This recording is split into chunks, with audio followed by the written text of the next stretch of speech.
Let's see. It worked. Look at that. Hello, Puddin'. I wouldn't go so far as to say it worked, okay? We gotta give it Okay. a couple minutes. Like warming up the car. It's winter. Gotta wait a minute. Gotta wait a minute. That's true. That's true. Hello, everybody. Viewers in your region can only predict without using what? Hello, KGB. Ah, I'm sorry, I don't know what that means. But hello, Terminator. Hi, everybody. Happy Saturday. This is a very special Saturday stream. We are bringing to you guys a new tournament that they're looking to put everything together. As a visual person, you don't even have a body. What? I need to log in as my EU account. Here we go.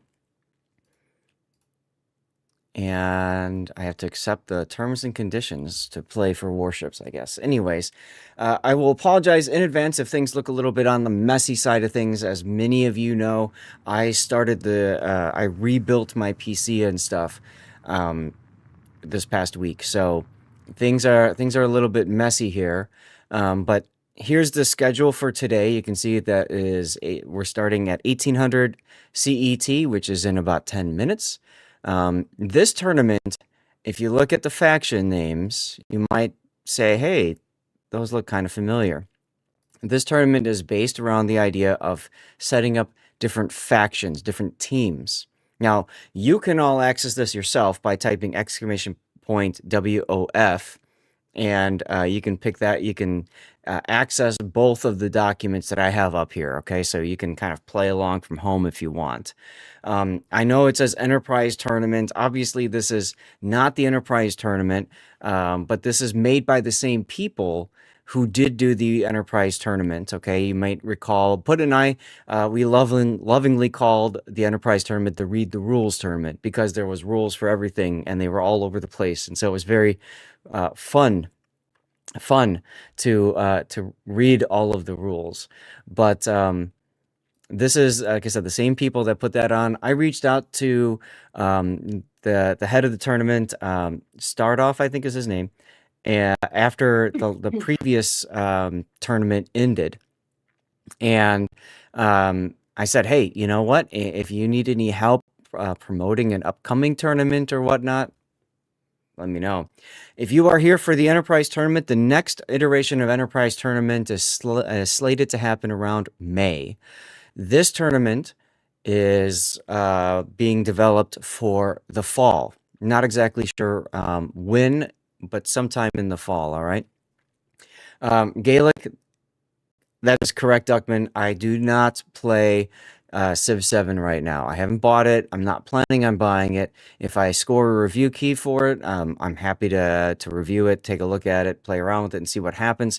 But frankly, I'm very much of the mindset that I'm not gonna buy a game until I know that it is complete.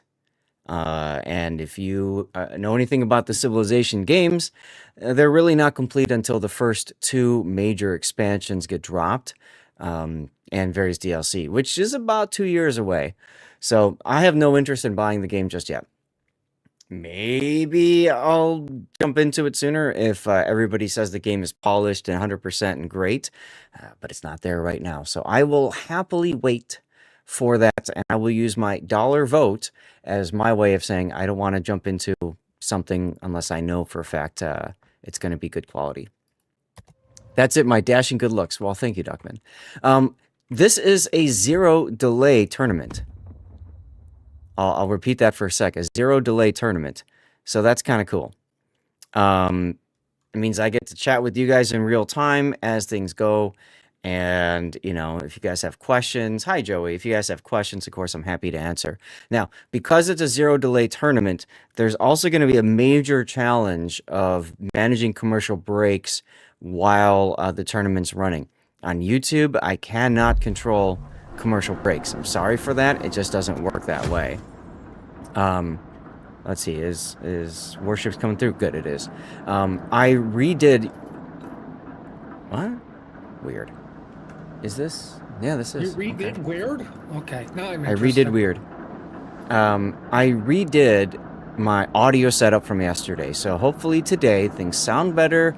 There's no glitchiness, any sort of thing like that. Let me see if the training room is up yet. It doesn't look like it is, and I need to change. Are you guys okay with the noise in the background? This is the naval base port, so you can hear kind of some of the industrial sounds in the background.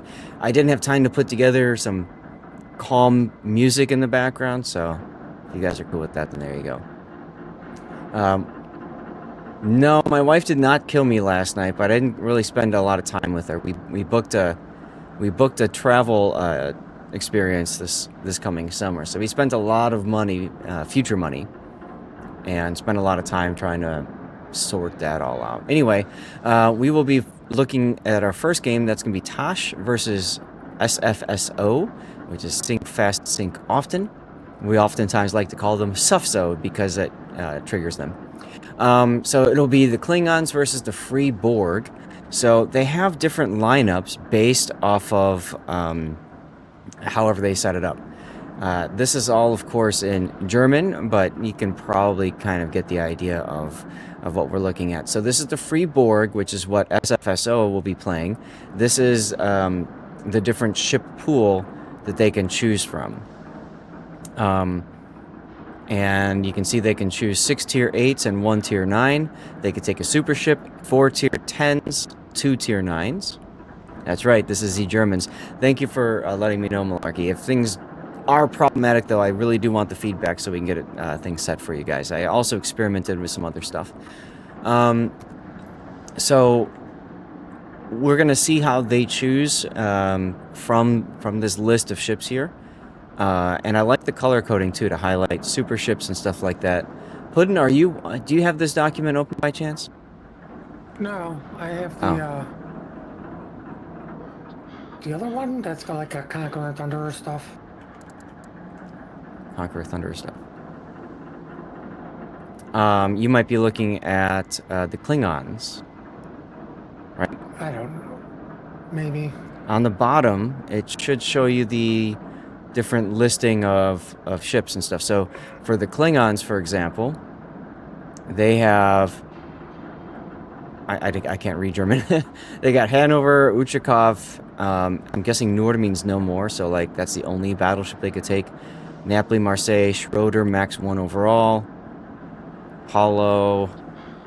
I don't know what Vitor Destroyer is. So yes, feel free to translate that if you would like. But that's what we're going to be bringing you guys to start with. My understanding is that there's no money involved in this. It's just a tester tournament to see how things work and play out. They're going to have a moment. We go back to the schedule so you guys can see.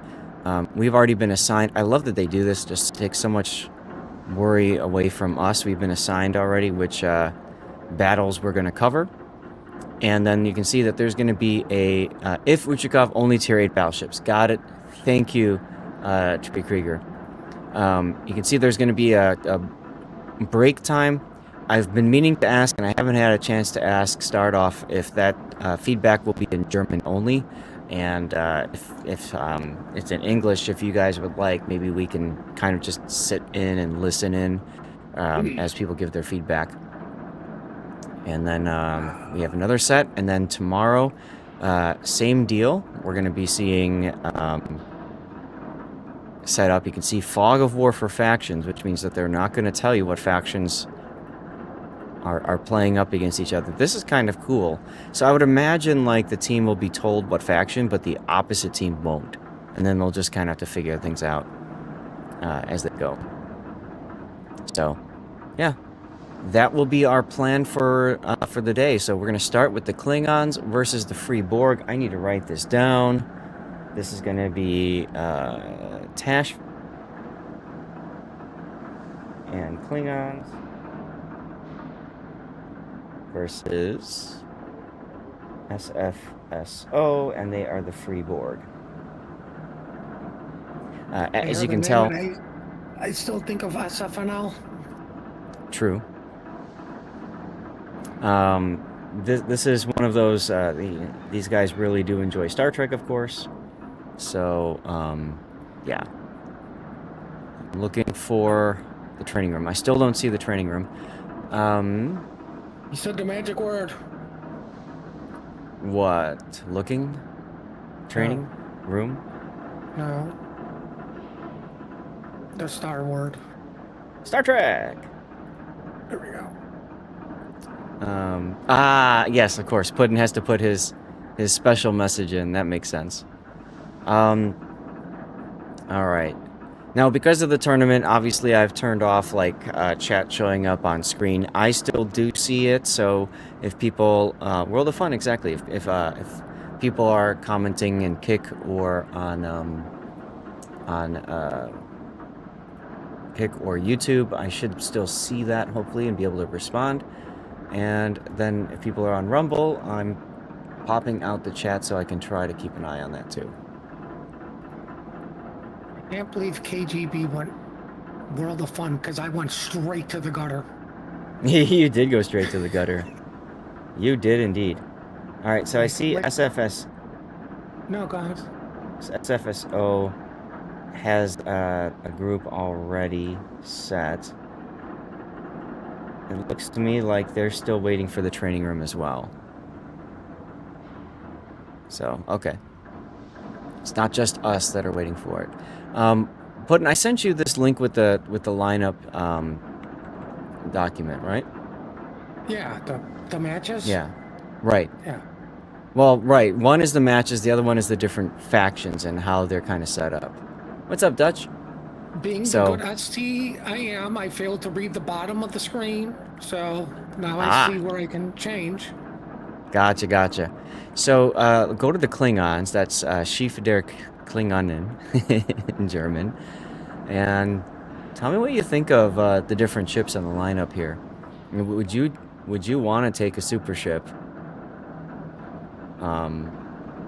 Or what would you take battleship-wise from their list?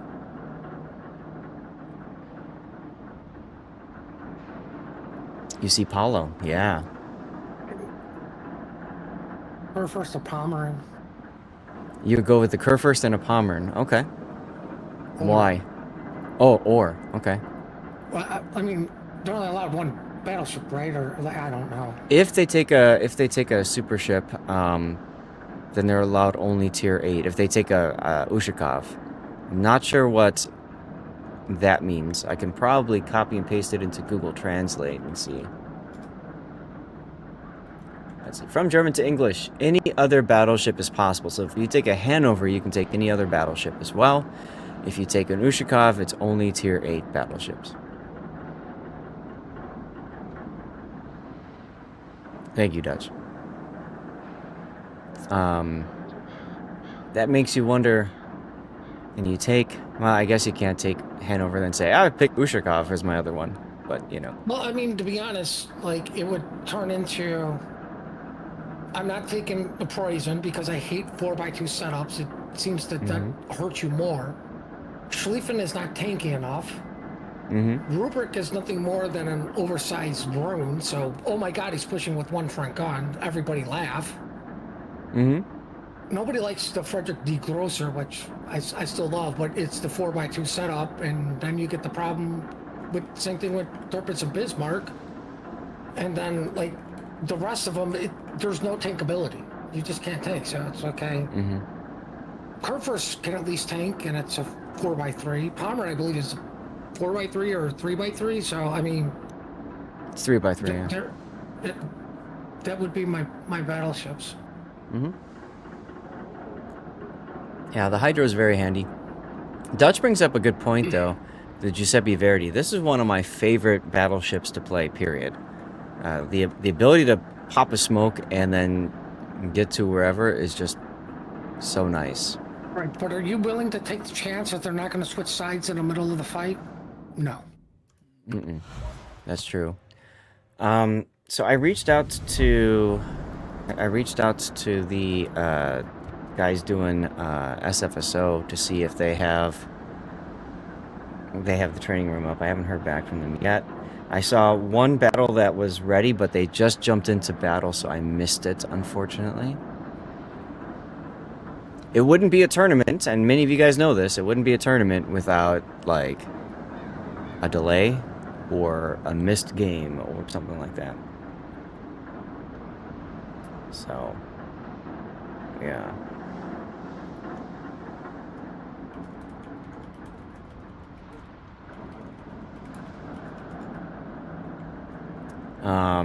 Zath on a Saturday. Let's go. Yeah. You're gonna see me for the next for the next 2 Saturdays actually, on top of today Armact, because next week is going to be the Warships Classic tournament. Now that will start earlier.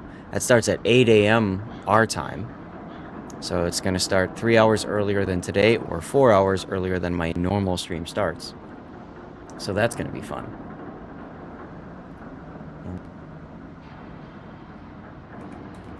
It is up. I need to search. Okay, so search for Bismarck. Man, if only I know how to use training rooms. Right, and then the password is 123. Oh God, I can't remember that. All right. Hey, King. King Cool Cat is part of Team Tash and hanging out. Paolo Napoli Verdi would be a very, very fun mix. 8 a.m. does not exist for you, Duckman. Apparently, neither does Loot, because you won yesterday. You complain about Loot all the time. You won yesterday, and you're like, nah, I don't want it. I did find the game. Find the game. Thank you, Cool Cat. Appreciate you. You're wrong on that part. Duckman doesn't complain about the loot. He complains about not winning. Right. Right.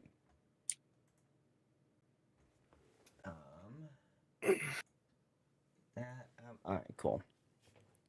Redraw. I'm on strike from... Wow. Duckman on strike is interesting. 1, 2, 3. That's right, Stressman. That's the same combination on my luggage. I thought it was 1, 2, 3, 4. I thought it was 1, 2, 3, 4, 5. If you want to be like real specific. You think we don't need that when someone thinks he has to snipe on this test? Yeah, you're talking about the stream delay. There's no prizes or anything like that. So the real thing is it just comes down to the balance of the tournaments and stuff like that. So some luggages only have 3. That is true, Terminator. That is very true. You're famous in the training room. I'm sorry?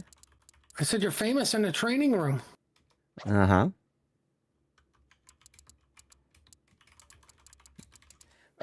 Well, we've covered SFSO so much in the past years. So when we've got a lot of tournaments, SFSO I think typically also gets involved in COTS, although they don't get too far, but they do play it. But we see them a lot in Clash of the Classes. I'm trying to think of the other tournament off the top of my head, and I just can't right now. I think they're also involved in next week's Warships Classic tournament. That's why you use hefty bags. No combo needed. There you go. Oh, really? The wiki is that busted? I didn't know that, Duckman. I should try that at some point. Yes, they have won Clash of the Classes before, so. It's the authorization rework. Got it. Okay. Yes, we are covering WoW's Classic. There are, last I checked, only 6 streamers who are covering the Warships Classic tournament. I will be one of them. What's kind of fun about today is it's also a bit of an alpha test for me, if you think about it, with like having rebuilt my PC, putting in a brand new solid state drive. I still have it on the desk here, our Western Digital SNX 850 4TB solid state drive. Let's go. So I put that in. I did a fresh install of Windows 11. I did that over the week. And so today is the first time doing a tournament. That also means that I had to like redo everything, but it is what it is. Currently, CPU usage at 26%, GPU at 62. So the reinstall did help my setup. For those wondering, I've got an i9 9900K processor, so quite old processor, with a 3080 Ti graphics card, and I'm rocking 64 gigabytes of RAM because why the hell not? Everybody loves good RAM, right? Classic is indeed a good tournament. A commercial break is about to start, unfortunately, because of our delay. I'm going to snooze. That goes back to 12 minutes, and then I'll try to keep an eye on it to make sure that we can snooze again. And then once the commercial break, once the this battle is over, I'm gonna uh, get right into a commercial break. Okay, just so you guys are aware. Um, Twitch demands their money, their penance, for using their platform. Okay, only after a good meal and drink, says Malarkey. Well, that's fair. That's fair. Um, we all need a cat. I really miss having a cat, but alas. Okay, let's see if this thing picks it up. The game has been picked up. People on Vertical would love a little bit of feedback from you guys about how things are looking on your end. I tried. Okay, that's about good. Maybe shrink it a little bit more. I tried to set it up so that Vertical people can see. Here, I'm gonna need to move this over like that to the build viewer. Oh, okay. And if I want the damage to show on Vertical, then I'm gonna need to move this grouping. I could move it to where I was gonna put it originally down here. Maybe shrink it down a little bit so we don't lose as much of the Battle starts. coverage. Something like that should be good. All right, now, as you guys can see, this is 7 versus 7. Thank you, Seabear, for double checking things over on YouTube. So we've got Tash versus SFSO, and our Tash buddies here bringing the Klingon tournament setup. So they've got a Z-23 without flags. Interesting decision there. Followed up by an A-gear. Just going for range. And it looks like those are the only two currently heading towards the Alpha Cap, or as Puddin likes to call it, apples. And then heading towards Bravo or Bacon is Kurfürst. Full secondary build with unique upgrade, Puddin. That's an interesting choice. And Bismarck is in a Hanover with Furious. Wow, he's in a playing with matches build. As a matter of fact, he even wants... This is odd. I don't know why you would take demo expert. You typically want to take priority target as your first point skill if you're going to go secondary, because that helps keep your secondaries alive. We've got an Napoli with secondary spec pack punch. Another Z-23. This one built for range. Michelangelo with pack a punch using Sansonetti for the buff torpedo acceleration and gun feeder. All right, Puddin, what do we got for SFSO? Well, for the pre-Borg of Borgopolis, we have a La Fantastique roaming the middle. Typical pew-pew stuff. Then we've got the split, because you need to split the splits, going to apples. Typical builds, I would say, on both of them. Launching torpedoes, and backing them up is a Moskva, who is currently pulled over for coffee. Going to chocolate is Ohio and a Petra. Let's see, Petra's reload. Ohio is secondary. Interesting. Not my first choice, but it is what it is. Oh, and then we got a Marsili I forgot about, because he's doing Marsili things and going all the way to the border so he can abuse the border. There you go. Over on apples, or as Zant likes to call it, alpha. Yep. Now, Dutch brings up a very good point. These are not training accounts. So this is players' accounts, and therefore these players are using whatever commander builds they are typically used to playing. And obviously they might not be interested in spending the doubloons or Commander XP to respec. And everybody do me a favor and thank Puddin, or congratulate Puddin, for grinding through enough battles to get his EU alt account into the training room. 130 freaking games in like less than 2 days. Yes, quite the effort. Now, Plasmatic is used to playing, I was going to mention this earlier, Plasmatic is we see him a lot in, like, Clash of the Classes in a secondary German battle cruiser, like the Ruprecht at Tier 9. So that could be the reason why his Ohio is spec for secondaries. He's more comfortable with that kind of a aggressive play, all that good stuff. Your condolences. That's true. I just got myself a press account, and he had to work for this. Well, I mean, the other thing, like you say, if it's their personal accounts, like Mm-hmm. I think the glory days of the Ohio have come and passed. So Mm. it just could just be an old build, and it's like, well, this is what we're gonna take, Mm-hmm. I'm gonna tab right? out Because news commercials I again. think most people now set up their Ohio when it comes competitive to, survivability. Right.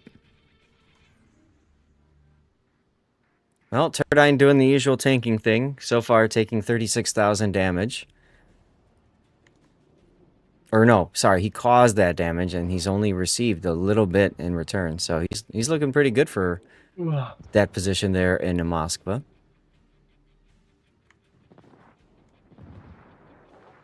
Well, they got the Z-23 over at Apple's on radar right now. Mm-hmm. Look at this hard push from Tosh, though. They're coming down the 6-7 line. Very ballsy decision. But the Hydra is about to Hanover and catch the split. Kerfers. And why hasn't the split been caught by Hydra yet? He's just on the edge of being caught by the Hanover Hydro. Or you know what? You know what? I think he was caught. Yeah, I think he was caught. But because I haven't played a game, I haven't updated the mod setting for visibility for the red team, so we can only see vision for the green team right now. I forgot about that fun little nugget that you have to do. All these little things that casters have to do to make things look good for you. And hello, OT2, how you doing? Happy Saturday. We covered your game yesterday. I don't remember which one. I mean, I The guess Hargumo. good thing I played umpteen freaking games to make sure all that stuff was clicked. Mm-hmm. Yeah, I don't know if I have to go into a co-op game to fix that, or I think I just Training pay room. attention. I think I just pay attention next time and check the box. I think that's all I have to do. Like, unload. Chewy Bro Pro and the Petro is in trouble, though. I'm surprised to see him... Fine. I'm surprised to see him trying to kite away. He was pretty far forward, and he might have been better suited trying to duck into cover and then just AP slap the Kerfers as much as possible before he died. Plasmatic is in trouble now. But Well, I mean, Bismarck... I dare say, let's face facts, the Petro was screwed no matter what he did, because you have a Kerfers, Michelangelo, and Napoli. They don't even have to shoot you because their automatic guns will. Yeah, their AI gunners will just do the thing. Right, I completely agree with you. But I feel like if he was in a position to threaten flanks, then that might have slowed down Tash's push. I think the only thing that slows down a push like this is torpedoes. This is true. Okay, Stream Raiders is ready to go for those of you guys doing that. And Hanover is almost done. Bismarck's Hanover is about to... has died. First blood going to SFSO, and second blood as the Z-23 goes down. But Chewy's Petropavlovsk does pass on as well. Plasmatic Titan most likely going to be the next victim of Tash's push.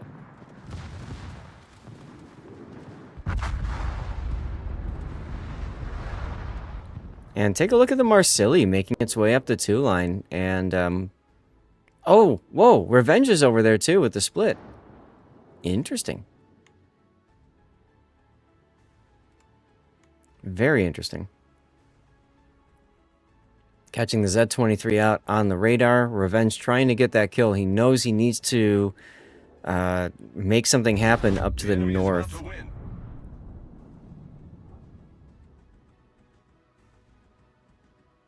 So he's going to come out. He's going to let the Marseille do the spotting while he smokes and gets some shots in.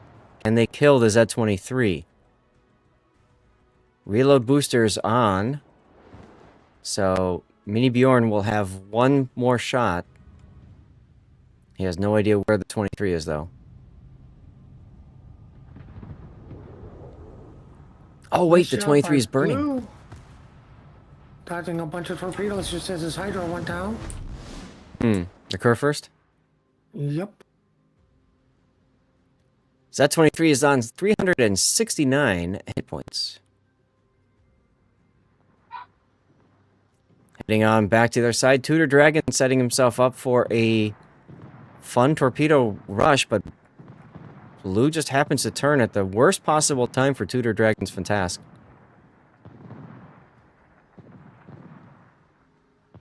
Pterodine's Moskva is probably going to die soon. Well, interesting that the Michelangelos pulled over for coffee and donuts. Yeah, I'm kind of confused about that decision. Maybe he was being focused for a bit, so he wanted to back off, but he's got a heal ready, and a smoke ready, and a hydro ready. Oh, I think I know what they're doing. They're taking the Michelangelo, and they're figuring that SFSO might try to backcap. So they're setting up their Michelangelo to contest that. They probably figure they don't need any more push action down to the south. Because usually when you push, you give up board control and position, right? So that makes sense. I don't know. He kind of did his turn a little awkwardish, if you ask me. The Michelangelo's turn? Yeah, I think this could just be well, I beat. Sorry, guys. I guess we'll just set up for the pick on the split, and we'll just, or for the Z, we'll just, pinch him. It's a possibility. Now, Revenge has detected the Michelangelo, so obviously the gig is up. Oh, Tudor Dragon in trouble. Tudor Dragon just trying to find a way to get his torps in and paying the ultimate price for that.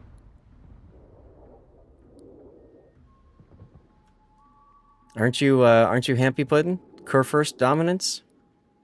No, because Team Bravo's losing. Oh, that's right. I forgot that rule. Revenge torp the island. Michelangelo comes out with his hydro banging away.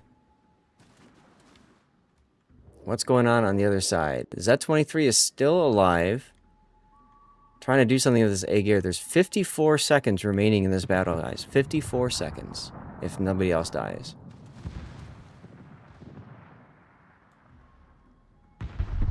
Now, I don't recall if there's 2 battles played. I think each team plays 2 battles. And then we go to the next one. So we'll have to figure that one out after this finishes. Ooh, Revenge just got smacked. He knows how desperate the situation is. And he dies by Michelangelo. Thank you very much, New Jersey. 2 best of ones. It's best. Oh, no, it's best of ones. Okay, so after this, that's gonna do it for them. Okay. Not bad. Let me hit the button and see if this takes me back to the right screen or not. Hey, it did. What do you know? Okay, I'm gonna run a. That's it. I believe that's it. I'm gonna double check that, but in the meantime, guys, I'm gonna run a commercial break now just to get, try to get keep ads at bay. So be ready to turn your stuff down, or don't forget I am streaming over on YouTube, Kick, and Rumble. If you prefer to watch over there to dodge the commercial break altogether, you can. Okay, and this gives me a chance to make sure that button is working properly.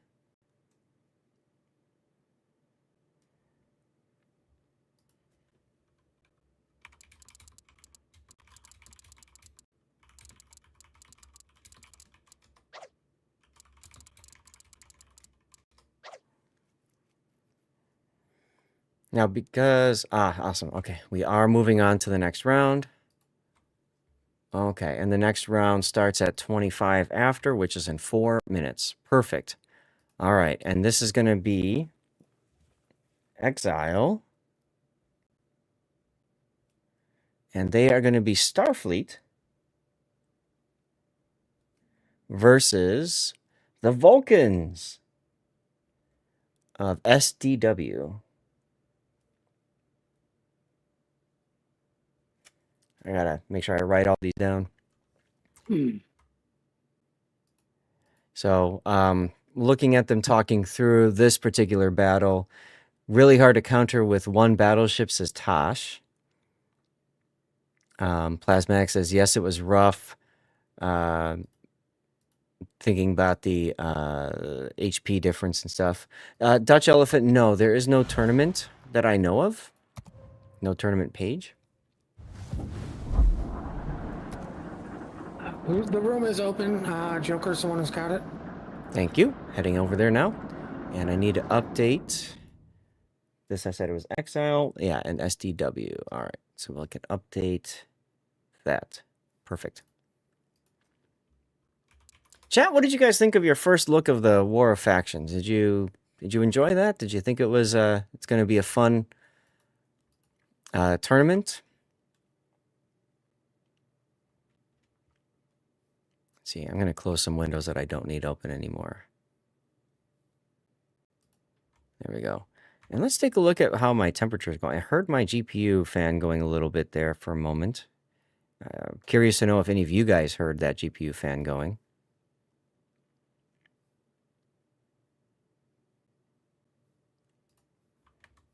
Let's see. Where's my temps? Here's my temps. Okay, not bad, not bad. 46C for my core, my 3080 Ti. Yeah, that's good. That's good. 68C for the memory junction, which is the hottest. Hotspot at 54.6. What is the load looking like? So far, the load on the GPU core has maxed out at 68%. So it's handling this really well. I'm excited about that. Hello, Mather. Go, Exile, go. Are we not all the winners from watching this tournament? Yes, we are all the winners from watching this tournament. Absolutely, yes. Welcome back from the commercial break, everybody. That's got perfect 39 minutes. So now we've built up a good break. There is 0 stream delay, which means that we can just go right to the after party afterwards for a little bit. I do have permission from the wife to stream until about 4 today. I told her that if things happen today, like if numbers are high, we get a level 7 hype train going. I said, we might just extend that a little bit. She gave me the look of death, but I am willing to suffer on behalf of all of you. And that's true, Gaelic. That's right. We can add some dirty water too. I didn't have any yesterday, Sag. So, hey, Link, you are most welcome. I always have fun with you guys. I always have fun with tournaments in this game. I feel like this game needs more tournaments, frankly. I just wish that they were spread out more because we have long periods of nothingness and then all of a sudden, boom, boom, boom, boom, boom. Stevie's bed? Oh, no. We slept in the regular bed last night. My wife was very happy because, like I said, we put together a really nice trip for the summer. So we spent a lot of money. So, of course, she's happy about that. Starfleet's lineup. Ooh, they can take an Enterprise. I guess that makes sense if they're Starfleet, right? I'm going to grab a quick snack. Chat, and take a look at that listing there. What else drops off as something interesting to you?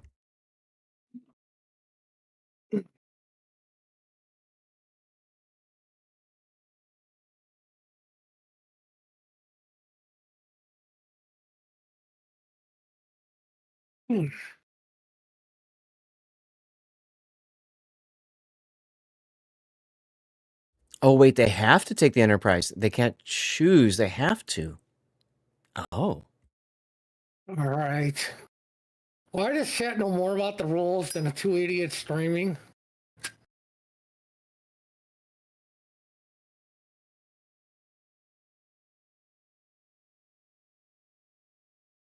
Yeah, it's so nice that I can see live you eating, being like, yeah, good point. I do my best. And yes, I did not go to the cat house last night, so that was good. So Starfleet is up against the Vulcans. Let's take a look at the Vulcan lineup here.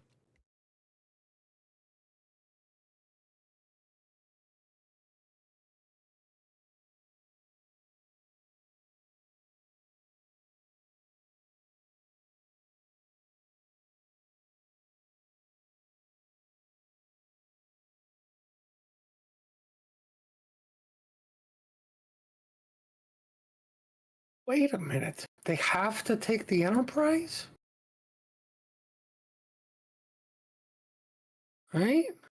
Does that mean the Romulans have to take the sub? That'd be funny. Now, it says if the Enterprise is requested, a maximum of one battleship may be played. Only in the third match in a best of three is where this applies. So this won't apply today. Or I don't know if they're doing best of threes tomorrow. Let's see what this one says here. When against the Romulans, there is no ship limit. Oh, that's kind of cool. That's kind of cool. Classes and levels according to rules above. No ship limit, classes and levels according to the rules above. So they're trying to give like a bonus to some. Okay. Now this one has Enterprise listed as well. So does that mean that they have to take Enterprise?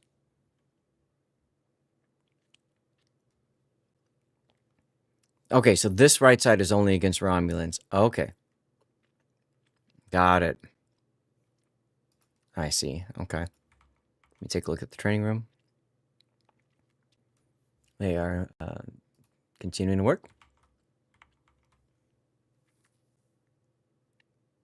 This is really cool. I like the idea of factions and having some factions maybe have an advantage over others in certain specific cases.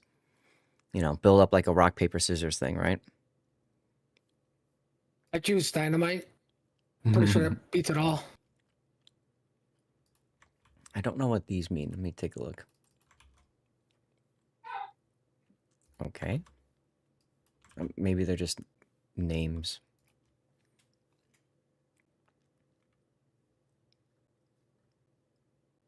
A lot of cruiser choices for Starfleet.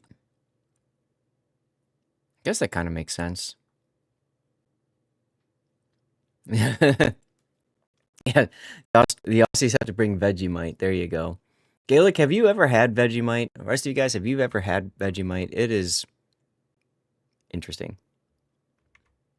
Interesting is not the word I would use, but the words I would use, I'm not going to because A, tournament, B, family friendly, and C, I don't Hey, want to get Cosmos. anybody banned on Twitch.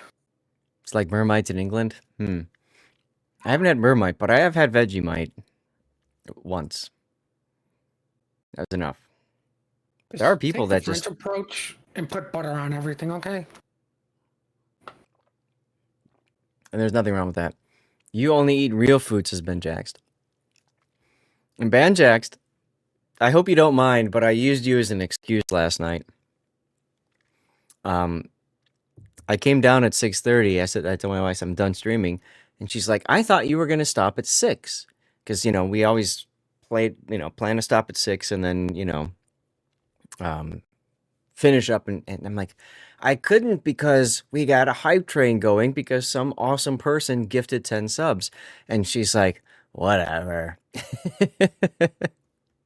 I'm like, it's Banjax's fault. We were streaming later, Not my problem, not my fault. She didn't really go for it. So we're missing one player from SDW.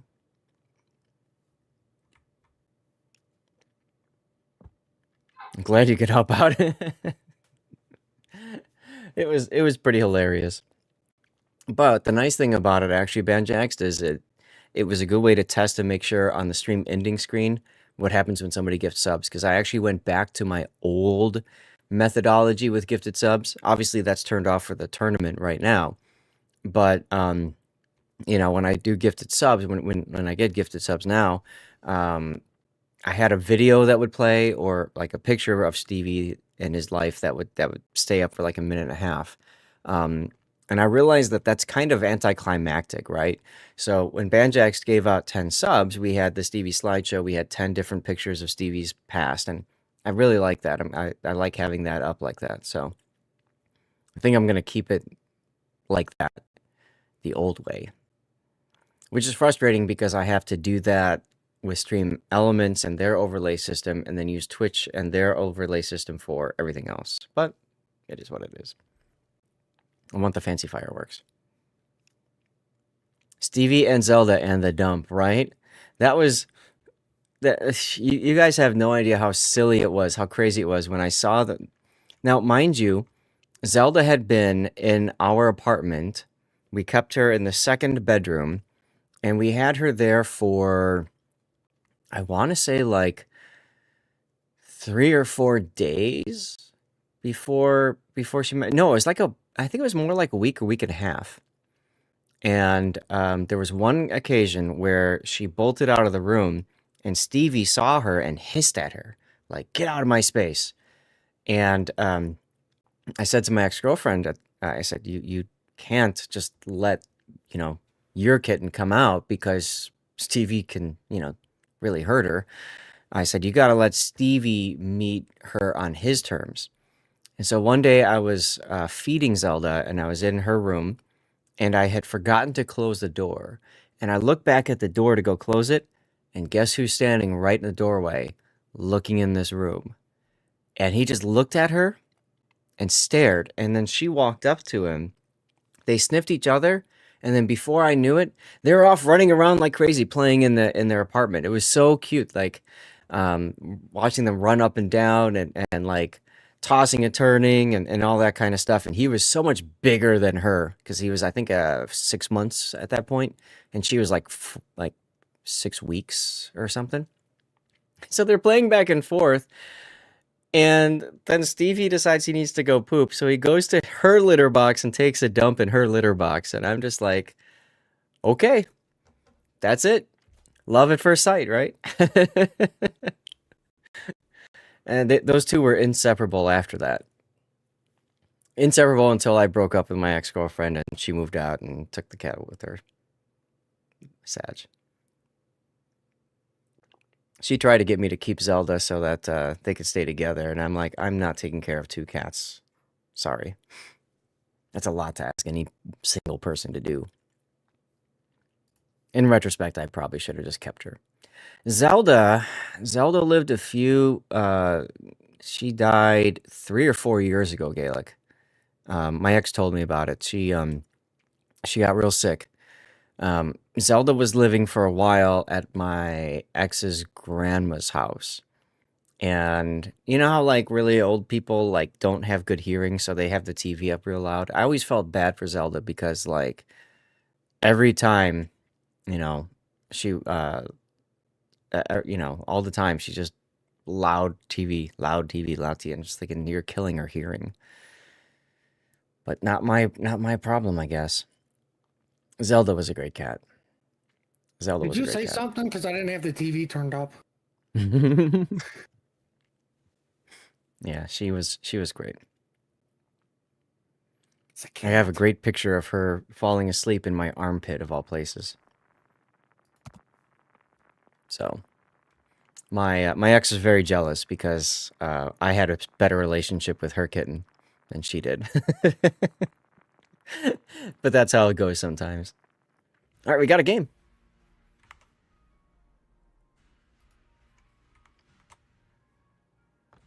Cat singular is okay. Yes, exactly, Banjax. And the problem is when you have multiple cats, at some point that multiple becomes more multiple, and they multiple more.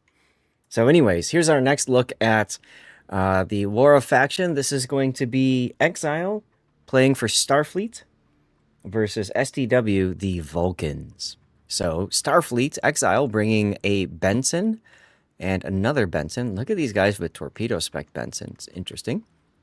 Moskva, Cerberus, Seattle. Up a tree for their super ship.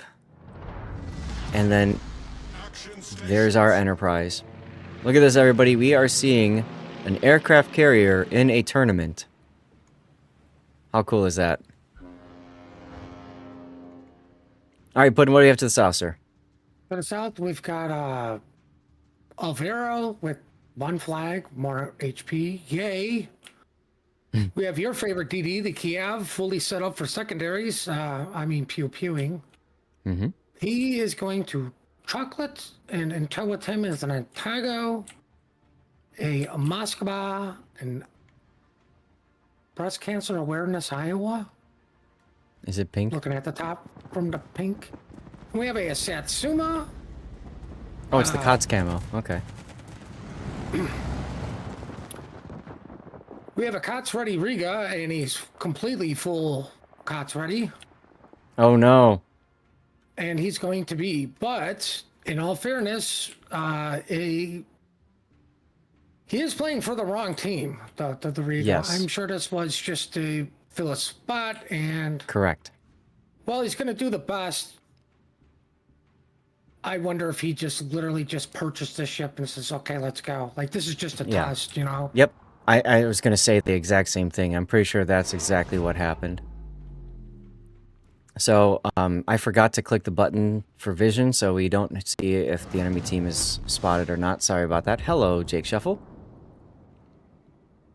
So we won't be able I to... apologize to everybody because my mind is completely fried from pumping out co-op games, playing exactly the way we all complain about people in randoms. I literally did in co-op. Go in, die, repeat. Yep. So, decent hit on Riga there from the planes. It's interesting to see the Enterprise player putting planes out right on top of the Riga because they just died. I mean, I'd want to kill the traitor first, too. Ooh,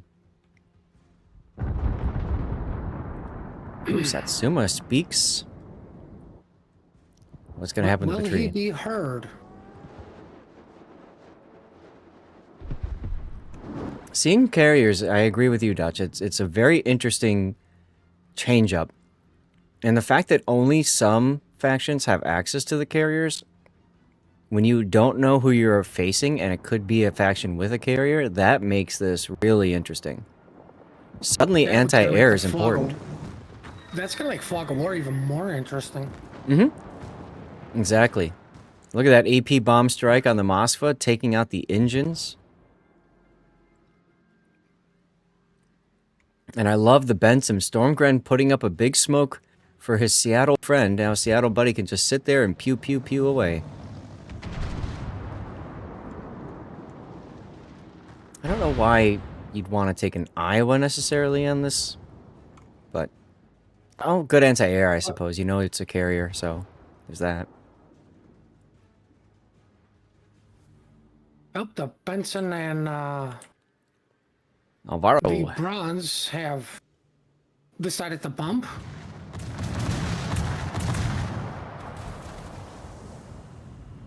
And you can see as they lose contact, the Alvaro used his funny button. So great job by Klansman19 not getting caught there permanently. And here comes Joker's Enterprise drop.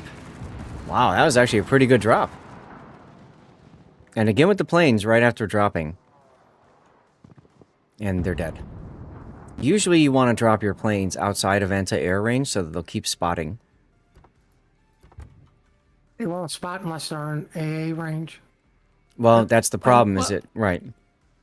I know for battleships you can because you'll never be in the AA range, but like some of the DDs, just turn your AA off.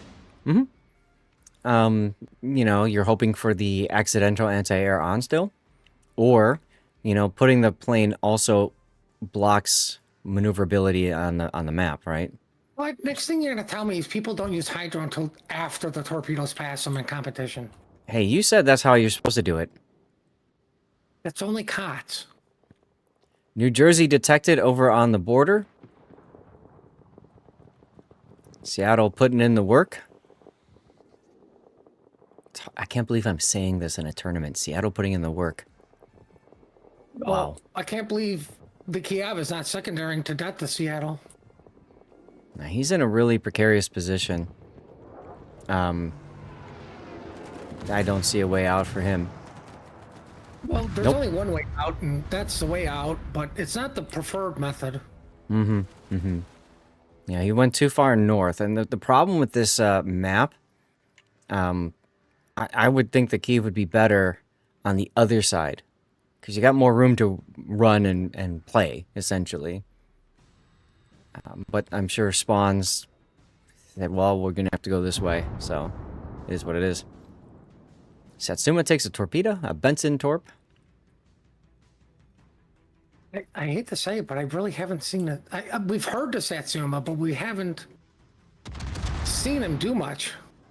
No, the Satsuma, now, you say that, but the Satsuma's actually done 50, sorry, he's done 30,000 damage, yeah, just to the battery and a little bit to the Cerberus. He's taken a lot of damage from the Cerberus, though.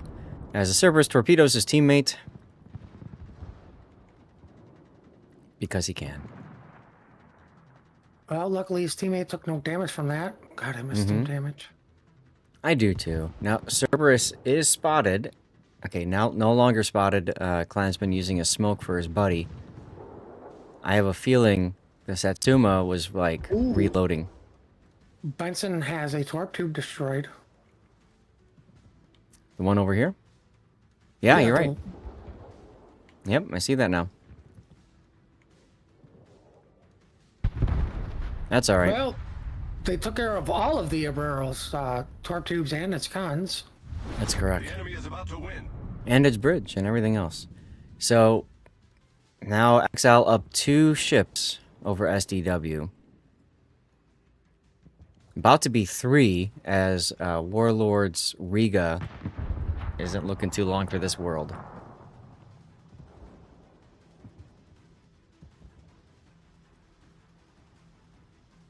Well, he should go down right here. I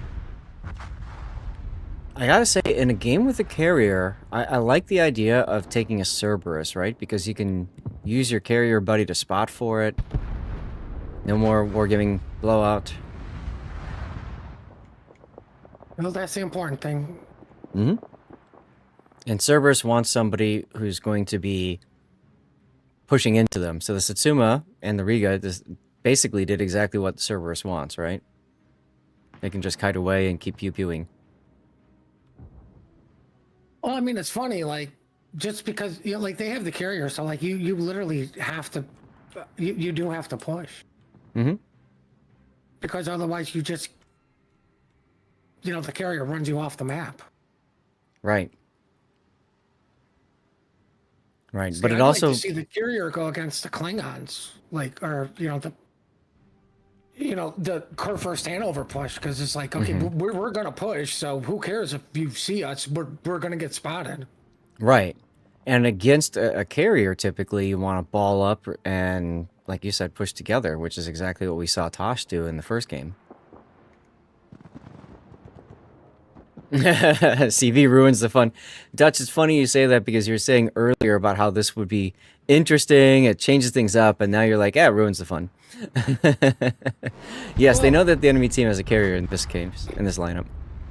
The problem with this particular match, only one carrier.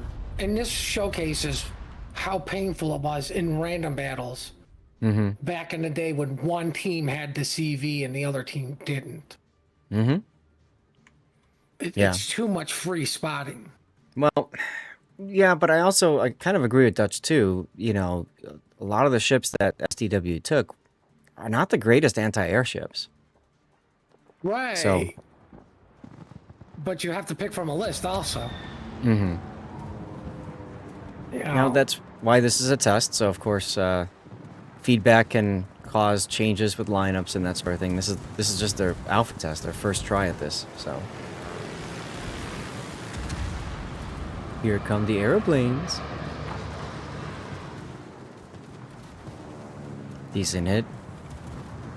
I gotta think Sam here is just salivating in this Patrie. Not like that.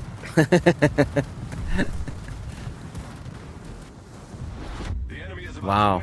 Alright, so Melon's actually going to get a torpedo off. Is he going to go hard enough to get both torpedoes off from that side? No. He's going to turn the other way. Now, because he's turning the other way, he also signals to Sam, hey, I just fired my torpedo tubes at you. Oh, down goes the Seattle. Well, here comes a Bunsen. Ooh.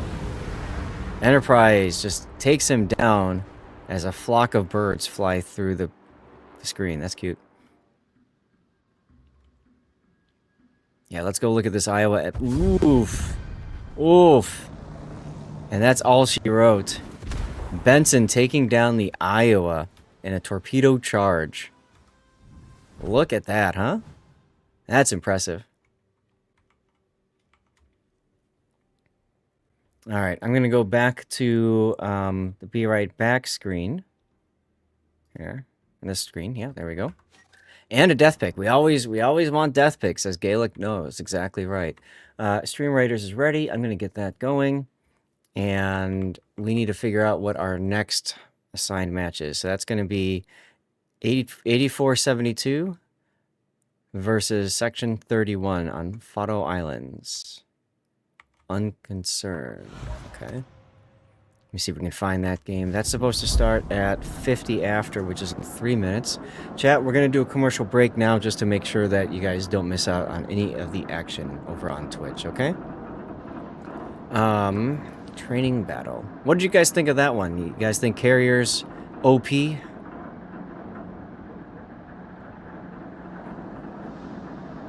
we go.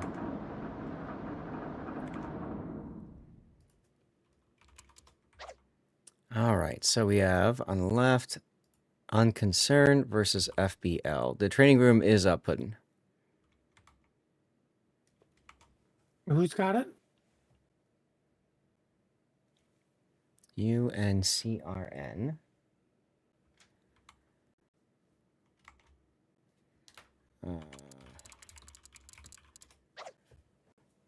Okay, they're still missing a couple of teams, so that's good. A couple players, I mean. So they are 8472. Species 8472, that is. Versus FBL.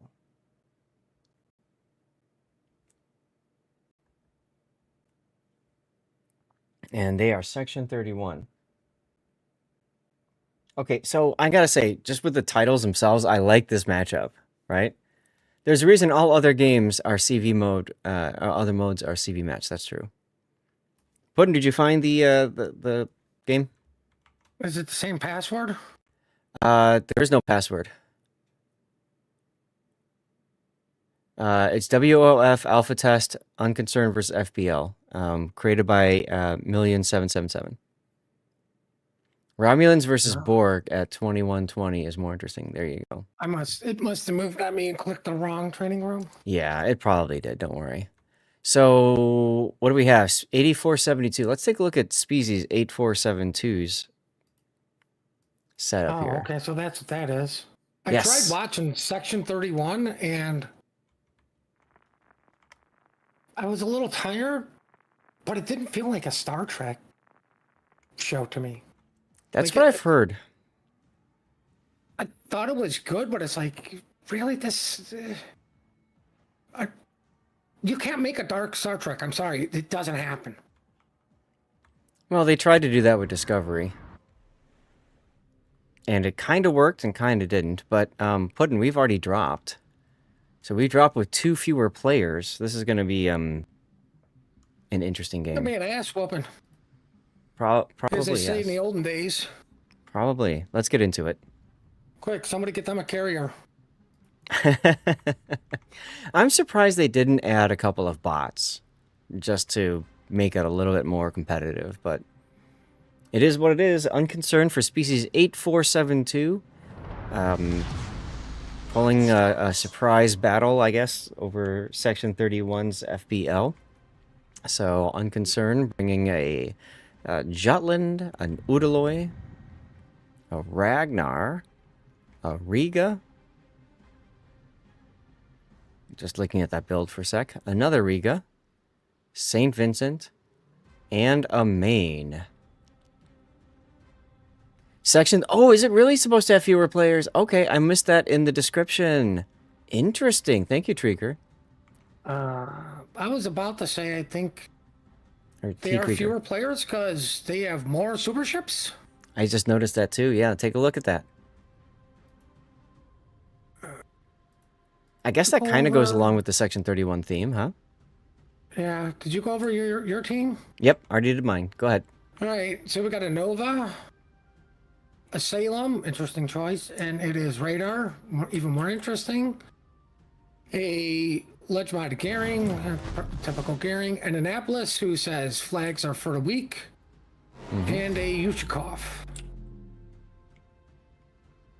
And the Nushikov, okay. If 8472 can take on the Borg, they can take on FPL. That's true. And 8472, all ships have a heal. Ah, so that's the theme. I get it. Okay, that's the theme behind 8472. That makes sense, actually, from Star Trek lore, I suppose. I don't know the lore very well. Sorry. So, species 8472 was introduced in Star Trek Voyager. Voyager being yeeted into the Delta Quadrant in episode 1. And, well, frankly, ratings were not that great until they decided, hey, let's start bringing in the Borg. Because people like the Borg, right? So they brought the Borg in, and then they said, what if the Borg made a big mistake and brought in an enemy that could defeat the Borg? And what if we made Voyager have to help the Borg? Oh, poor Yeah. Annapolis. Man, it's in Annapolis. So, very interesting alien that was introduced in that one. If I See, remember right, 8472 is also telepathic. Sorry, go ahead. I actually did like Voyager. Like Mm-hmm. even before they introduced Jerry Ryan, who was brought in to up the ratings per se. Oh, she upped a lot of things. Absolutely, yes. Because A what's lot better of things than you say interesting. a Borg? That's right. Everybody hits on the 7 and 9 at the same time. Look at that. Gaelic and T. Krieger also at the same time. Love it.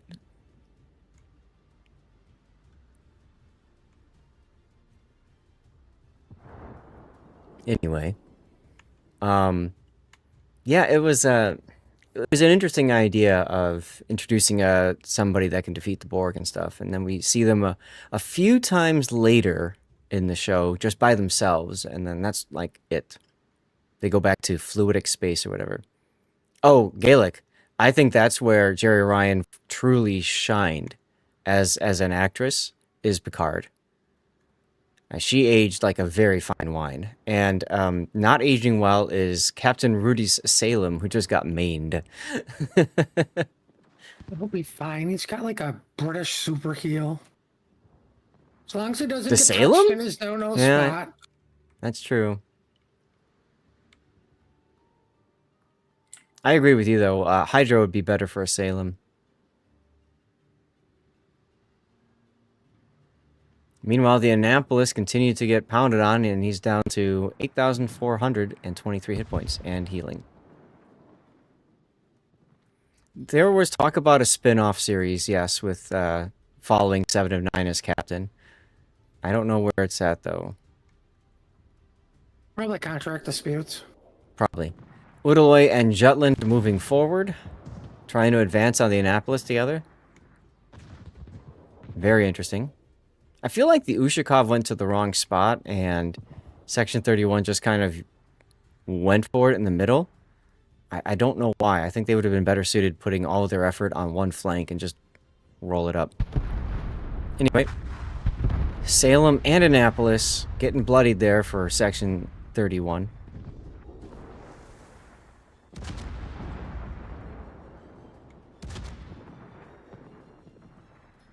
Seven and I 9 mean, would be good at Ryza. I mean, only if she seeks Jermaharon. I don't know. I Mains- guess my feedback for this would be Section 31 should just be all super ships. I agree. I agree. Increased turn. Yeah. I think it's funny as much as we've seen Salem in competitive gameplay. Mm-hmm. How many times have we go, oh my god, the Salem finally radared something? Yeah. Yeah, it just hasn't been enough. Ooh, fireworks in the middle as the gearing goes down. I don't think those are celebrating fireworks. Yeah, I've been keeping the camera here in case it is a ram. I don't think it's going to be. The main wants the ram, is going to miss the ram. Novosibirsk, though, has a good shot. He's got a good broadside. Can he use it? No. He's lost his opportunity. He's going to get shot right in the front. Bye-bye. Ooh, not a kill. Main fired a little too early. But, it's all over for Section 31. As they are defeated by Species 8472. You know what's cool about doing the factions is you can bring in a lot of the stories and stuff. You can make this tournament into a story, which gives it, in my opinion, a very unique flair, which we don't really see elsewhere. I like that idea.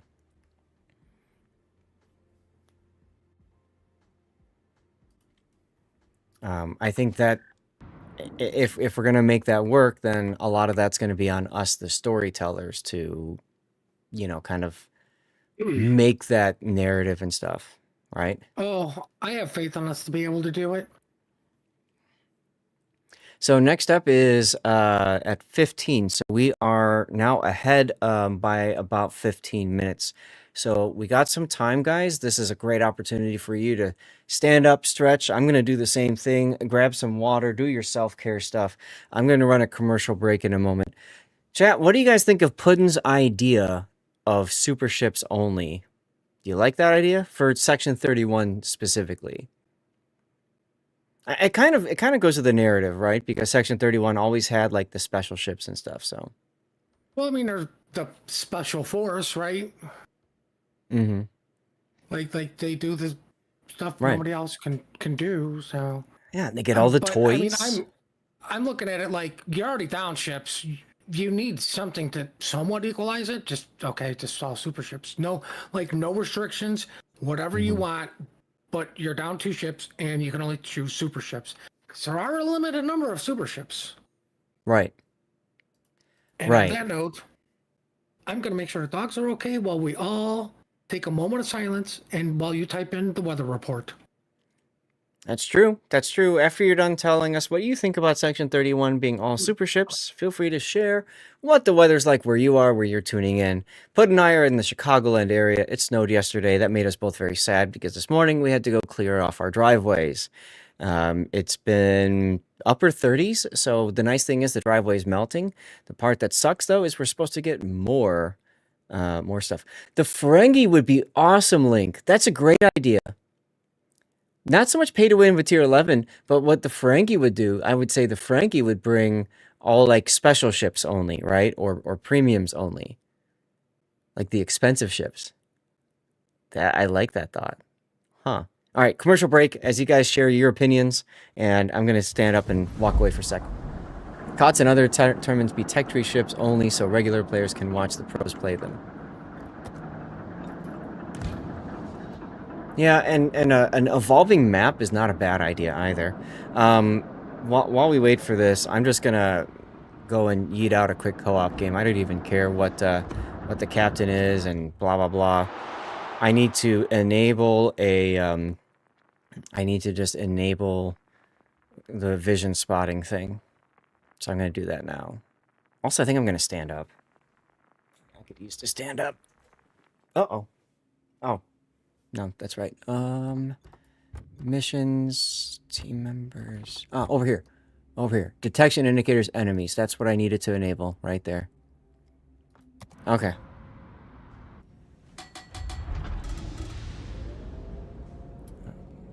You're watching on vertical, you can see that. What Elon Musk's Doge ad breaks. There you go. Ha ha ha. Did I misspell Dodge? No. Okay, good. I didn't. Action stations. Rendons-leur la vie dure.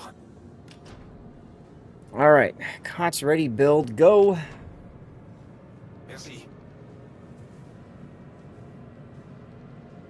We should have a giveaway starting soon, too. Of course, that would definitely happen if I ran the frickin' streamer bot program.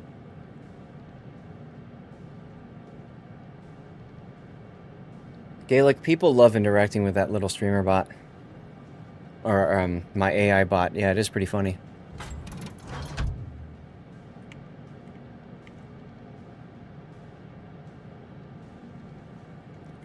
Major par, just for you, I will do that.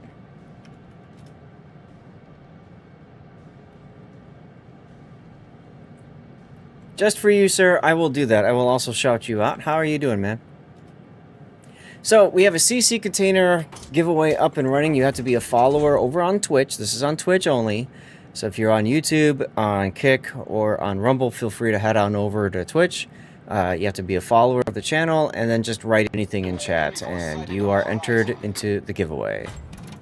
All good? Awesome. Glad to hear. Major Par is a very fun streamer to watch. He just has a way about him. Let's just put it that way. Let's put it that way.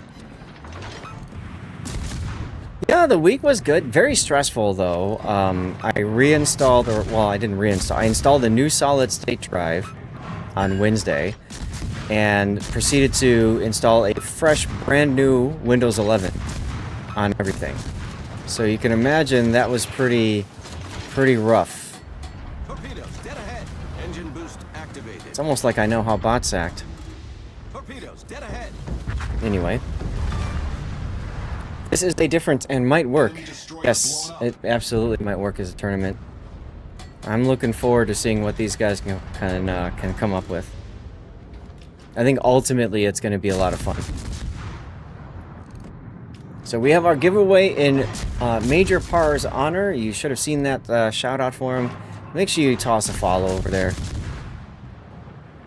Well worth doing so. Did you have a good week, Major Par? You're a fellow CC, right? So, the reason I'm bringing that up is we're giving away a CC container, and I just want to make sure. I probably should have taken you off of the list of potential winners, but I didn't yet. Been a busy week, but all good. Awesome. Hello, Mackinson. Ship is on fire. Yeah, I thought so. I just wanted to double check. You know what? I kind of don't feel like... Well, no, you enter automatically. Anybody who's active in chat enters if they're a follower of the channel.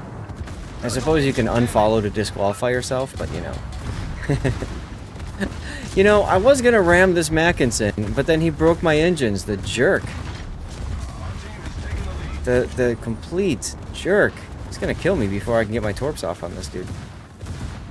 If only I had captain skills and stuff and things. The ship is on fire.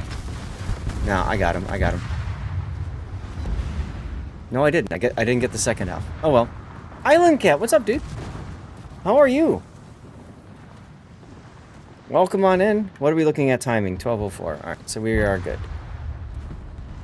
Let's back out of this one. We should now be able to see the identification, whatever, spotted markers. So that's good. Chad, if you were in the commercial break, I have currently got a giveaway going for community contributor container. All you have to do is be a follower of the channel, of the stream, and just literally write anything in chat. That's all you have to do. This is over on YouTube, or sorry, this is over on Twitch. If you're watching on YouTube, Kick, or Rumble, head over to Twitch. You've got about 2 minutes left probably to get into this. Yes, it will be interesting to see how the faction composition works. I think it'll be fun to do that. And what I think is nice about it is, you're right, some players may choose one faction over another.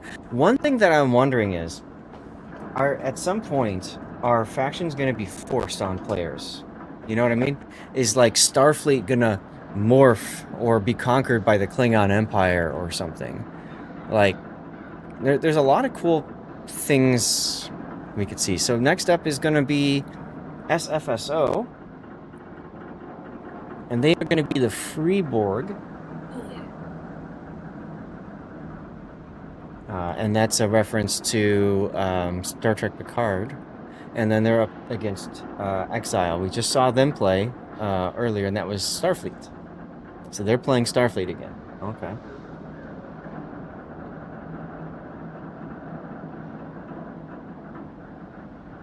Just writing all this stuff down. Fight Borg, lose, you become Borg.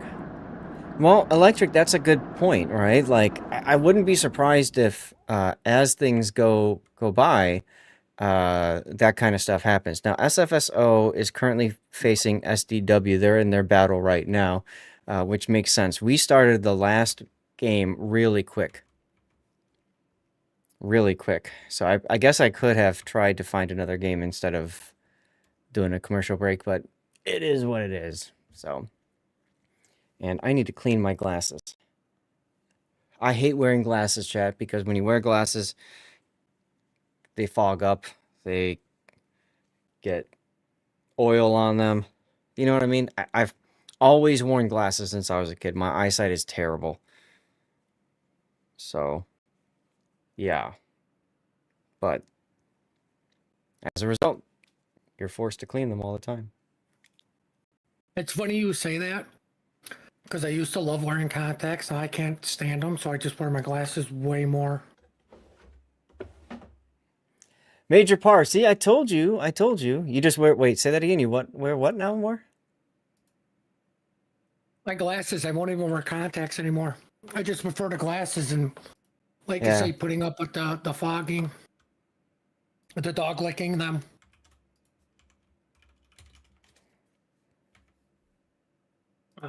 It's just not fun. So, lol, major par 1. Don't worry, we'll fix that. I'm gonna put that code back in the mix, and then I'll start the giveaway up again. Okay, just give me a moment. I have to. I had all these like places that I use pinned, and then of course things changed. There, save. There we go. All right. So we're gonna yeet that out again. And now I'm gonna go and no offense, Major Par, I'm gonna disqualify you from from possibly winning again, all right? Um it's pretty easy to do. I usually try to go in and disqualify CCs who hang out and stuff like that, for obvious reasons. But I'll tell you what, Major Par being cool like that, I think he's earned another shout out. What do you think, Puddin? What? Who was shot? I didn't have my TV turned up. Major Par, I can do that. I got it. Oh, thank you. That was a quick co-op battle. That's correct. So once again, if you aren't a follower, go ahead, make sure you're a follower, and just write something in chat, and you can win. There's the did it eat out or yes? There we go. CC container up again for grabs. Okay. Yeah, you did the shout out right.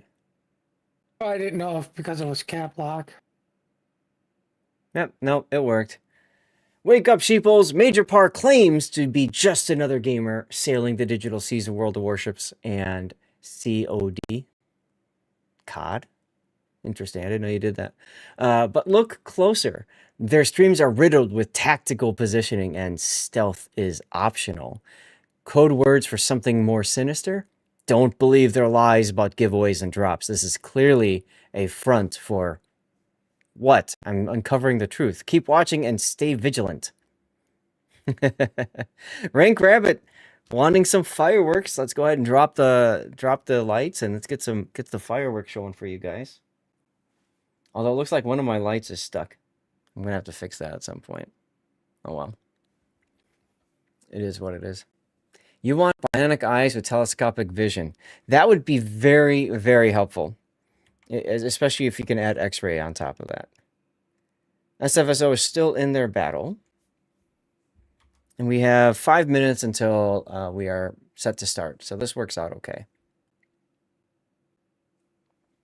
Little extra light out. I took my blackout curtains down because they are right up against my windows. And as you know, Puddin will attest to this, in wintertime, you get a lot of moisture that builds up on the windows, and it can get trapped and turn into ice and get all nasty, so I had to take that down. True. So, a little bit more light in the room than usual. I'm going to see if I can reset the lights. Give me just one moment.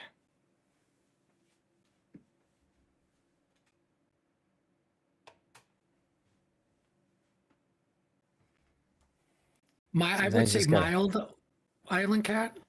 Had a Yeah, mild winter. it's been a mild winter. Yes, absolutely. Hey, Valmir, how you doing? Thank you for the 100 bits.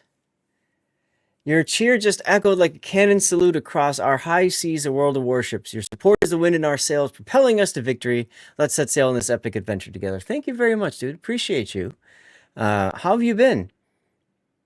I actually got to meet Valmir85 at TwitchCon.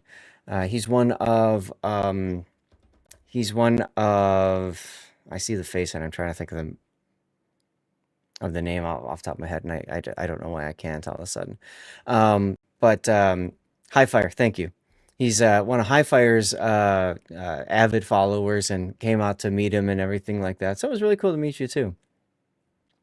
Kapla! The Klingon Empire destroyed the Enterprise. Really? Dear Hector, that's awesome. Congratulations. If you really wanted X-ray vision, you needed to fill out the form in the back of the comic books back in the 60s. Yeah, that's true. That's true. That's true. SFSO's battle is still waging. This is odd. They must have gotten a real late start. Oh well. Or it's a really good battle we're missing out on. Yeah, they're on I riposte, blame so anything can happen there. So let's look at our lineups here. So this was we said it's the Free Borg, right? So Free Borg and Fenris Ranger. So you've got the Free Borg group, and then you've got the Ranger group. Now, if anybody familiar with this setup can tell us a little bit more about what we're looking at here, I'd very much appreciate this, because there's less than or equal to 1 Petro. Petro, Moskva, Stalingrad has to be 2 or less. And Die Tech.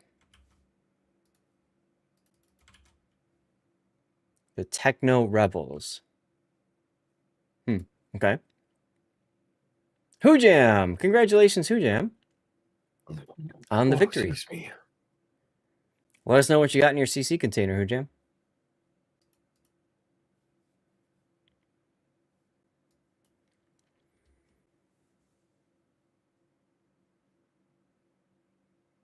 So it looks like they have to take 1 battleship, 3 cruisers, and 3 destroyers, if I'm reading this right.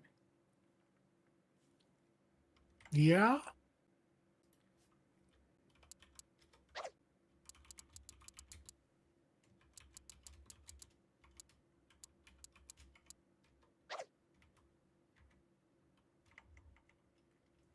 Did I miss something?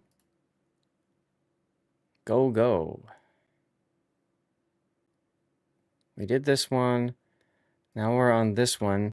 I haven't seen Exile showing up yet. I thought they would have by now because we are at start time. About to sort that game now. It's just plasmatic. Okay.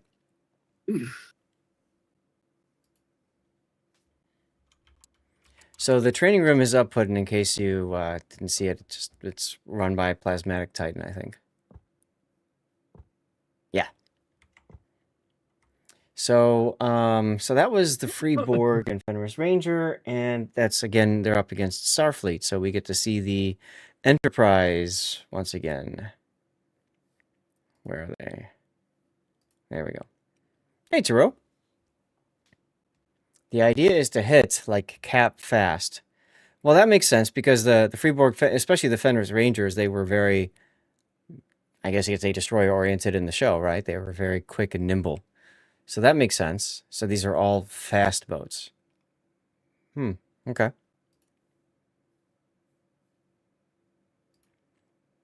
And then back to Starfleet, where they have to take an Enterprise and 1 battleship. And they can have up to 4 cruisers and up to 3 destroyers. Better question would be, are they forced to use Picard as the captain also? Maybe during the tournament when they all get press accounts, that would actually be pretty cool. But, I don't know about you guys. I really like the Star Trek collabs that Wargaming's done. Wargaming has said that the Star Trek collabs will continue. I'm sure it made them a buttload of money. So like I'd love to see them add more camos and stuff to where we get like a whole fleshed out like faction. We start with, different Star Trek camos. That'd be really cool. But that's years away, frankly, the way that the ships are being added.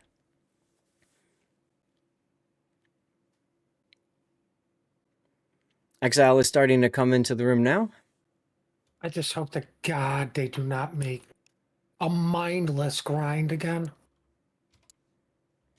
That was a wild grind to get the collection done. I know, exactly. Yeah, the electric went there too. I didn't like the captains either. The only one I liked, I think, was Galron. I just thought the voice acting was pretty fun. But the other ones just, I don't know. They didn't sound like the characters. That's right. That's what I mean. I like Even Sella, whose voice actress was the actual actress who played Sella, and Tasha Yar, right? Denise Crosby, even she didn't sound right. So, yeah. All right, I'm going to sit down now. I've been standing long enough.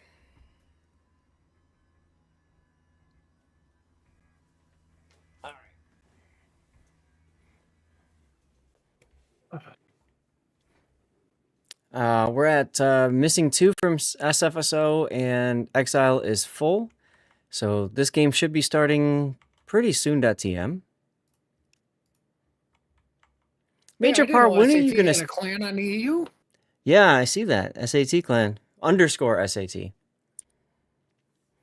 But Major Par, when are you going to start casting tournaments, huh? When are you going to make that happen? Is my picture... I think my face cam needs to be bigger. Yeah. You can do something like that, I guess. Whatever. I did this in a hurry, guys, because, yeah, not a lot of time to do setup, so. What's scary? All right, teams are ready. I'll let them know that we are ready so they don't wait for us, because we are running late. Waiting for one. After this, remember, guys, after this, there will be one more game, and then there's going to be a break.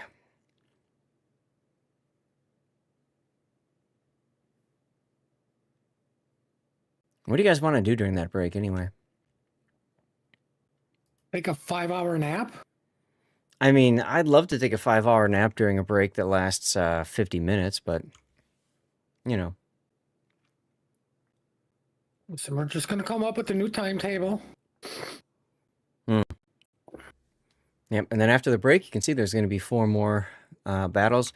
Normally, when we have long breaks, like, we'll look at a player's perspective. We can pull up a replay of the game. If you guys want that, we can do that. Alternately, I can just load up my main account and try to get some of my dailies done, which I wouldn't oppose doing either, frankly. I don't know when I'm going to play this game today otherwise. Maybe I just do that.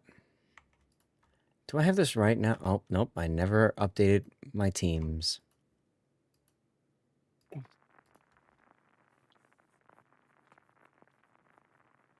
Do the dailies, that's fine? All right. We can do that. Game is starting. Let's make it happen. Wrong button on vertical. Sorry. All right, now we should be able to see both teams. You need to do yours also? All 1 or 2 games these days? Yeah.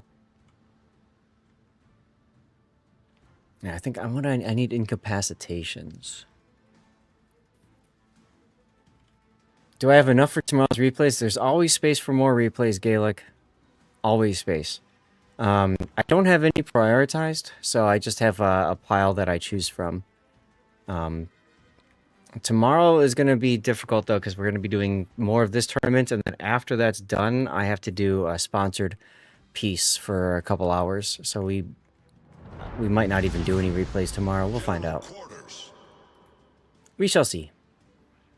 All right, ladies and gentlemen, here's our next look at the War of Faction Alpha Test. This is Team SFSO, Sink Fast, Sink Often, playing as the Freeborg and Fenris Ranger.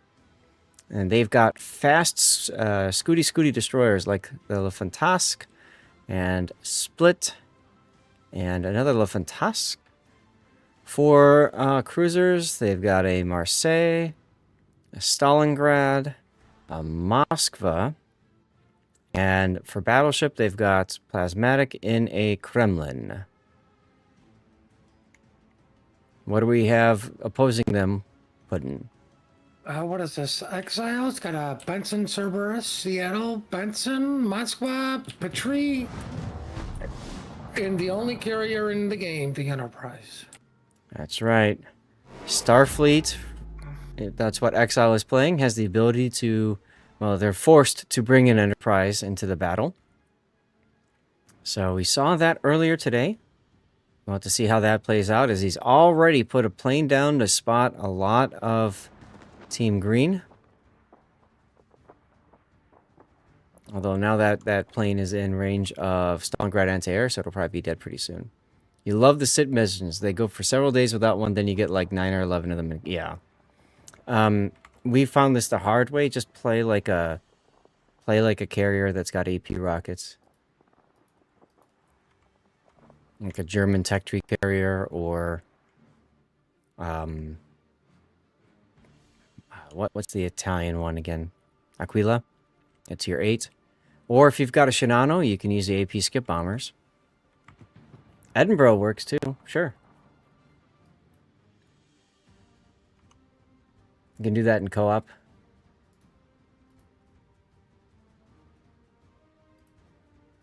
Someone is missing. Grunty. Grunty doesn't cast tournaments.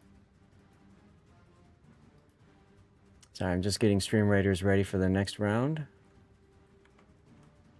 Grunty's been banned from tournaments because he can't beat the delay.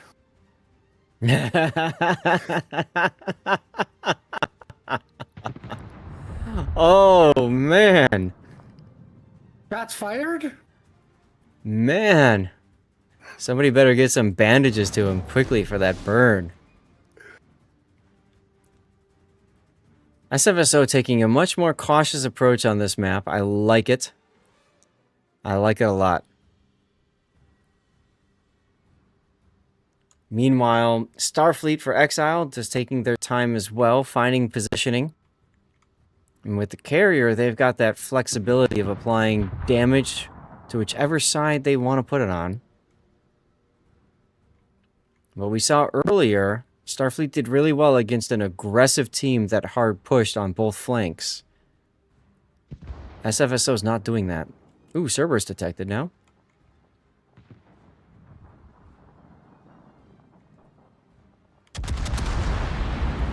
And Marseille connects with a couple of hits.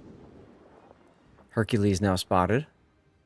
I gotta say, Fenris Ranger is an interesting setup here, because none of these destroyers have smoke, right? They're all fast. Well, technically the Split does.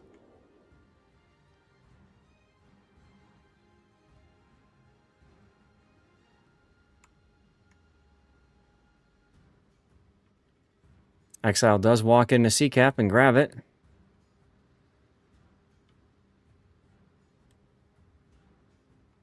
I love this name. Why must I have a name?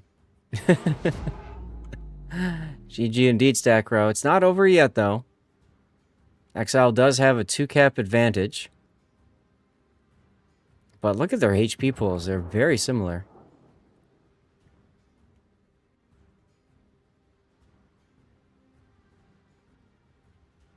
Hello, Bound Editor To Do. How are you today on this fine Saturday? Moskva Raider catches out Stormgren's Benson. Also the Petrie and the Seattle.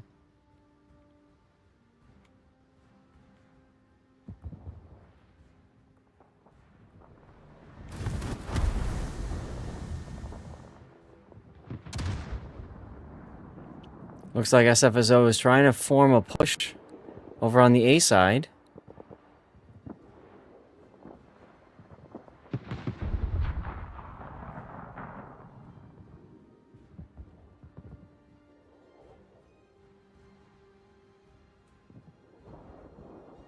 Moskva over at Chocolate has just been ignoring the splits because he's been trying to farm out the Stalingrad.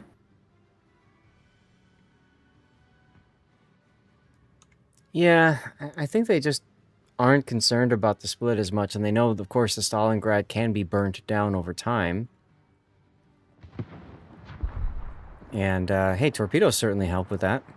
It's gonna take 2 right here. Oh, just as the DCP falls short. Wait, did the torps fall short too? The torps fell short. Oh, man. Benson torp strike again. 9.2 kilometer. Feels bad. Also Everyone's feeling in a lot of pain.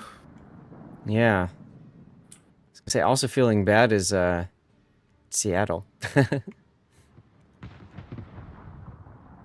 But don't worry, Enterprise will respond in kind. Let's watch these planes come in. Probably gonna strike the Kremlin. Trying to weave through some anti-air.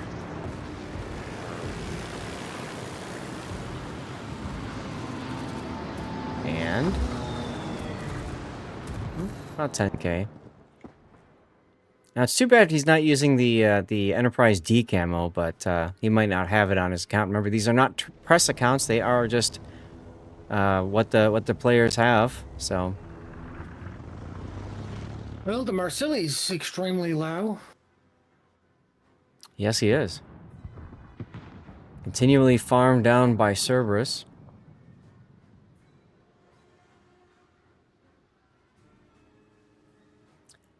Fan, only one team has a carrier because that's their faction trait. Starfleet must bring an Enterprise. Other factions do not have the ability to take a carrier. You like Cerberus? I saw your replay from, what was it? Wasn't it the Cerberus you said? He had like 400k damage in it? In operations? I could see those ships being really good in operations with their crawling smoke and everything. Tudor Dragon coming out, gonna get blasted a little bit here, trying to save his teammate. The enemy is about to win. Plasmatic goes down.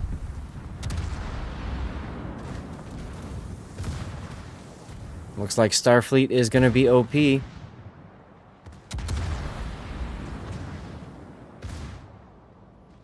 Bring a Farragut. The Marsilli.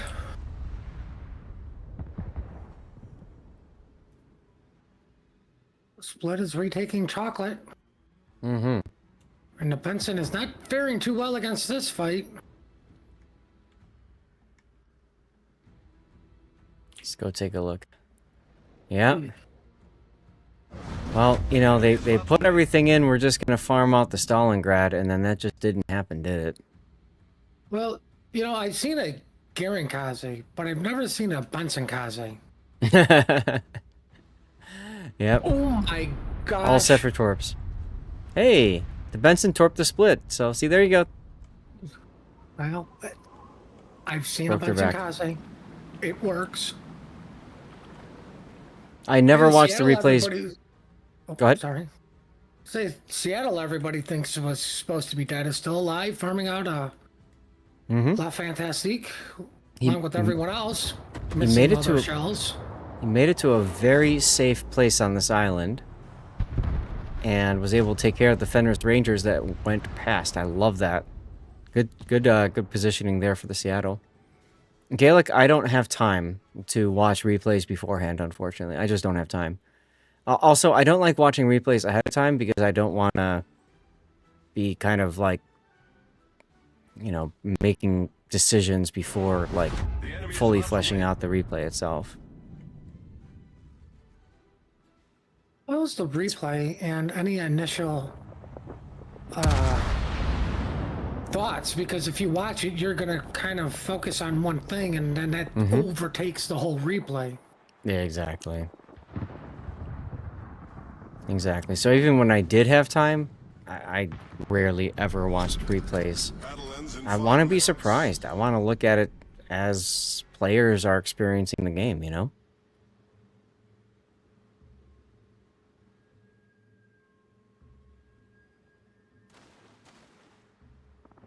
Yep, Moskva just take shots at the other Moskva from downtown. Yep. Yep. 42 seconds until a Starfleet victory for Exile. Yeah, no, it's all good, Gaelic. It's a good question. It's a fair question. I get a lot of people. Hey, did you watch my replays? No. Why not? I just don't have time. Oof. Oof. Both Mosk... Oh, sorry, well, Moskva Stalingrad in that case, trading some blows. 10 seconds, though. I don't think it's going to be enough. Pterodyne Typical is... CD player comes in for the kill steal. Doink. Actually, I wonder if I can get the planes in this death pick. Kind of. It kind of looks crappy, but it is what it is. You don't have the ability to zoom in and out in live play, unfortunately. So, congratulations to Starfleet for the official Wargaming blowout. But it's Team Bravo, so you're okay with that blowout, right? Because it's Team Bravo. 100%. Yeah. All right. Let's get back into. What is it, nap time now? Nope. Nap time is after the next battle. This is us here. And then next up, we're going to go to Islands of Ice. That's at 40 after, so that's in 7 minutes. And that's going to be the Klingons versus the Vulcans. Tash versus SDW.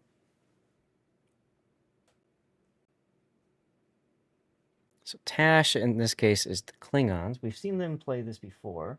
This was our first battle. They brought the Klingons in. And they're facing SDW, the Vulcans.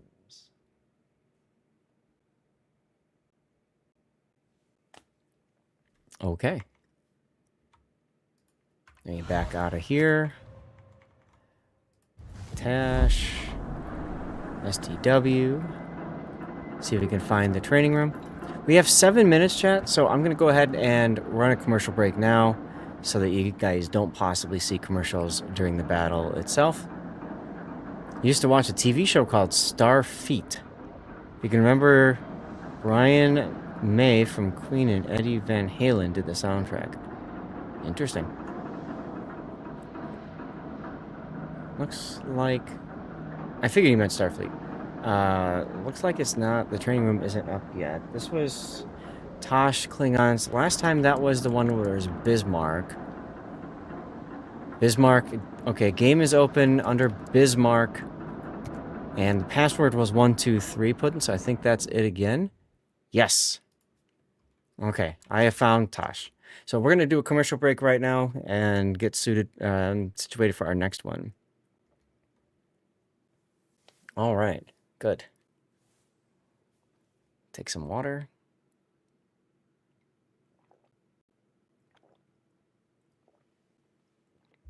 All right, good. Well, we clearly know why or what Garlic was watching in the Starfleet show he was talking about. Why? Beat. And his name is Gaelic, not Garlic, by the way.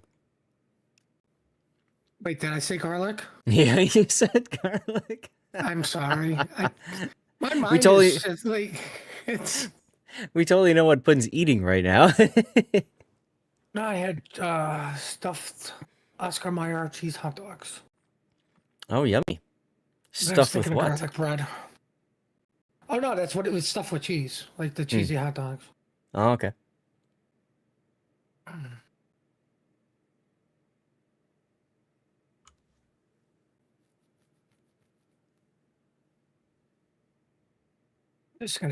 just gonna keep calling them the East German now. that lives in Canada.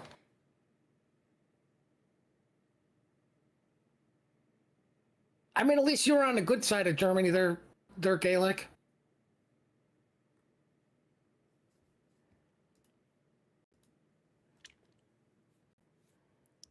All right. Teams are writing up. You know what I could do is I could write out the rest of the schedule because I have it listed. But if I suppose if I do that, something's going to inevitably happen that breaks the schedule, right? 1, 2, 3, 4, 5. We have 5 more after the break. How many lines do I have? 1, 2, 3, 4. Got 5 lines left in my notebook. That's good. Next door to Grunty. You guys must be the happiest people on the planet, then. Mm-hmm.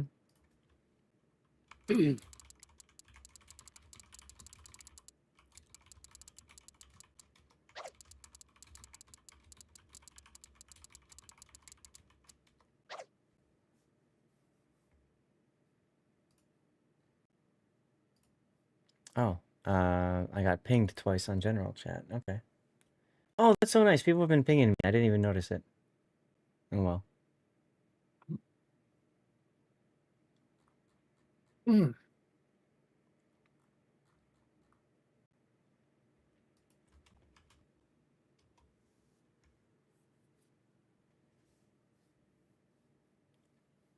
Okay. Um, the game is scheduled. Game is scheduled to begin at 40, which is in 2 minutes. But there are 3 players down for SDW. Wait, is SDW? Okay, they're the Vulcans. Okay. We haven't looked at the Vulcans much, have we? Let's see. Vulcans.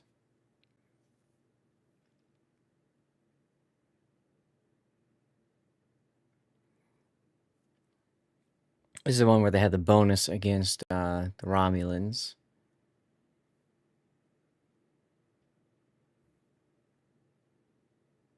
It's a CV max 1, so but that's if they're playing against Romulans, they can take the Enterprise. Otherwise, I don't think they can, right?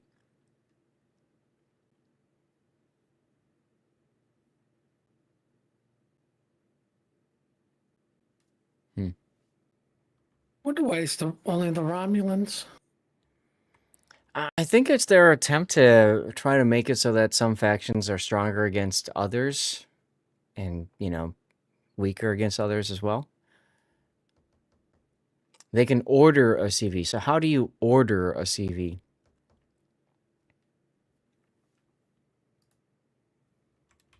How does that work, Link? Go to Amazon. I'm pretty sure you can order anything on there. Right? Amish over on Rumble. Hello, Wargaming for the win. Well, thank you for the comment, sir. Hope you're enjoying the tournament so far. If the Enterprise is requested, a maximum 1 battleship may be played. That's in the 3rd match of best of 3. I would say the way you order a CV is the same way somebody accidentally ordered a tank turret to a carrier. Mm-hmm.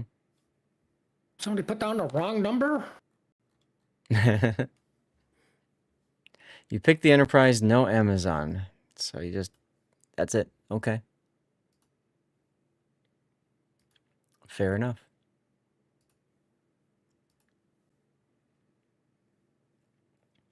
SDW is missing 1 player at this point.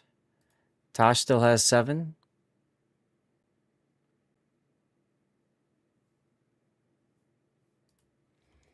So this is, like I said, the last one before the break. So we have seen the Klingons. We'll have seen the Klingons twice. The Freeborg twice. Exile twice. The Vulcans twice with this game. And then we will have only seen Section 31 and Species 8472 once so far. That's a pretty good spread there. I like that.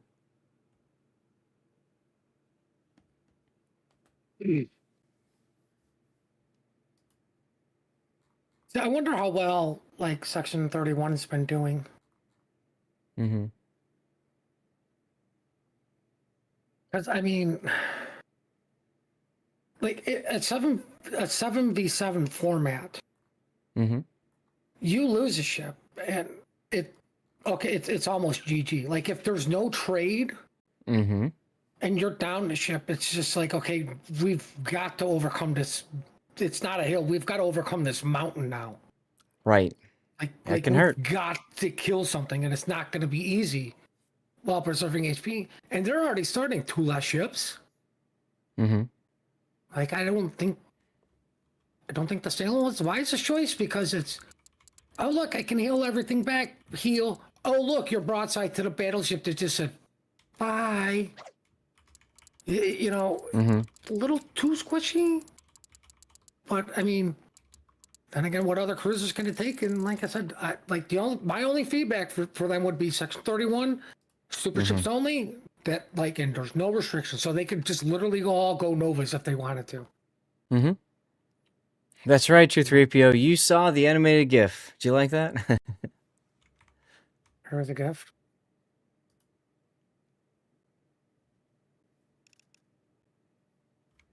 Oh, gift. I thought he said gift. I thought we were getting gifts.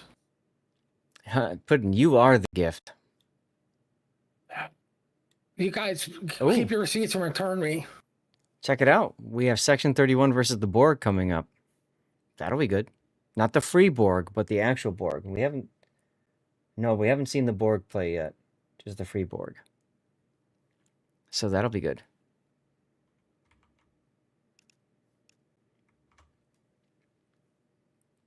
Standing so far, Dutch? I don't know. I know that they are posting like results of particular battles, and I'm sure somebody is tabulating this all. I'm just not sure.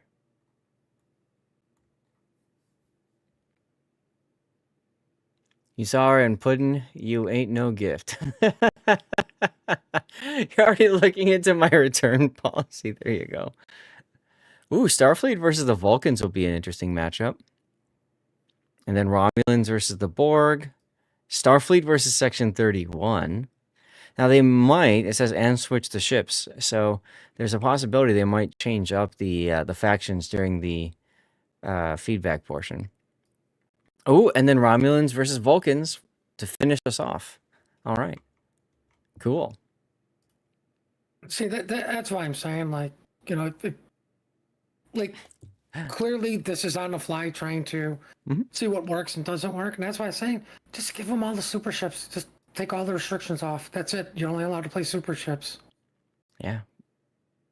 We'll see a rematch of 8472 versus, or 8472 versus Section 31. Just had a game in Ipiranga trying to get the 70 ribbons. All bots went the other way. Ugh, I hate when that happens. Especially when you get like 2 brothers or something.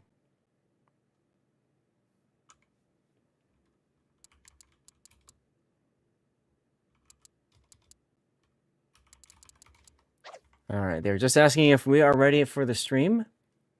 That would be us. So we should be bringing you this game shortly. Starfleet versus Section 31. Remember Section 30... No, wait. Is that what we're bringing you? Yeah. No. We're doing Klingons and Vulcans. I can't read a chart. I'm sorry. I'm tired. I didn't sleep that well last night. Probably because I didn't have any dirty water. You have to go with your good SC coordinator, so you can't even read. Yeah, that's right. Okay. Game hath begun. And this is Tosh the Klingons versus SDW the Vulcans. So, Tosh, we saw them before, bringing Z-23 and another Z-23, very different builds. Michelangelo, Napoli, both with Pack-a-Punch and their secondary fun. Aegir with range and a Kurfürst. And Hanover, the Kurfürst running unique upgrade and full secondary build with Lutyens. Hanover with, I like to call it the playing with matches build because no fire prevention and furious. Starfleet versus the Vulcans will not be emotional. I think it actually will be for some. Anyway, what do we got putting for SFSO? Or sorry, for We SDW. have the brains, just the Italian DD, Mm-hmm. a Ruga, an Iowa, Moss Kebab with range. Interesting, no unique mod. Mm-hmm. Uh, the Maker, whatever. An Otago and the Satsuma, who finally has something big and fat enough to where he should be able to hit the targets in the Kurfürst and Hanover. Mm. I- Yeah, that'll be interesting to see. Like, I'm not gonna like call out skill. It's just, like hitting things at range is not the easiest thing. And like, Mm-mm. why Satsuma? That's my only question. I'm sure they have a logical reason for it. I just will probably completely disagree with it. They have a logical reason because they're the Vulcans, right? And I still Yeah. disagree with it. So quick correction: the Alvaro de Bazan is a Spanish ship, and you can see that Spanish. easily if you zoom in on it. You'll see the Spanish flags painted proudly on the hull. I'm as far away as possible. I don't want to see, small ships get punished. Mm-hmm. And of course, the GJ, I just want to call it the coffee maker. Mm-hmm. So looks like the Klingons going for a hard push BC, similar to what we saw them do earlier today in their first round on Warrior's Path. How is SDW going to react to this? The Vulcans. Today is a good day to die, indeed. Hopefully with collective yeetus deletus of the enemy. Well, I mean, they are Vulcans, so they should be controlling their rage. No, they can rage, right? Like, Team Bravo needs to win. Why are the Klingon ships not cloaked? Well, that's a good question. I suppose it would be interesting if the Klingon, like the Klingon faction, was only ships that had smoke. I'm I'm just gonna go with somebody threw an EMP grenade, so the cloaking devices don't work. There you go. Tachyon pulses and stuff and things. The Dominion shared their anti-cloak technology.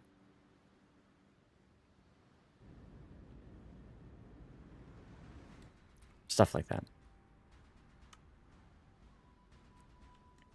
So I don't think that the Vulcans have reasoned what Tash is doing, because they haven't moved the Satsuma. He's in a position to deal with anything coming out of A side. Nothing's happening over there. Now he's in position to take care of the middle and A side. Mm-hmm. If the Riga is going to go to where I think he's going to go, the island right by A, and have its nose pointed towards B, that also covers the middle and anyone going through the gap. Of the islands. Mm-hmm.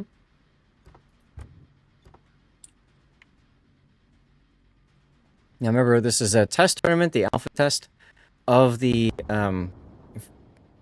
War of Factions tournament. You can type !WOF to get the links and stuff like that if you're watching on Twitch. I don't think I have that hooked into YouTube. Apologies for that. Like I said, I had to do everything really quick this morning and yesterday. Ugh. All right, well, Iowa has discovered the Napoli and the Kurfürst, so I'm pretty sure the Satsuma is going to start turning. Satsuma already took a crack at the Hanover?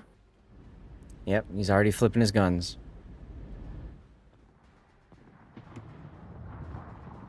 Let's take a look at this fight as it comes through. Iowa wisely backing off.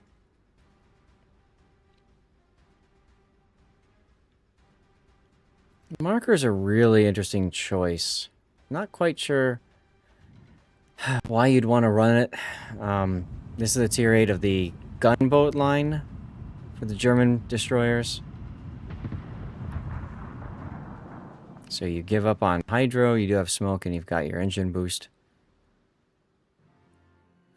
If you get put position on the flank properly, you can use the AP on things that are showing side, as Revenge is doing right now. He does land a torpedo. Ate a torpedo there. Yep. But Michelangelo's hydro is running for another 102 seconds. Revenge knows this. And you're going to see in a sec, he's going to be forced out of this smoke right there.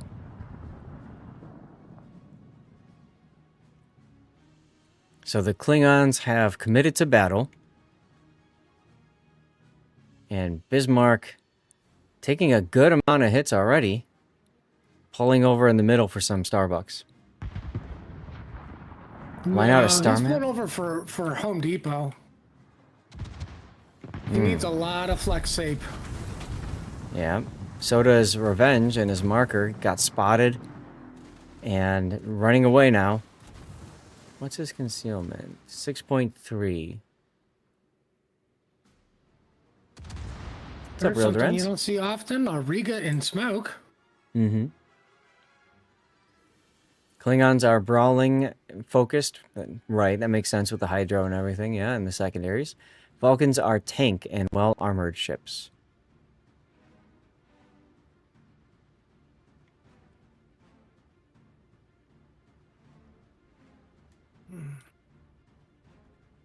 I was about to take a couple of Z-23. Never mind. All skill, no luck.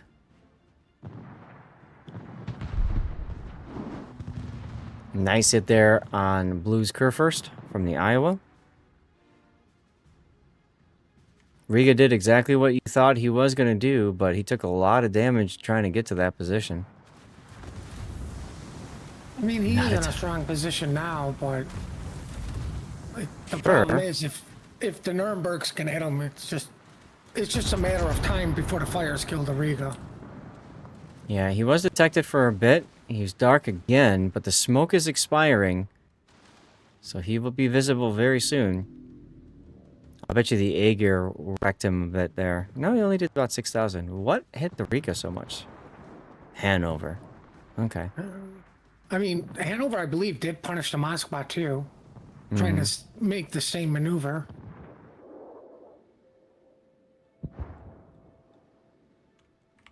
Stream Raiders is ready. Let me tab out and get that thing going. Oh, well, Riga is just about to die. Yeah. The enemy is about to win. Yeah. That is a ride and die island. And the hard part about being on the south is there's just so much space here. Shells just go right over. The north side of the island is different because you've got this cliff right up here, so you get a little bit more protection for your ship. Revenge is it's all right for now, I guess. But Blue's Kurfürst is quite low. 12 seconds away from another heal. DCP is down. I don't know if he's going to make it. 5 seconds. He's got at least one fire on him. Wait, get more fires on him. Satsuma. Kill the car first. Satsuma hit the Michelangelo? Okay. If I'm the Sats, I would have been shooting at the Kurfürst just to get the kill. Speaking of, look at him. Sats is getting just YOLO charged by the Napoli. Just took a bunch of torpedoes. More importantly, Kurfürst went dark somehow. And I have spoken, so he had to prove me wrong. He had to prove you wrong. Who would have thunk you'd see a Klingon bird of prey chasing after a Vulcan battleship? Stop bullying the Satsuma Napoli just because its turrets don't turn. Here comes the Hanover at the perfect time. Okay. There goes to Satsuma. Yeah, that was an interesting gun salute there because he completely whiffed. Probably. Oh, there goes Probably. our Hauser Team Bravo. Right. And that's Can we probably please going to kill be... the car first so it's not an official wargaming blowout? It's probably zoomed in there. That orange got peeled out, that's right. Well, 1 minute to go for the Vulcans, SDW, to respond, but their Alvaro de Bazan is just probably going to get wrecked right here, too.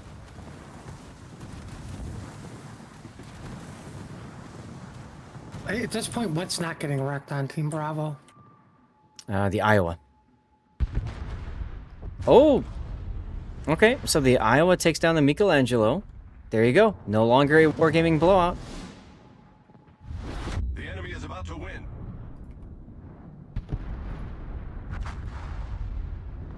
And there goes the I'm Alpha. pretty sure Team Alpha is on a half a cap win. 22 seconds left in this battle. Well, ironically, last time we saw this, it was a Hanover who went middle died first. Yeah. He's alive, and so is the Kerr first. Unfortunately, the Atago is no longer alive. Nope. See if I can get in a position for this death pick. I can. Look at that. There we go. Got ourselves a double on this one.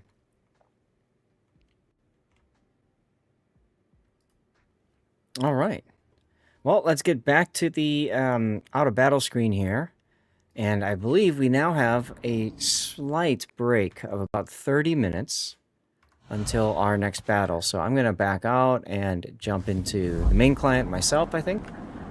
And I'm probably just going to YOLO through a bunch of co-op games to get some progress on missions, because I can. Let's see. Wargaming Launcher.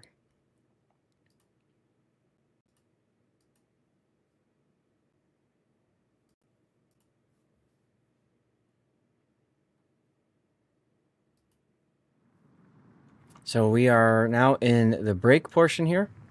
So feedback and switching ships. There's a possibility that we won't start on time. Really depends, because if you think about it, these teams are finishing up, the 6 teams. Now they need to talk. 30 minutes to talk over might not be enough time for them. We'll find out. Quick, Meantime, I think somebody I'm wake up Grunty and get him involved in this. Right? I think I'm working on incapacitations. So that'll be If fun. Grunty needs backup, I'm more than willing to join. Grunty needs backup? If he does. Oh. Oh, you mean to Yeah. For cause the delay. Yeah, so you can sleep or whatever, right? Let's see. No, so we can give you time to get your missions done. Oh, right. Gotcha. I'll just go back to the game screen for right now. Battle, here we go. Reminder for everybody, if you haven't done so, make sure that you are playing with Wang. You need to make sure that you go up to the very top here at the feature, to go to Remembrance of Ming's Past, go to Show. And whichever stage you're on, if you haven't even started playing with Wang yet, make sure that you do so. I'm on stage 2 because I forgot. So you click on that, and there's Wang. You get to play with Wang. And then you click on Go to Mission, and make sure that you accept the mission. Make sure you do that so you can get the stuff and things associated with that web adventure. So for me, I have incapacitations that I need. That's Hello, what I have Invictus. to do too. Yeah, so I'm just going to do co-op in Battleship Tier 10 Conqueror. Recall my commander, and off we go. Wait. I'm gonna go into random battles because I'm so sick of co-op. That's true. Now, if anybody is looking for a mediocre Pensacola player on EU, I'm available for a clan finally. Well, Pensacola, don't threaten me with a good time. I remember why I hate it.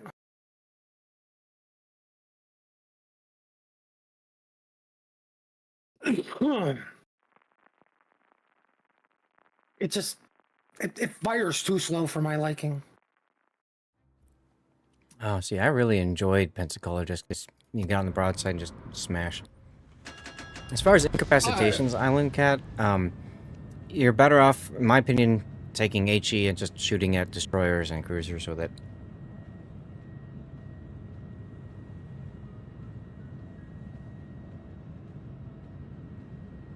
If you can get really, really, really lucky and shoot HE at a sub, that's pretty much incapacitates everything.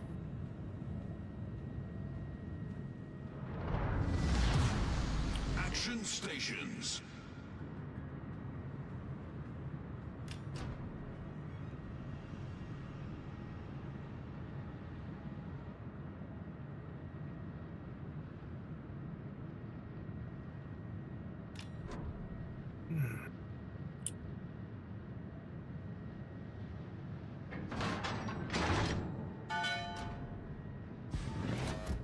Awaiting orders.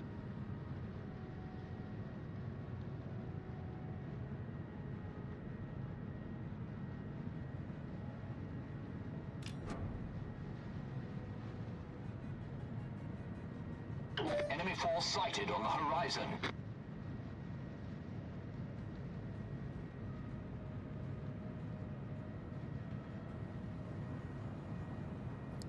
Okay, sorry, I was just messaging start off the I believe the head organizer of the tournament, or at least my contact with him. Letting me know there's going to be a feedback session tomorrow after the third segment as well.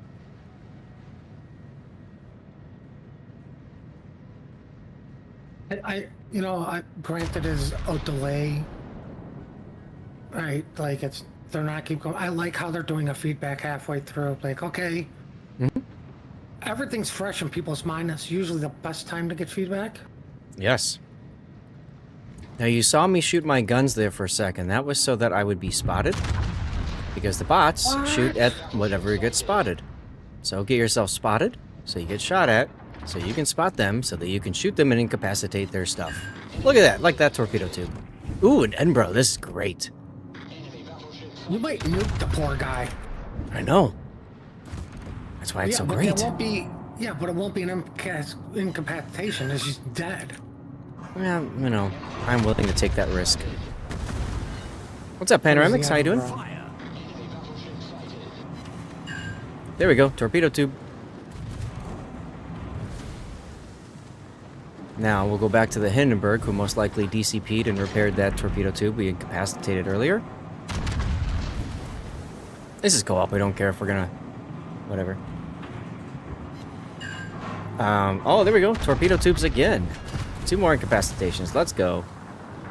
I spy a sub. Subs in co-op are great because they just sit at the surface a lot. So it's really easy to just shoot at them. Right. Edinburgh rammed the sturdy. Dive and run? You find it funny that one ship that really good incapacitated is your go-to answer whenever someone asks for some. Fortunately, Wyoming is usually not eligible. Yeah, because it's a tier 4. Standing by for instructions, over. Another incapacitation. Let's go!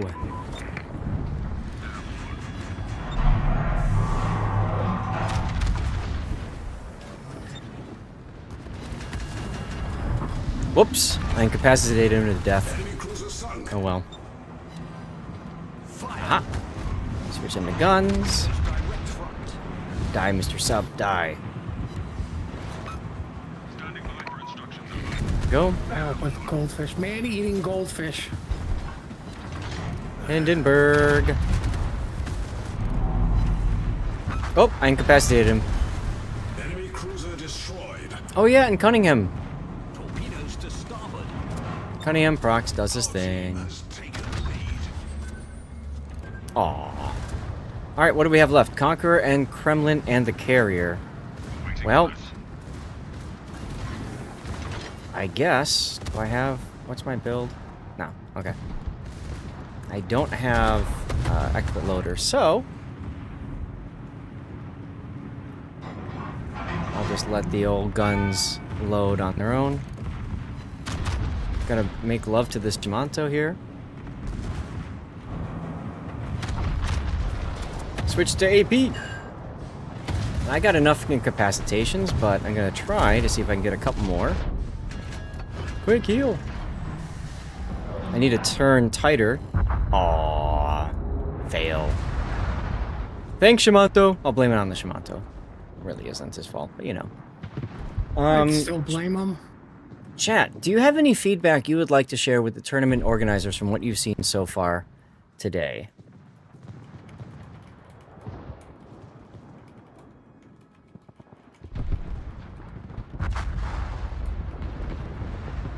So I'm going to write down Section 31 feels too weak, perhaps allow all super ships. What else? Starfleet quite strong. Well, I mean, apparently they got beat by whoever the Klingons were, so maybe we just haven't seen an optimized lead against them. That's a possibility.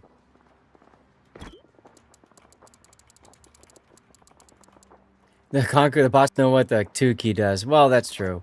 But, you know, like I said, I was focusing on incapacitations, and it's co-op, so I just don't care. But a lot of players in random battles don't even know about how easily their Citadel can be hit. So, what's the next stage after incapacitations? Do I have to go back and start playing with Wang again?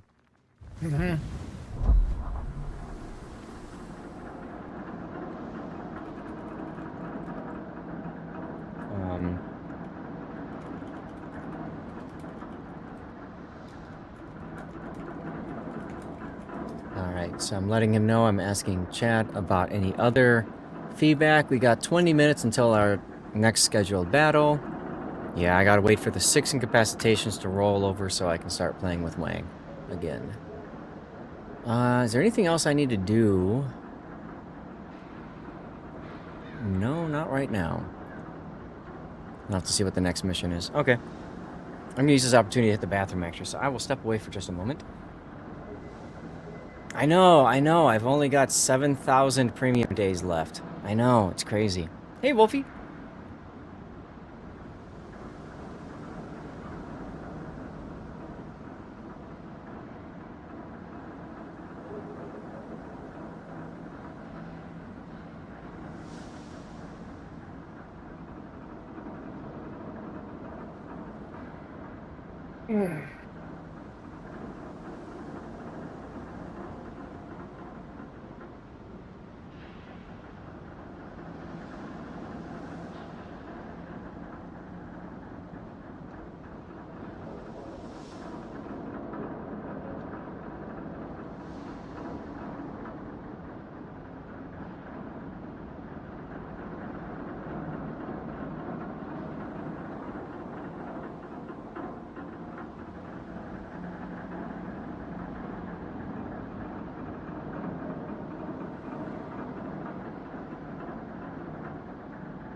Yeah, thanks, Wolfie.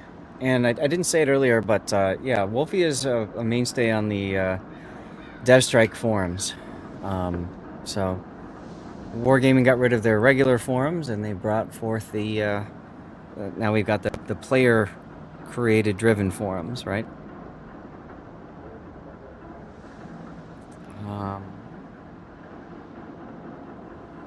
Where am I looking for? That's right. I need to text my wife and ask her for more water.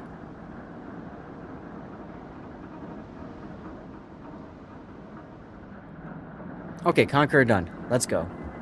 Okay, so... that should now go... I can go back to the armory. Yeah, Island Cat's here too. All the fun people are here hanging out. Okay, so now, here we go. We get to play with Wing again. How many of you guys just like speed through this? Do you guys even read everything? I don't have time to read. Wait. I was you're elected to lead, supposed not to that read. Stuff? I don't know. I mean, people take time to, you know, write stuff in there, so I would think, but ain't nobody got time for that. Yeah, Well, I thought that exactly, was some Panorama. made-up language. Okay, so now we're entangled with the local conflict, and we need to win 5 battles. Jeez, this is going to be tough. Reading is indeed OP. So for this, I want to get as many games in as possible. So I'm going to play as French Destroyer, because it's speedy, speedy, explodey, explodey. In that order. And I need to get enough XP to finish off my 3rd container, so I'm going to go and run the blues. I don't need that. Okay, go.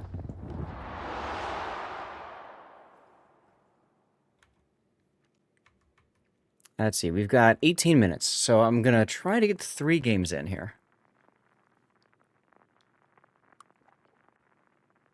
Yes, you write stories about your commanders and your ships, right? Which is always, it was always kind of a cool thing. You keep that going on the DevStrike forum? I remember reading that thread a long, long, long time ago. One other thing I like to farm while I'm doing co-op is compliments. Might as well use them up because I have them and they mean nothing. Makes you feel good though. You know, when you give them out and when you get them. So, give them out, people. Only if it's about my butt. See, and then you always get funny responses too. Boost des moteurs activé. I'm gonna say, Wilco. Que la bataille commence. You always comp the highest scorer in the game. Ah, that's a good idea, Island Cat. Ain't nothing wrong with that.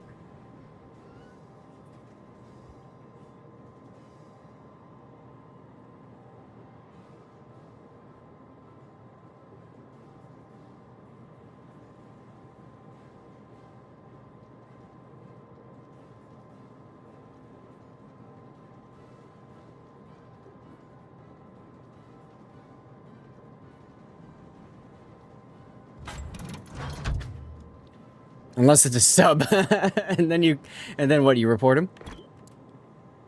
It's in the off topic. Okay, if captains could talk again. Gotcha. Well, I am off to get myself yeeted into death. Here we go. Cool. I've been spotted. Kind of a bad spawn for me because I've got these islands I have to somehow play around. But, oh, Clay Bear. There we go. Now I can do something before I die.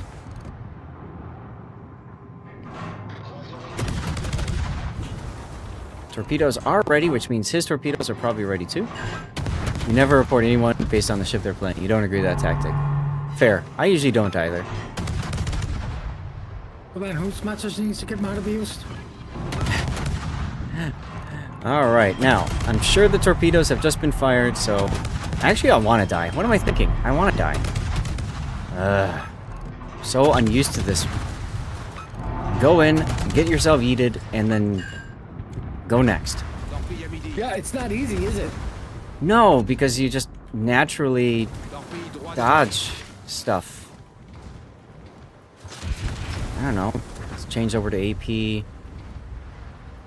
And let's start citadeling the Stalingrad. Actually, I can just ram him. Let's just ram him. Misbehavior in chat is a good use of reports, absolutely. Oh, I'm gonna kill him with my torps. Yep. Damn it! Okay, fine. Croiseur ennemi envoyé par le fond. Well, go render. Dégâts What critiques is au it? moteur. Whatever Des Moines. ship that is. Notre équipe a pris I can't l'avantage. read. Oh, somebody blew up right in front of me. Problème résolu, So, chef. you decided to double sit and watch them blow up. Sorry! Guys, I swear I'm trying to ram things. I mean, torpedo and citadel. I am. Okay, here. Montana. Kill me, Montana. Jesus, take the wheel. Oh, you're way off on your aim. Ah, damn it. Okay, fine. I'll shoot down some planes. I see a creature in front of me, though. I know, it's weird, right? I'm trying to die. This is like when I would do my like rank battle speed grind, and I would try not to win because I was in promotions to the next you know, whatever tier, and I wanted to stay in like silver. So I'd purposely try to not win. Now, when I say that, I don't mean I go off to the corner and, you know, grief my team.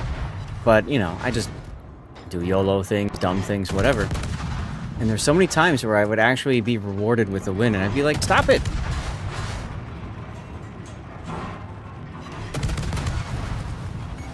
Oh no, torpedo tube's destroyed. That's just gonna make me more angry. I'm not convinced. Rawr. There, is that You better? look clever with no flags. Yeah. Ah, who put this island here? Bogsy. I was gonna say that. Well, see, the funny thing is, I'm gonna kill this guy, and then the game's gonna end anyway, so... Yay, there you go.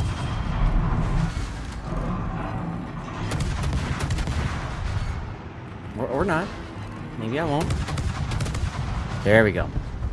Saw where I was aiming on the carrier. Superstructure and the area just underneath it typically is the best for armor and stuff.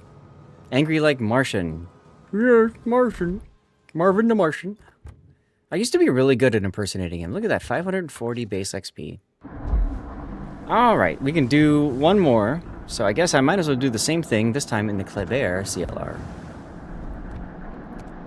We'll put the blues on. There we go. The Iridium 235 Q35 Space Modulator. Whatever you call it. Alright, 2030. I have 10 minutes to do this game. So this time I actually need to die.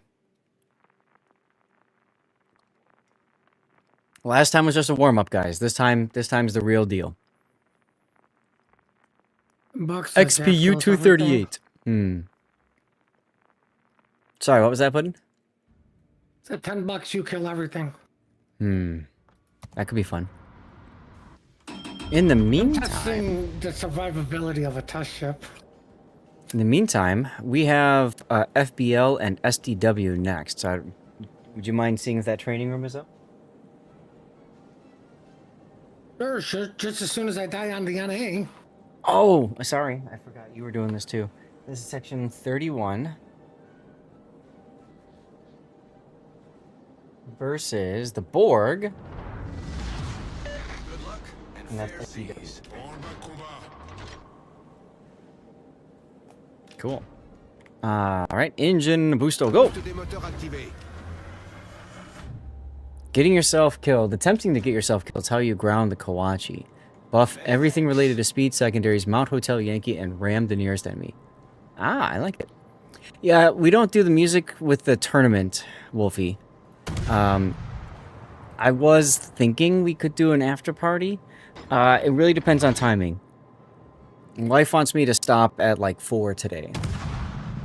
So, like I was saying before, you know, that could change if we get a level 7 hype train going or something. As you guys know, then that extends the stream, or at least the negotiations begin to do so.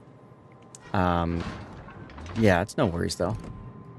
Hello, Kleber. Okay, now this time I need to take his torpedoes. That sounded bad. That sounded really bad.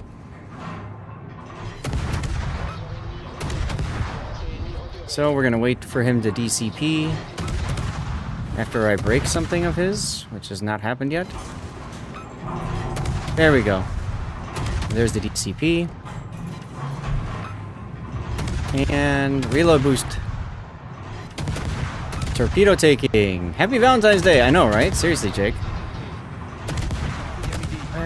Torpedoes! Actually, nope. Nope. I'm gonna... Nope. Nope. Nope. Nope. Nope. Nope. Nope. I have to slow down to take this one. Oh, up the butt. There we go. All right, now. Reste dans la coque. L'eau s'infiltre rapidement. Ah, he said cock. Incomparable, huh? I'm just gonna... I guess I'll just flood out to die here. Right? How are we at timing? 9 minutes to go. I can get another one in. I can get another one in. File blanche torpille détruit. Right, guys? Right? Haha, take... Ooh! Get wrecked, Incom. Get wrecked. C'est ennemi. I'm about to get wrecked. Nope! Stupid bot with your aim and stuff. You think you have your second Arpeggio Congo captain on Kawachi? Wow. How did I not die? I'm at 66 hit points. Come on! I took a full flood and a full fire. Thank you, Stalingrad secondaries. Wow. Wow. I got time for one more. If I have to quit, I will. So, let's go ahead and load up the Marsu.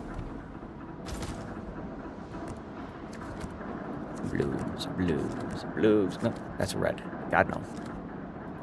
I have like 1,000 of them. Should I have a flag? Please sink me. Right. Go! If anybody was wondering, it's a bad idea to take on 6 people by yourself. This is true. I can just confirm this for everybody. I'm willing to do the science for you. Go back to this one. Are you sure you want this to be your primary account? Shut up and log me in. Room is open for SDW. Look for El Nitos.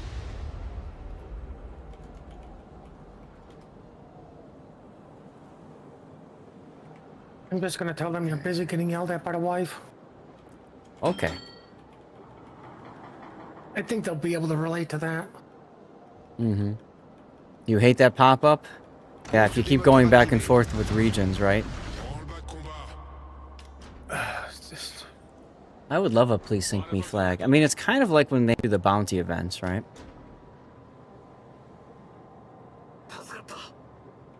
7 minutes.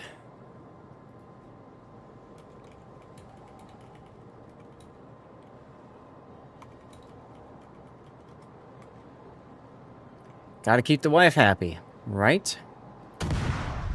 When I was in college, one of my professors, you know how like sometimes they show up late to their own class? We're all just sitting there in the classroom like, what's the rule? Is it 7 minutes? Is it 15 that we can just get up and leave? And right as we were discussing this and deciding to get up and leave, of course the professor shows up. And he walks up to us and he says, "I'm very sorry for being late." He says, "I was making my wife happy," and had a big dumb grin on his face. And of course, you know, we're all in college, so we immediately, you know, think to certain activities that make wives happy. W professor, right? Seriously. So then he finishes by saying that you would think it would take only about an hour to install a new cabinet. And we're all just like, "Aww." You know? Soyez ennemi. That's not what we were here for. Critique au moteur. Problème résolu, chef. That is not what we were here for. Alright, so we are going to get ourselves killed by ramming this Des Moines. Okay?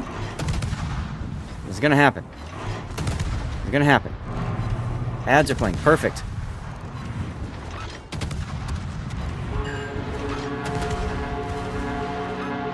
Get T-boned. Yeah! Didn't even kill him because I didn't have ram flags. Awesome. Alright. That gets me out of the battle. Rude as hell.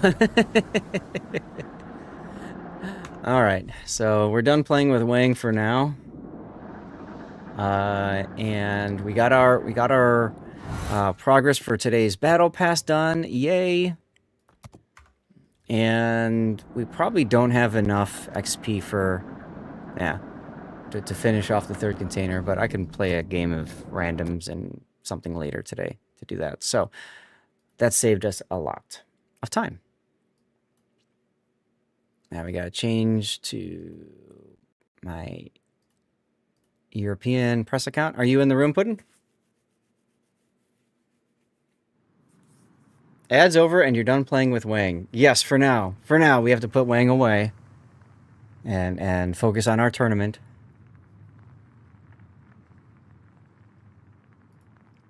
So let's go ahead, put the lights on, and get back to this. Hope you guys enjoyed that brief intermission. I probably could have fit 1 or 2 more battles in if I properly died in the first game. Oh well, it is what it is.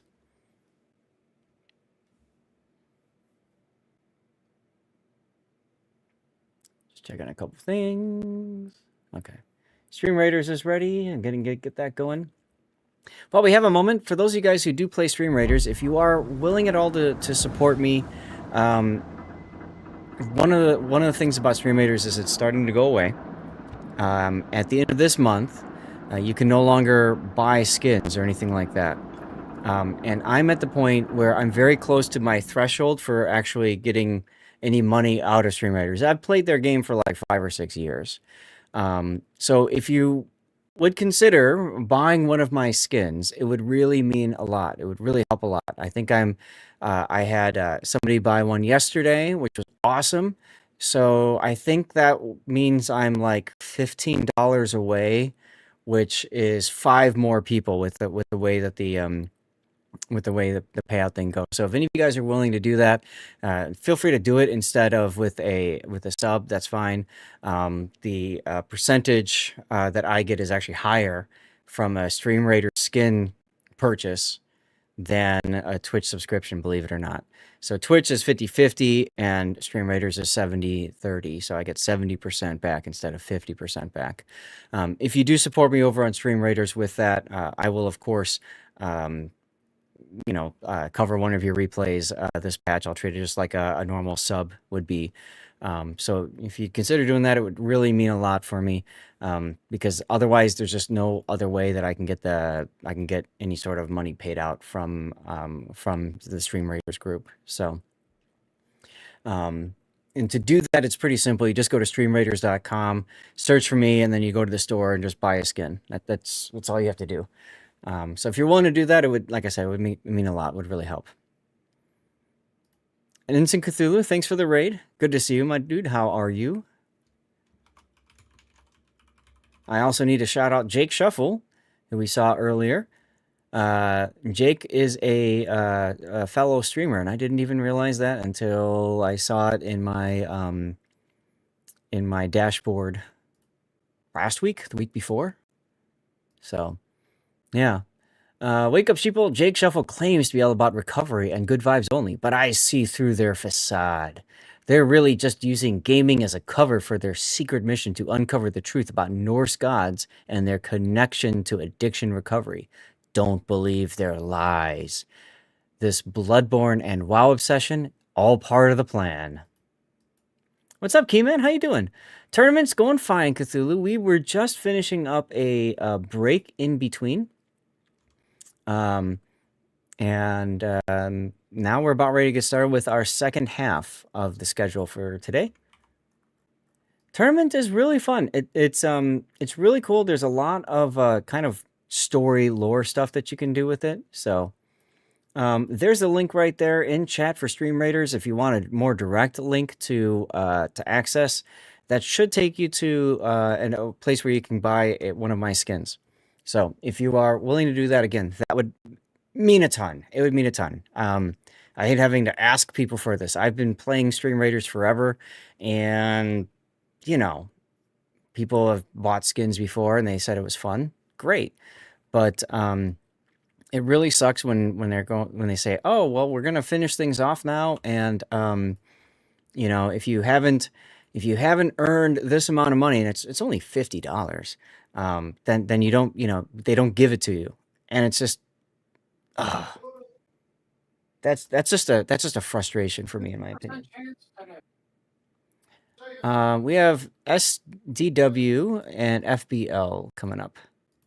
Hey, darling, can I buy Lord Zath's skin? That's right. You can buy my skin. Did they change anything around down here? FBL and STW. So I had it written right, but they've flip the sides. That's okay. FBL is playing as Section 31. I gave them feedback to raise the tier for this because Section 31 only plays with 5 players. So I don't know if they're going to do that or not. We'll see. They're allowed 3 tier 11s and 2 tier 10s. And our feedback from the first time we saw was just let them run all super ships. And then SDW is the Borg. Here's the Borg. We haven't seen the Borg play yet. So this one is going to be interesting. Looking at their lineups and stuff. Commercial is going to start in 11 minutes. And we're a couple minutes behind. I think I can't run I don't think I can run one. Chat, I'm going to see if I can run a 3-minute commercial break. There's a chance it might cut into the start of this battle, but I'd rather it cut into the start of the battle than while the battle is going. So let me see if it runs or not. If it doesn't, I will just see if I can snooze them. Either way, we'll get it figured out. Okay, it looked like it ran. Okay. So what is going on with the Borg? You got Maine, Novosibirsk. So they take 2 battleships. Okay, I don't know what 6 punki means here. Up to 6 points, up to 8 points, 9 points. From 9 points. Here's the point system. I see. Okay. So this is the starting levels. 6 tier 8s and 1 tier 9. And then maximum is 1 tier 11, 4 tier 10s, and 2 tier 9s. Okay. Lots of French ships. It's French and Soviet. Some Pan-Asian as well. And in Ohio. North Carolina, Alabama, Iowa.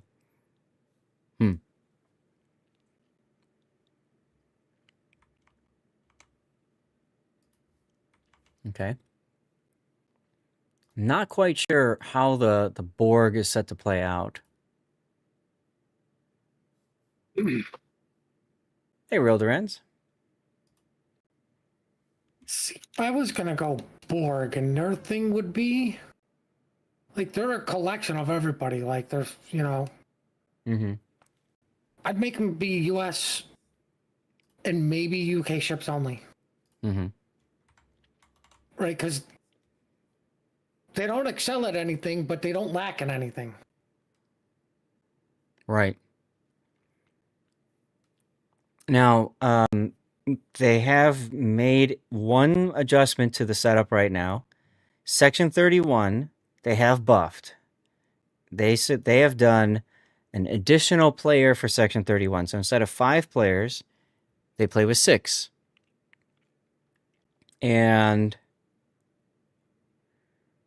that is a 3rd tier 10. So 3 tier 11s and 3 tier 10s. Okay.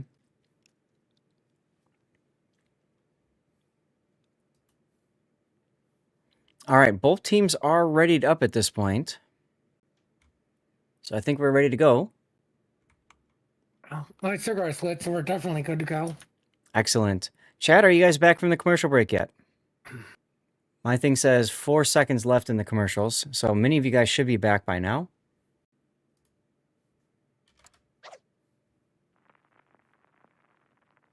You had to sneak that plus in there, didn't you? I did have to sneak that plus in there, yes. Chat, are you guys back yet? Chat, real quick, change up. Actually, I'll mention it when we get into the game. I'll mention it in the game. Let's go. Here we go. All right, so welcome to our first look at the Borg as they fight Section 31. The Borg is a mixture of Soviet and Russian ships, as well as a couple of others brought in. Not quite sure how the points works with them yet, but we shall see. They have a Kyiv. Commercial's not playing perfect. They have a Kyiv, a Vardabazan, a Tago, a Riga with no flags, a Moskva, an Iowa, and a Satsuma. That's got to feel weird to spawn next to a Satsuma and an Iowa. You know? Don't forget, by the way, this is a training room, so if any players are listening, please feel free to share with your teammates. There's no reason to not run 0 flags because you don't lose them in the training room. You don't use them up. You get them back at the end of the battle. All right, tell us about Section 31, Puddin'. Well, we've got a Gering, a Moskva, an Annapolis, a Nova, a Yuskov, and the only good battleship in the game, the Schlieffen, with no flags. No flags, running loot yens, but not taking the loot yen skills. By the way, a lot of people know about this build document that goes around, and a lot of people will just follow that build document straight through. And I highly recommend you consider not doing that. The build document recommends Demo Expert, but I always tell people you're far better off, especially if you're using loot yens, taking preventative maintenance, because preventative maintenance keeps your secondaries alive. So that's very, very important. Exotic skins created by Zath Bliskin. I don't know about that, Wolfie. The other thing is, for a Schlieffen especially, this player, Captain Rudy, has chosen to go with... he's trying to get a way to put vigilance in. So in order to do that, he's sacrificing 4-point skill here. And the Schlieffen line has a limited number of DCPs. So having that emergency repair expert actually would really help the Schlieffen because it's an extra charge of a DCP. And heal too, of course. Now, you'll note that there are 6 players for Section 31. And that is... I just noticed something. Oh, well. That is because, as part of the balancing change, they now have 6 players instead of 7, or instead of 5. And that 6th player is an additional Tier 10 ship. Ah, okay. Got it, Wolfie. Thank you. I don't agree with the Schlieffen build almost at all. Why is that?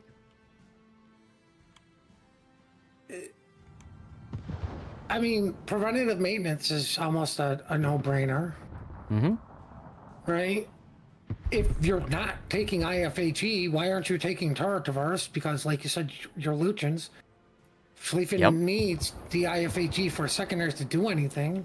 Yep. Right? Like, what do you need a adrenaline rush for? If you're not going to survive because you've taken nothing in survivability, AR is not going to matter to you. And slot 6, I mean, Schlieffen is one of the few ships where you actually want to put secondaries in slot 6 because your secondaries do... If you're playing the Schlieffen right, your secondaries do as much, if not slightly more damage than your primaries. So, anyway, that's okay. I mean, for a comp, I could see secondaries, but like, or range mod, I can see it, but I mean, remember, you're not running concealment, but you've got all this stuff built for secondaries, and you can't get into range with your secondaries preserving as much HP as possible without concealment. Right. Now remember, the players here are all using their own accounts, and so that plays into this. They don't have press accounts. They can't just go and spec everybody with whatever they want. Borg have taken the ACAP. Looks like Section 31 has chosen to just wait until the Borg advance. They want to receive. I guess it makes sense with having one fewer player. But if they're just gonna sit here, it's game over. Like they've already lost. Mm-hmm. Right? They're kicking 2 caps to your 1. Right? Mm-hmm. Like you're gonna have to push forward. I grant that, like you say, slowly, but like SCW, they're okay. We're in defensive positions. We're waiting for them to push, Yeah. Because they and know it's they like don't okay, need to push. yeah. So now it's like okay, all we have to do is preserve as much HP as possible, and focus on just one ship. Yep. This is why that early cap is so important in this tournament, or any tournament setting for that matter. And so Mad Dave able to just go in and grab the A cap. You can see now the realization from FBL, right? They have to find a way back in. I don't like the Mosfa going so broadside here, but I can understand it. He wants to get himself up to here, get his nose in the A cap to at least stop the point gain. Stack row. I wouldn't have a problem with the Mossbot doing that if he didn't shoot. Yes. Yes. Don't let yourself get... Oh, he's turning the other way. Well, that was nice of him. What? Okay. See, usually competitive, what you do is you put the bow like right here, and you prevent the A cap from ticking points. At the very least, it ties it up and it slows the game down because they're 3 minutes away. But with the Mosfa in position, you can use your teammates to force the players back from A and get the cap. So the Gearing's gonna walk in, Schlieffen's gonna walk in, Mosfa's gonna make a U-turn. It's like he's following a, like a GPS or whatever, and it tells him to make a U-turn when possible. Gearing detected. Oh yeah, that's right. Riga's got this thing called radar. Actually, no, that's I Mosfa's can't radar. believe these words are going to come out of my mouth. Mm-hmm. Shove the Schlieffen into the Thunderdome and just park him there. Mm-hmm. Yep. Put him right there.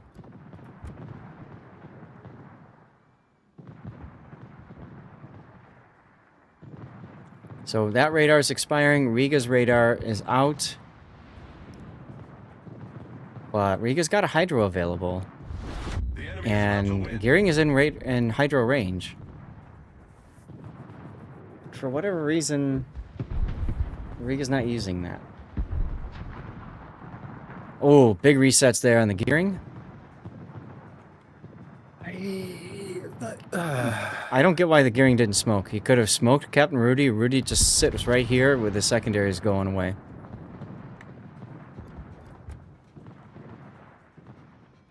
And there goes the Moskva. Elite. They needed that to even out teams, but Yeah. gives them some points. I like Elite's positioning here. This is a really good spot. It's And Elite, not Exile.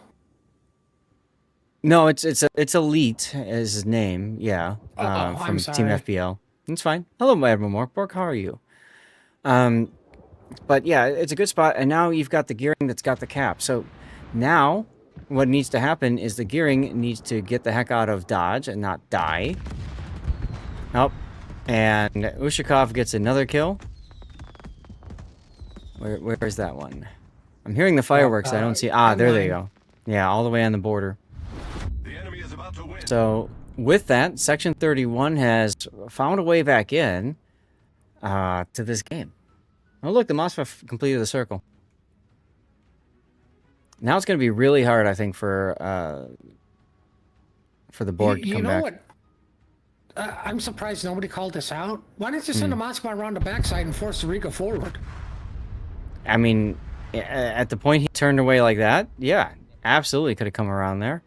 Novosibirsk does go down.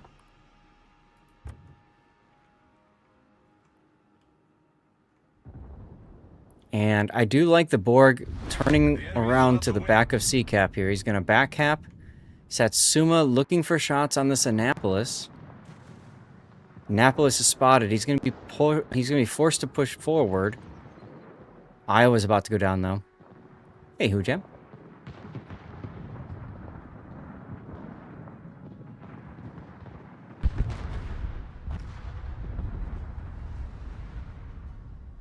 Hey, the So, gang smoked. About time. yeah. And he's backing up, too. I'm Well, the surprised. Moskva was letting the Riga just poop on him. Yeah, I don't understand. There goes the Annapolis. I don't understand why the Riga hasn't just radared so they can kill the gearing. And also don't understand why the Kiev just came out like that, but okie dokie.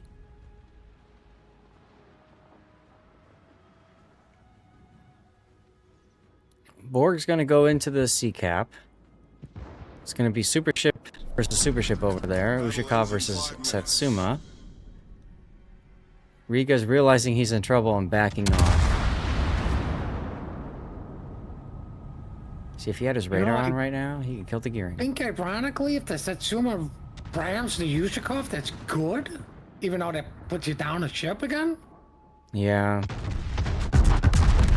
Or that could happen. Don't come out broadside in front of another battleship. Bad idea. Bad idea. Kapow indeed. Well, Ushakov takes a few torpedoes from the Alvaro de Bazan, but that's about it. Alvaro is detected. He's opening up on the Moskva. Let's see what this battle does here. Riga pulls forward, misses the citadels. Ironically enough, is going to take a torpedo. He's got hydro available. Ah, there he goes. That's the old COTS method. Turn it on after the torpedoes. I'm glad you're awake, Duckman. Uh-oh, Ushakov. Oh, more fireworks. About to win.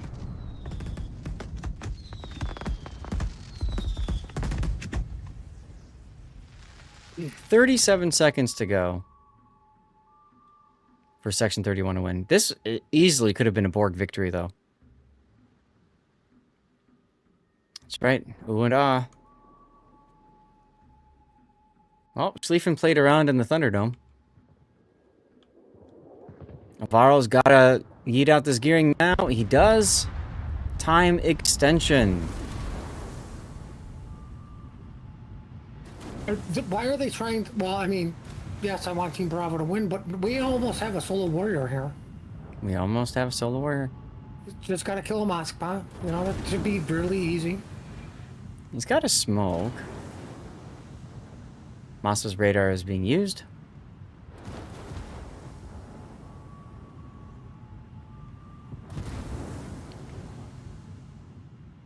That Moskva flinging AP at him. Yep. Yep. I know. You think I'll go back to sleep? Cats complain when you move? Fair. For cats, when don't they complain? So now he opens up. Maybe he realized the Moskva was shooting AP. I wonder Here if the comes the Schlieffen. Moskva's realized he's been shooting AP. The Yushikov has HE loaded. 11 hit points left, and that's it. We have a fireworks show for the end of our battle. That looks so cool in the death picks. I gotta say, that looks really cool. As Borg, you have to pick a ship as queen. Oh, you lose the queen, you auto-lose. I didn't realize that, Link. Thank you. Good to Wait, know. what? As Borg, you have to pick a ship as the queen. If you lose the queen, you lose the game. Who is the queen? I don't know. I would assume they would have to tell whoever's running the show, you know, whatever admin, who the queen was. Moskva can't aim... Well, no, Moskva can't use the right shells. It should have been HE shells fired, but he was using AP for whatever reason. We like to call that skill shells when people are using the wrong shell. Chat, we're going to do a 3-minute commercial break and get things set aside here. I need to fix something on my screen, so I'm going to do that while this is happening. How can I fix this? I forgot about this wonderful little issue there. Nope, that's the wrong way. Transform. Piece of cash. I need to flip this. Flip. Vertically? Horizontally? Flip. Vertically. Nope, I did it wrong. When you have a 50-50 choice, you always pick wrong. Alright, we need to flip it. Horizontal. There we go. It's an issue that I noticed before. It has the red side of the thing as on the wrong side of the map. Green should be left and red should be right. So that's just a thing. All right, let's get back. And Puddin', our next one is going to be in 4 minutes. Yeah. Unicorn. Yep. I'm just calling him Unicorn. I'm sorry, guys. I thought it was Unconcerned, but Unicorn sounds better. Did I lose my game? I think my game just crashed. Yep, my game crashed. Poise sanitary napkin commercial. What timing during this update? Using Ming C tokens. Okay, there you go. Excuse me. Yeah, see, this one, it's got it mixed up too. I need to fix that.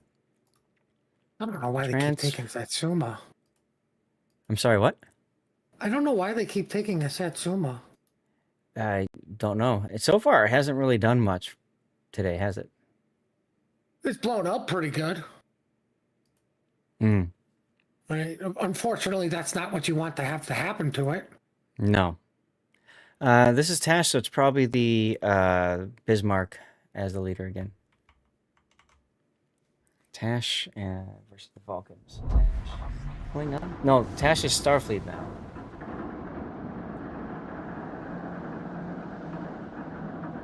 Well, Unicorn's still in battle, looks like, with Exile.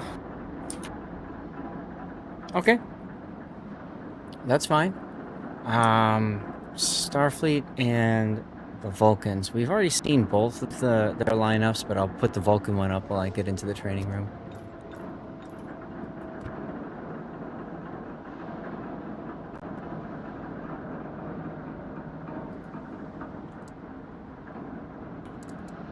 Commercials are over. Perfect. Thank you, Wolfie. It's always difficult when I'm doing a tournament to manage commercial breaks. It's a little bit easier right now with it being, no delay, but it's still a little bit of a challenge. So thank you guys for your patience. I really don't like it when people get stuck watching commercial breaks during an actual battle. It can happen, though, from time to time. I've screwed that up. Raptor screwed it up. It just happens. So, yeah. But we are on the home stretch. We have 3 more to do after this one. So we've got SFSO as the Romulans. Might as well write these down.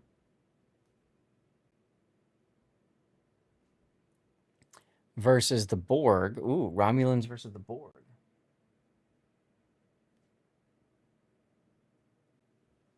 And then after that, we have Tash playing Starfleet again.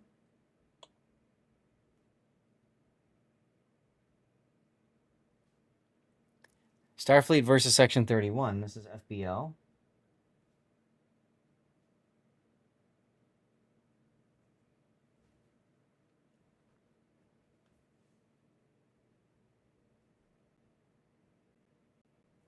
And then we will finish with SFSO, the Romulans, versus Unicorn again. And this will be the Vulcans.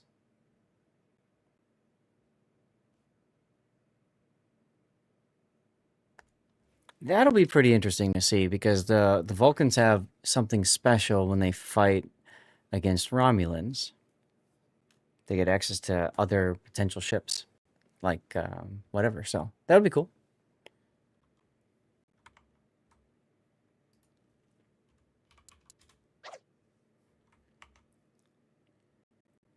Okay, so Exile is still finishing their game. So because that battle is going on up here versus SDW, we have to wait just a few minutes for... Wait, That shouldn't matter, right? Or should it? Actually, yeah, on Unicorn right there. They're still playing that game. So once they're done with that one, they'll come over to ours.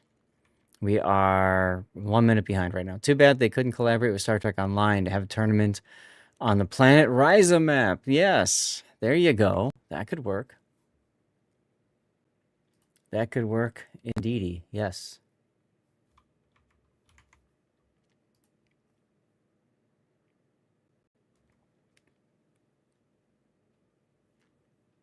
Let's see something here.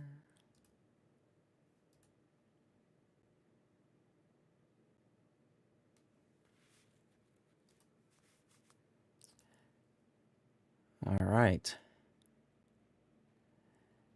So, while we have a moment, just want to say thank you to the people who have supported me on Stream Raiders already. That's Sith Kitten, Burnt Tuna Wad, Mike Fett, Classic Lib, Wildcard 9, Richter Scale, Fair Dinkum, B Scoops, Harley Quinn, and Metal Sporks. These are all people who have helped me, help support me to, where I'm at right now with revenue. So I'm 15 away from being able to get a payout over on Stream Raiders. So again, if anybody's willing to help, that's essentially 5 more people that I would need to help just buying a skin on Stream Raiders, and that would actually be a real huge support for me. Let me get the battle started on Stream Raiders because I see unicorns coming in. So I might as well get this battle going. We have 390 units versus their 313. I think we're going to win this one. Well played indeed, Wolfie. Well played. Yeah, it's I've been supporting Stream Raiders for like 6 years or something like that. This is the only opportunity for me to actually make any sort of money from doing that work with them. So, like I said, if anybody is willing to support, it's like $6. And the nice thing is the revenue share is 70% to me as opposed to 50-50.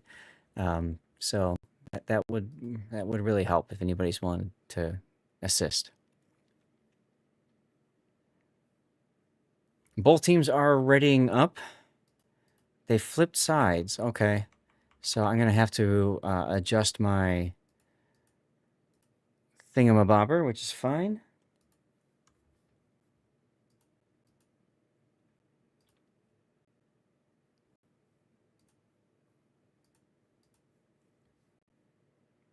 I wouldn't be surprised if the Riga was the Borg Queen in that game. With the way that they were playing, kind of makes sense, I suppose. The Riga was playing a little bit more cautiously.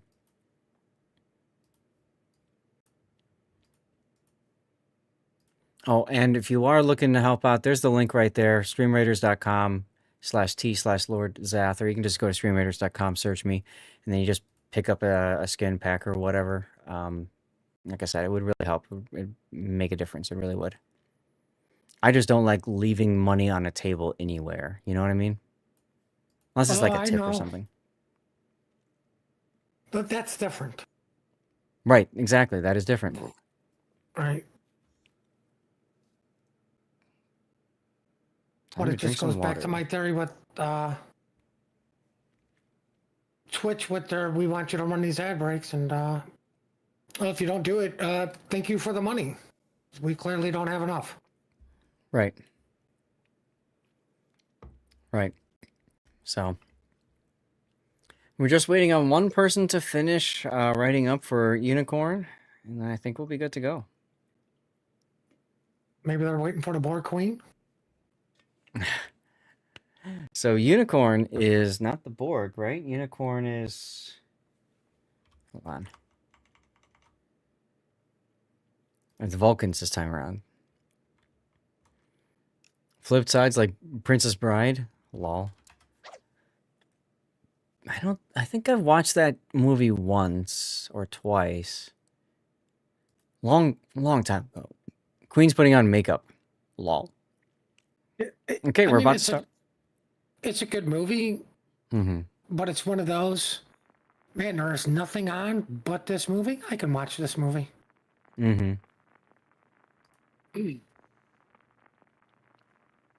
All right, here we go with the battle.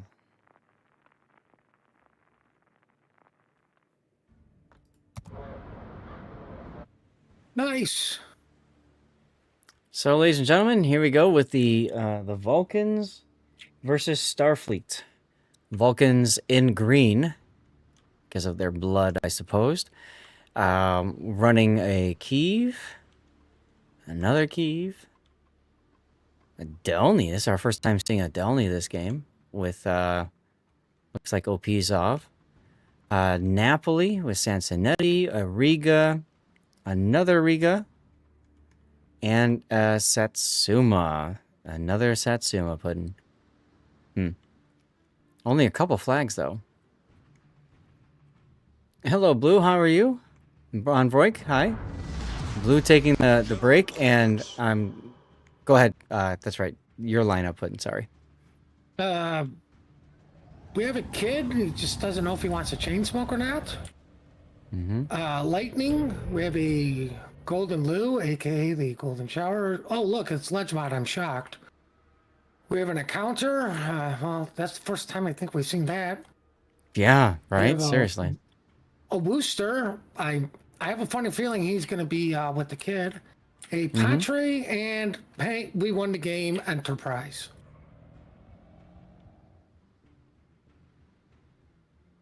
Taking a break as you need to cook. Sounds good.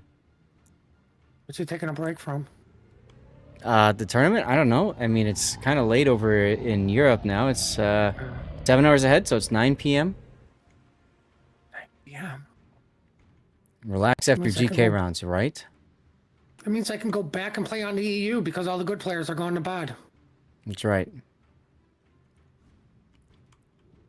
I hope everybody is sitting down for this because we are about to see something we've never seen in any clan battle or cons. But the smoke death snail is going to the 910 line.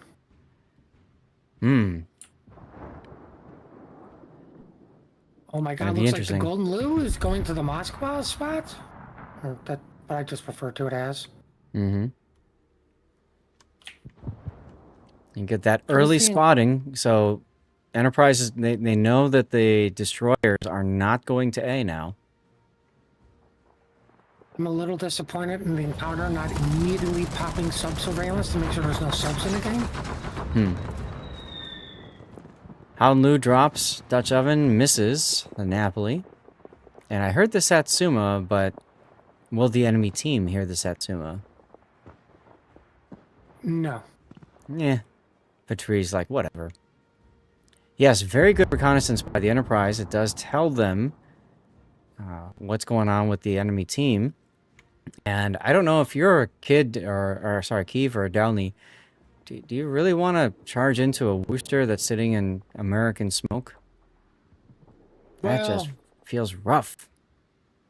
You want to do it as long as you're screaming no balls, then it's okay. But if you're not... Forgot about that.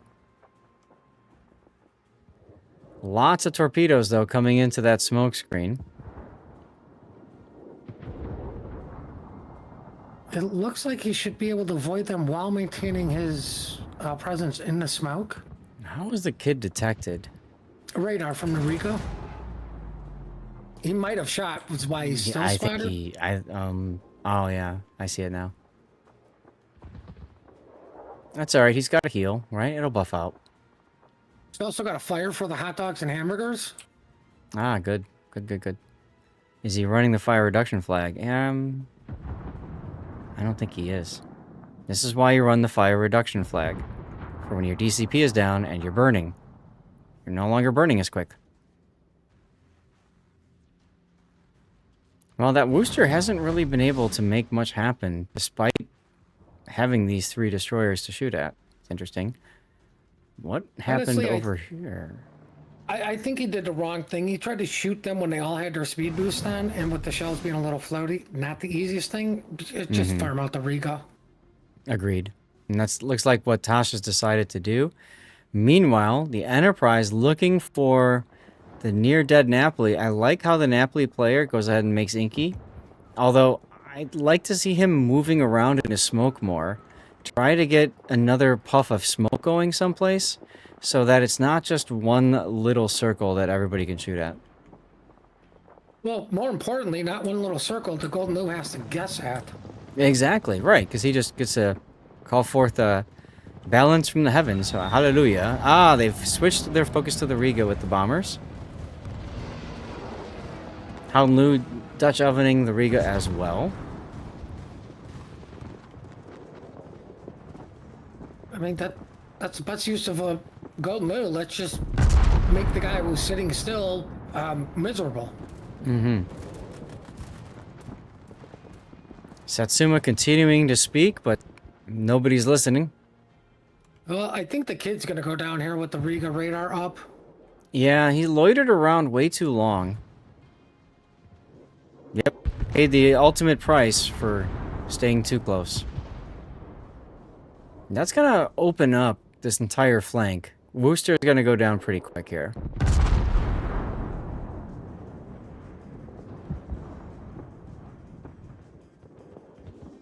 Napoli is getting out. Oof. Ooh. Satsuma finally lands a huge hit. Well, it only took 8 games. Yeah,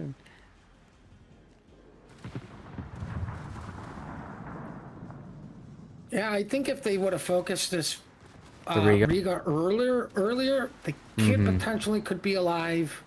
Mm-hmm. And the booster might not be going, oh my god, I took an arrow to the knee, now I'm going to take one to the face. Odd to see him try to go dark there, but okay. Meanwhile, Napoli's still alive.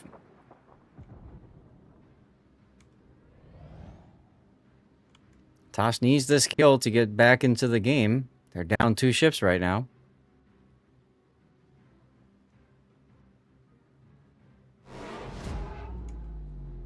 Petrie trying to get his shells into the action. Bismarck shooting at Harold's Riga.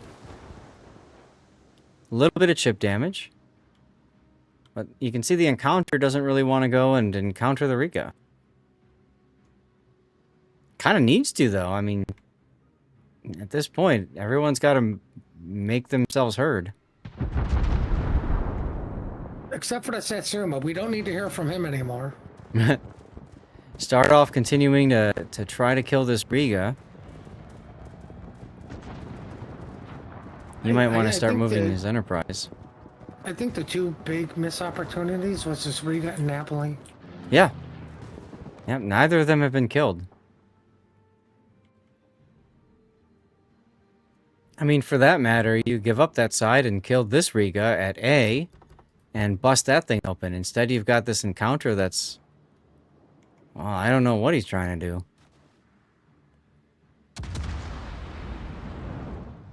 Well, he encountered the island that has nothing on it. Hmm. Well, that is true. Points are ticking for Tash. Tash does have 2 caps. That's about to change, though, as 1,777 is just going to walk right into C.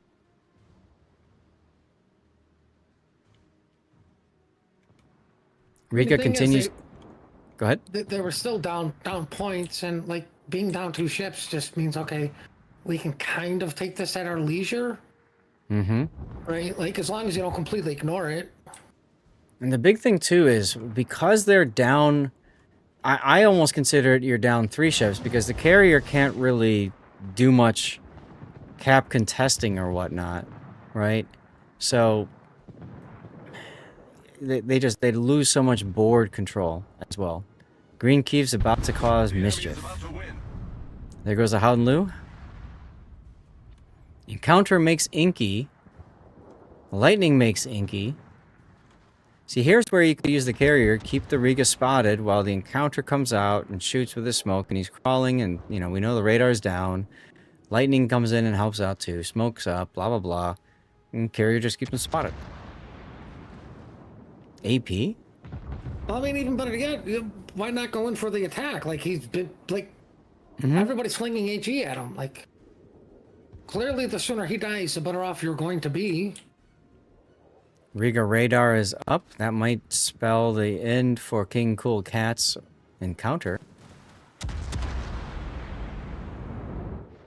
No, they switched to the lightning. Wow. Yes, exactly. Crossfires adding up. Unfortunately, the spotting, Tosh wasn't able to do enough with the spotting, but that'll do it pretty much for this game. It will be a win for the Vulcans.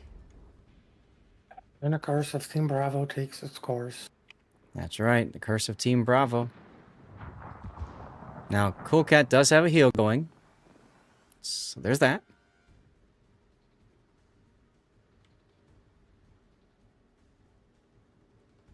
"45 seconds. Will we get a death pick?" Battle ends in 5 minutes.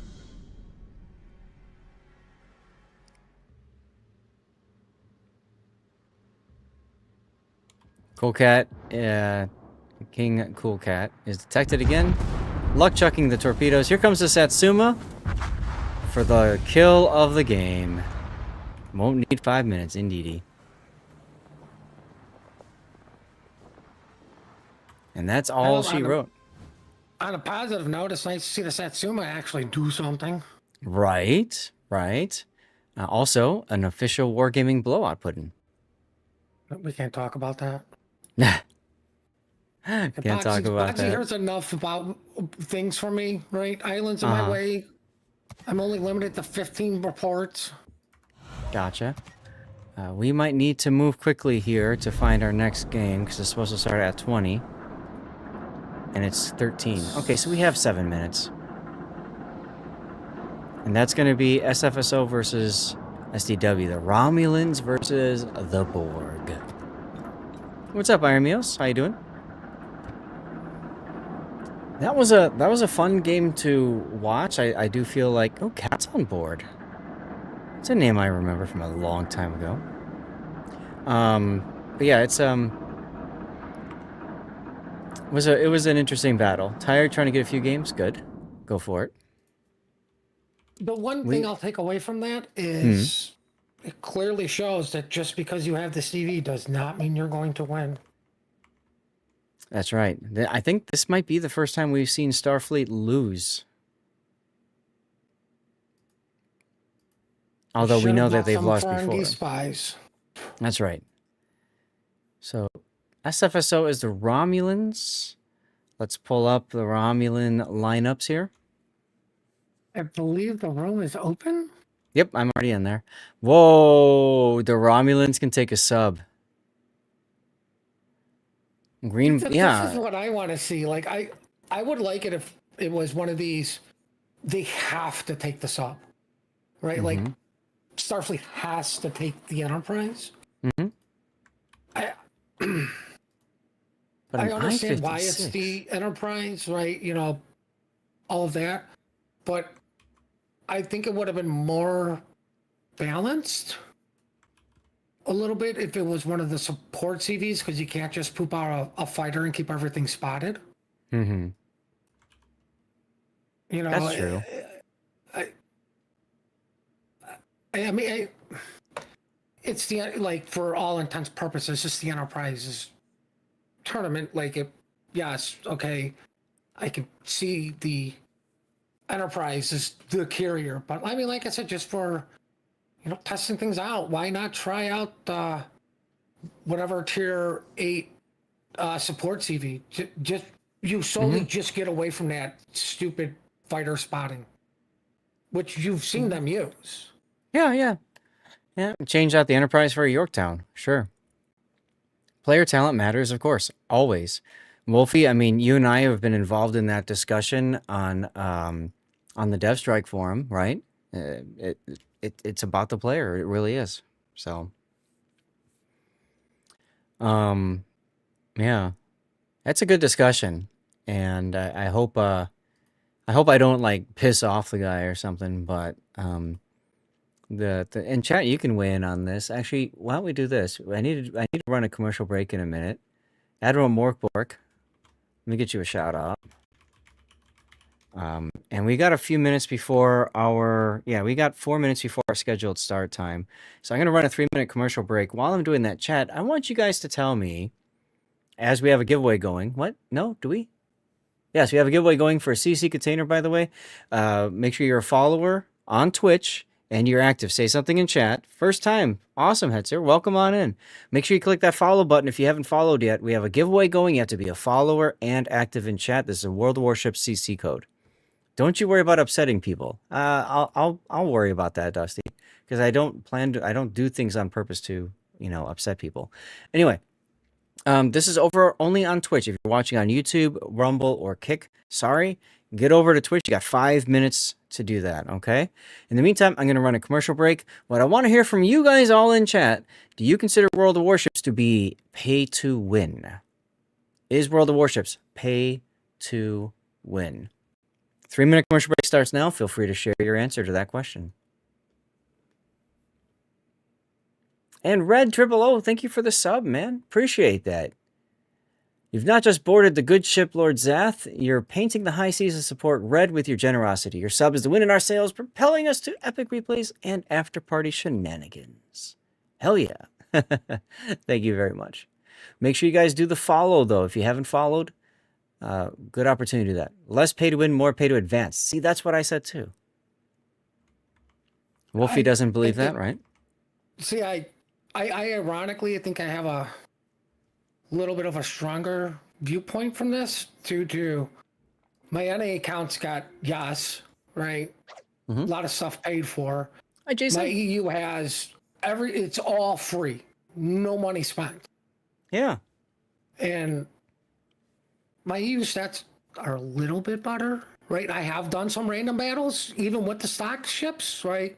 Yeah. Granted, it's Omaha, Pensacola, right? You could say I'm picking on, like I'm seal clubbing, right? But right. it really does come down to your skill. Like I've run into hurricane level players, or at least that's what their clan tags were on EU, and like it literally came down to if I could kill him, we would win, or if he killed me, they would win.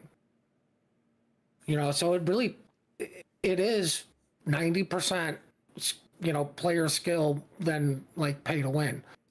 That's right. That's how I feel too. There are some ships that are just inherently broken 4501 that you have to pay for. But if you don't know how to play it, what good are you? And like the prime example of that is Stalingrad. The only people who had the Stalingrad when it originally came out was literally everybody who back in the day got the Typhoon 1 because it was no hurricane. 3 seasons in a row. Yeah, literally you're 1% players. So the stats for that thing are skewed if you look at it now, because everybody can get it because, you've just been playing long enough. Well, and you're just talking about the 4501. That's coal. Anybody can get it. You just save up enough coal. And you can't even pay to win coal. So, I mean, maybe you can in some containers with your doubloon bundles, but other than that, I don't know. Hey, Terrace Mark. Well, I Jason say Kane? if you Go ahead. are having a mental breakdown and convert your steel to coal, because there was that steel mission, which, I'm glad they didn't bring back, but Yeah. there's steel in the battle pass, right? And there's more of it in the pay section. In the event pass, yeah. Yep. Yeah, And there's even steel but- in the Star Trek event. So I need to take a moment and say thanks to Jason Kane 2020 for subbing for 2 months in a row. Happy Saturday to you, Jason. We are doing a tournament right now, so I apologize. The stuff's not popping off like it normally does. But Jason's ship has sailed into another month of support just in time for the weekend voyage with Lord Zath and crew. Happy Saturday indeed as we navigate the high seas, World of Warships together. Your dedication keeps our sails full and our cannons loaded. Zoltan, you say it is, huh? Okay. Terra's Mark 1. Congratulations, Terra's Mark. Make sure you tell us what's in your CC container, huh?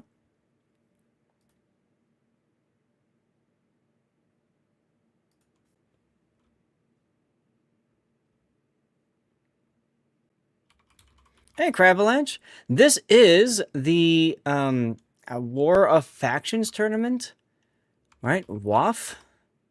Yeah, there it is. So this is a tournament put together. It's a good point. Might as well remind everybody about this. This is a tournament that's put together by the same people that do the Enterprise tournaments. So you may recall Put and I cast the Enterprise G tournament and the Enterprise H tournament. We jokingly call them the Read the Rules tournament.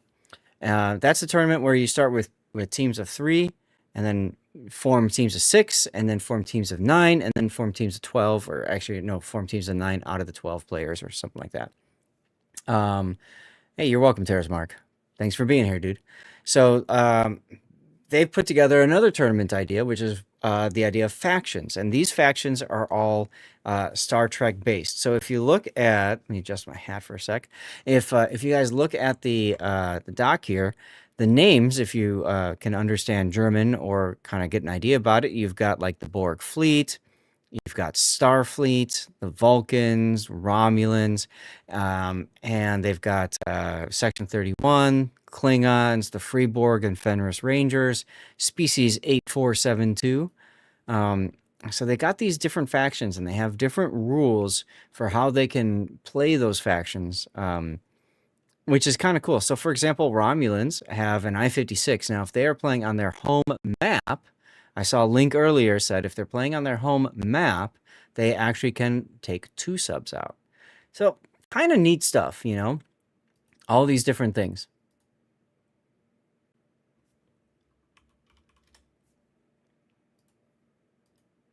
Yeah, it's a cool cross-pollination of product and all that. It's a lot of fun. And I love that there are players that are looking to create new tournaments for this game. COTS is not the only tournament in this game. And frankly, for most viewers and most players, COTS really doesn't apply. Let me say this. For most players, COTS really doesn't apply to them because you ain't going to win, okay? Like, you might get far. Like, what was it? Oh boy, last time, 8th seeded in the international COTS, and didn't they win? I can't remember off the top of my head. Yeah, I thought But Rain won. that was what. That's right. They didn't win. They came in. They kept on knocking out first place teams, which was pretty hilarious. But they're a group that never played in regional COTS, and they got in because of their positioning in clan battles, and they made it all the way to the finals internationally. So that was cool. It was Rain versus Oh Boy. So the number 2 seeded team versus the number 8 seeded team, which is wild. But you know, aside from that, most players who play COTS on a team aren't gonna, they're not gonna make it to the end, and that's just, how the tournament works. You get more teams, you filter down to the top 2, top 4, top 10, whatever. So getting more tournaments out there for players is a huge win for wargaming and a huge win for the players. It's not balanced, but it's fun. Right. And I think sometimes balance does not mean fun. And I think that's the problem that a lot of players run into is they expect a game that's fully balanced, but the fun comes in the imbalance, right? Being able to do something you should not have done. For example, hello, Ebua. For those of you guys who play first-person shooters, Major Power was in here before. I don't know if he's still around, and he played Call of Duty a lot. And, when you look at Call of Duty, there's a lot of things that are unbalanced, or Battlefield, same thing, right? With the guns and all that kind of stuff. Some guns have better time to kill, some, are more accurate, blah, blah, blah. And what you get from that difference of all that is a disparity in build and in how you play the guns and the weapons, the soldiers, the players, whatever. And it becomes fun that way. So that's right. The goal is See, to have fun. Exactly. I'm going to throw So, the counter argument to you from what I've heard from people. uh-huh.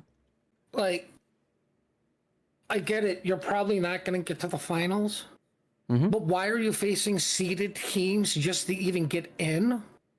Yeah. Right? Like, the problem is it really is too unbalanced, Right. Right. right? That part I agree with. Like, and what that does is it discourages people from even trying or wanting to play it, right? Like the NA had a hard time filling teams because, quite frankly, nobody wanted to face KFC, nobody wanted to go up against Bonks, nobody wanted to play Epoxy and Resin just to even get a chance to get into the tournament. They're Well, like, and why are then we facing these teams? We're not going to beat them because we literally face them in climb battles and they kick our ass. yeah. Well, there were a bunch of people that said like they just signed up for the participation award. That's it. Big Terp, do something can't be done like Sea Raptor sinking 2 ships with the Tiger 59 the other night. I saw him playing ranked with the 59. I couldn't believe he was doing it, but you can make 59 work. It's just it's a lot of effort for that A boat, lot of work. Yeah. It can low key crush in ranked. It can also big key or high key get crushed in ranked. Looks like teams are ready to go, guys. So once again, we're bringing you all SFSO on the left side. Good, I have it set right. And they are, where is it? They're the Romulans, and they're placing off against the Borg. So here's our Romulans.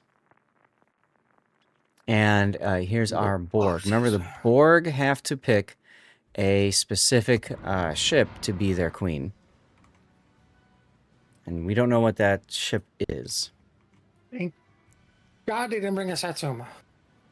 If the queen dies, then the Borg lose.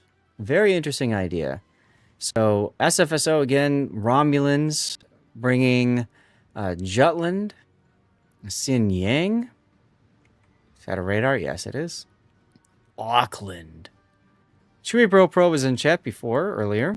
Svea. Venezia. Christopher Colombo, with the unique upgrade, of course. And St. Vincent. What are the Borg bringing, Puddin? Borg are bringing a Henseng Yang, a Kjov, Stations. a Talon. That's kind of an interesting choice there. A Cherbourg, a Moskva, a Kremlin, and thank God I'm not a Satsuma main. Right? I wonder if the decision to bring a Cherbourg is because it's got Borg in the name. That would fit with any tournament we've ever run. Somebody bringing something Mimi. Yeah, course. sorry, go ahead. You know what I would do? Like just double up on the meme. I'd make the Henseng Yang the queen. You can do that. This Xianyang is running smoke instead of radar. Relatively low captain build. Remember, these are not press accounts. So players are playing with their actual commanders and those builds for those ships.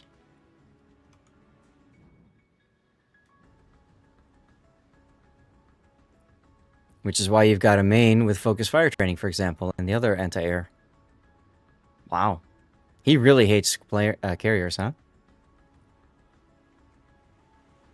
Could be, yeah, because he won't with that one, unless that third one does, what do you call it, ASW planes too. Right. Carriers and subs. I mean, I still would go with basics, just lower my chances of some rapid fire guy putting me on fire, which he's just gonna do anyways. Yeah. I mean, once upon a time, we didn't have press accounts in tournaments. I remember doing Supremacy League, and yep, that was my ship, that was my build and everything. Hey, you remember when you didn't have to grind like over 100 games in like 2 days? You just downloaded a mod? You to get into literally the training room? You literally downloaded a mod and changed a piece of code to enter the training room. You didn't even download the mod, if I remember right. It was just, I mean, there was a mod like that enabled training room, but you could just go in like there. if you didn't feel comfortable messing with the text file, you just enable training room mod. Yep. All right, getting Stream Raiders ready for those of you guys that do that.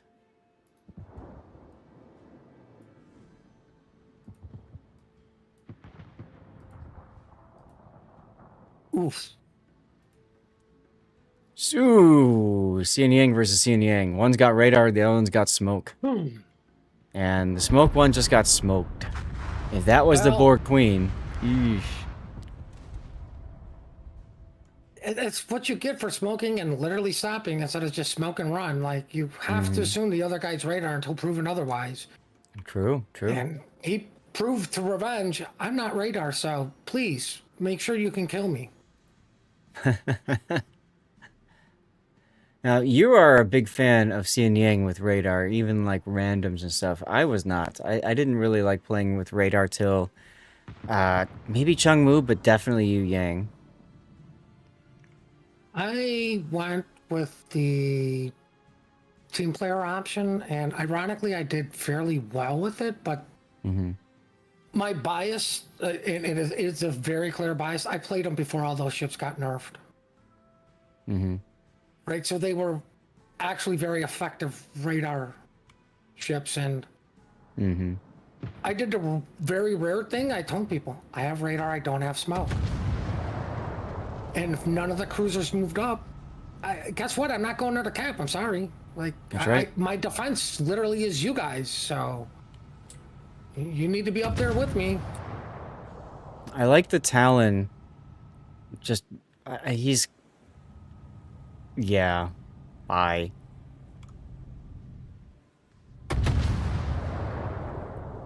Just wait for Mini Bjorn to finish reloading in his Columbo. Here it comes. Sap shells?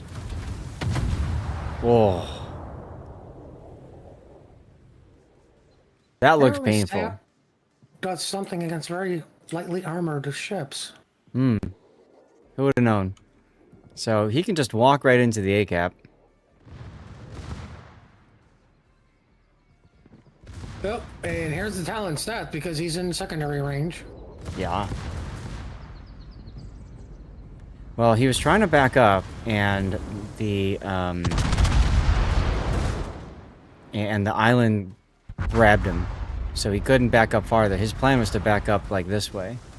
So, slightly bad positioning there. So, first blood going to the Vulcans of SFSO.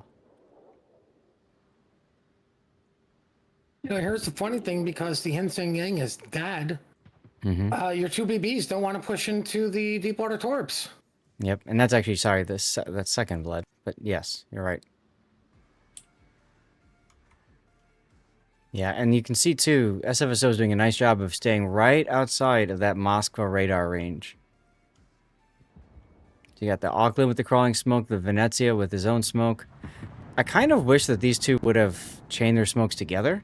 Probably would have been better.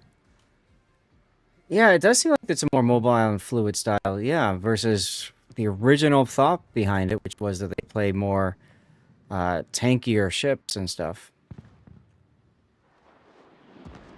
I wonder if the Vulcans got changed much. Yeah, I don't blame the two for not,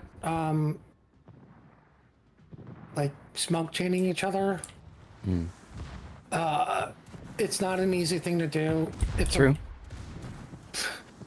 Quite frankly, it's a real pain in the butt, especially after doing it in Tier 6 clan battles. Like, it's so... I'm sorry, it's just so boring. I mean, It's luckily they incredibly don't have boring. to do the, well, we have to shoot into their small cloud while they're shooting into ours, but it's not an easy feat to pull off. True. Well, Cherbourg dies on the other side of the map, so now there's a 3-ship deficit for SDW, as Plasmatic does whiff that funny torp. Well, more importantly, Prismatic's going in going, well, there's not going to be an official wargaming blowout. That's right. He wants to make sure that there is going to be a death on his side, and that will be him. Oh, his funny torp does hit the butt of the main. Yeah, but he just avoided all those other torps to main. He did. One final defiant funny torp being sent out from Plasmatic St. Vincent will hit the Kremlin, forcing a DCP. Main will probably DCP soon too. There we go. Both battleships DCPing. for SDW. I'll bet the Queen is the Kremlin. Wouldn't you want to put your Queen on the the tankiest ship on the board? I mean, it would be one of the two battleships because Maine's got the F button, Hmm. which, quite frankly, I've never really felt it save me from fires. Right. It's kind of a hard one to do, right? Isn't it like it decreases duration of the fire that's running or something? It's with the damage. You take less damage from fire/floods, but Got it.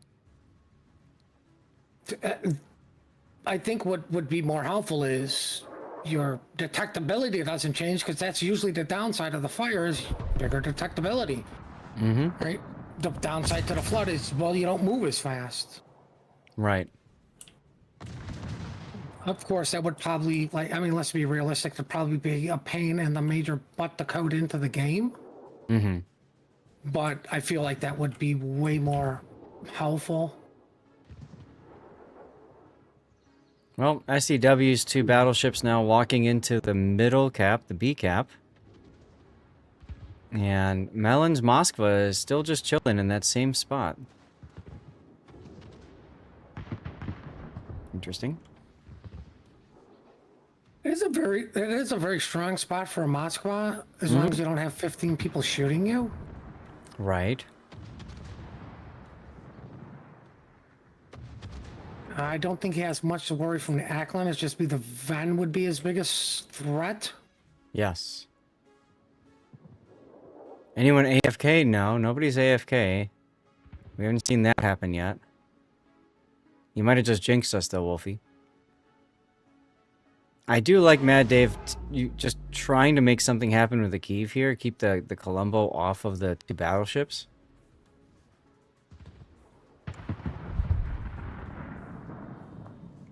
Main's shooting on the sieve. Yeah, and the Svea just gets whacked. Oh.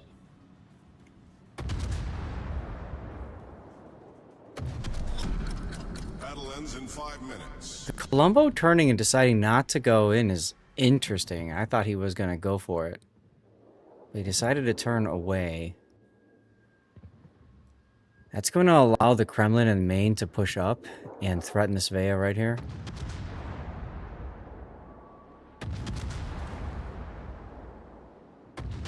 I mean, they definitely have to take care of something over here because they're going to lose, see. Mm-hmm. Shell's just missing. Oh, he backed out of his smoke too far. Colombo does get the kill on the main. I think you're right. I think the Kremlin is the queen.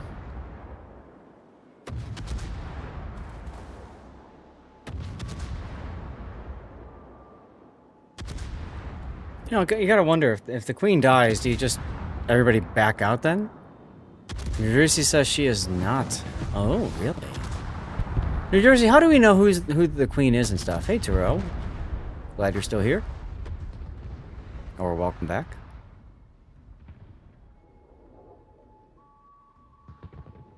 Need an ad for Naval Gunnery School. Well, this Svea popped up just after both battleships had shot at it.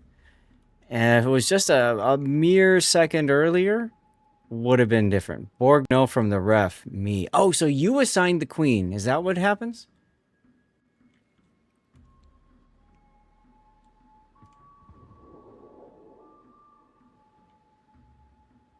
Oof, key's gonna Maybe. go out. Okay.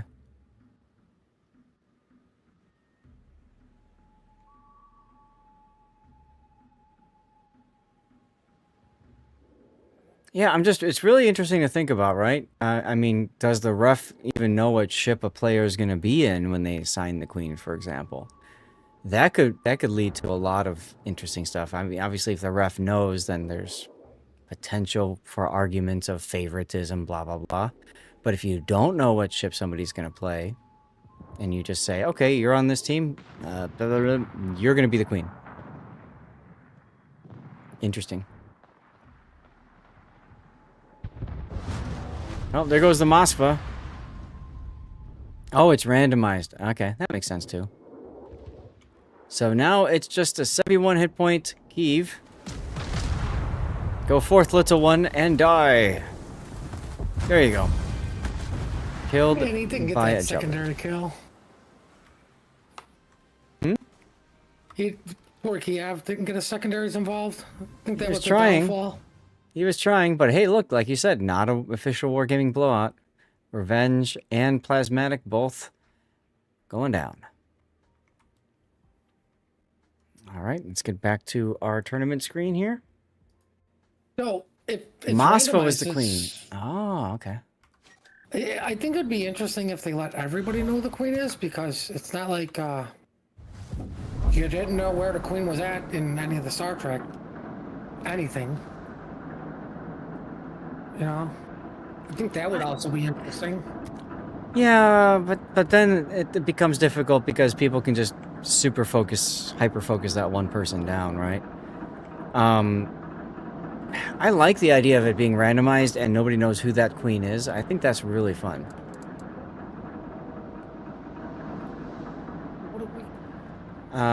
We're going back to Tosh again, so we're looking for Bismarck, and that password being 123. So this is going to be Starfleet versus Section 31. This is going to be a fun matchup, just a name alone.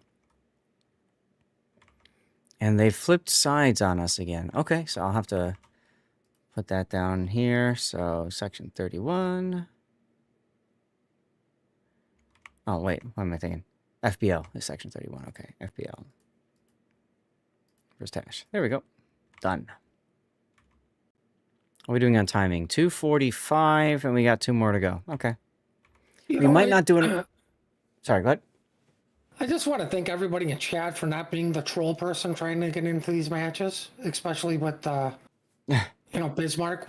I mean, let's be honest. Like, you just blurted. It's been blurted. Like, everybody here knows the password to the training room, and nobody's tried to get into it. Like, hats off to you guys for that. I really think that should be acknowledged.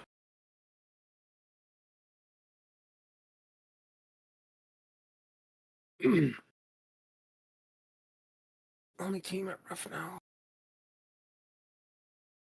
Yeah, but what would have happened if the Moscow did die early? Like you were saying. I don't know. New Jersey, can you shed some light on that? If the queen dies, does everybody just stop playing?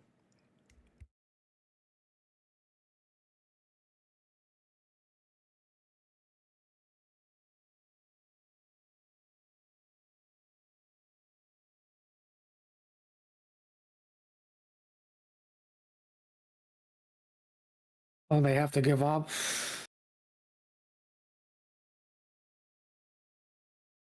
So, like, they all just stop, shoot, and then open the Borg sheet. It's in the Q column. Oh, okay. Auto lose condition.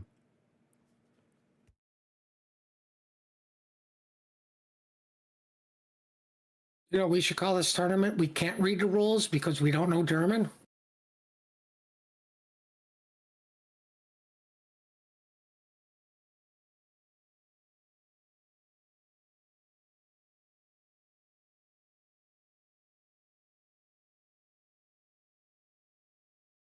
You know, the one thing I would say, possible feedback for that, like, I can see it, being randomized, but like, you're going to want to put like your DD players in your DD. It would be at least nice for, okay, the Borg Queen can't be like one of the DD players. Like, it's going to be limited to a cruiser or a battleship. I think that would be an interesting addition to the rules. Like, I granted, it really narrows down the randomization, but it's still randomized. Too bad the Borg can't adapt to all that.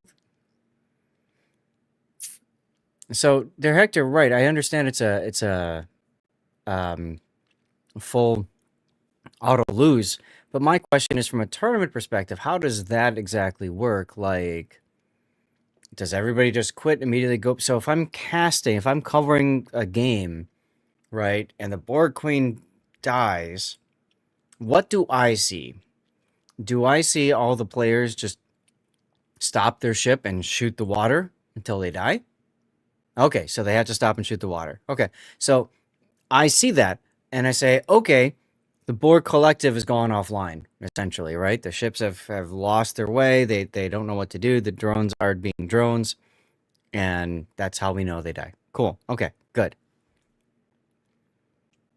I mean, I like that idea, but I mean, like I Yeah. said, it would really suck if, hey, my DD that has to smoke and spot is House of the Borg Queen, which means you've got to protect her. It's like, this guy's already running a very dangerous situation. Like, it'd be nice to be like, okay, at least this can't be the Borg Queen. Like, we're going to have a chance with our such strategy.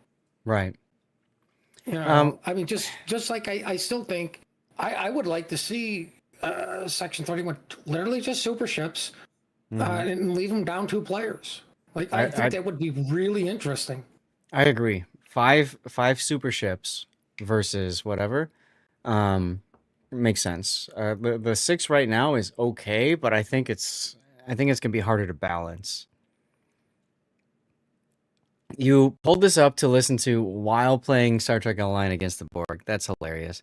I used to love playing Star Trek Online. I did a lot of PvE stuff. A lot of PvE stuff. Because it's a fun game to do PvE with.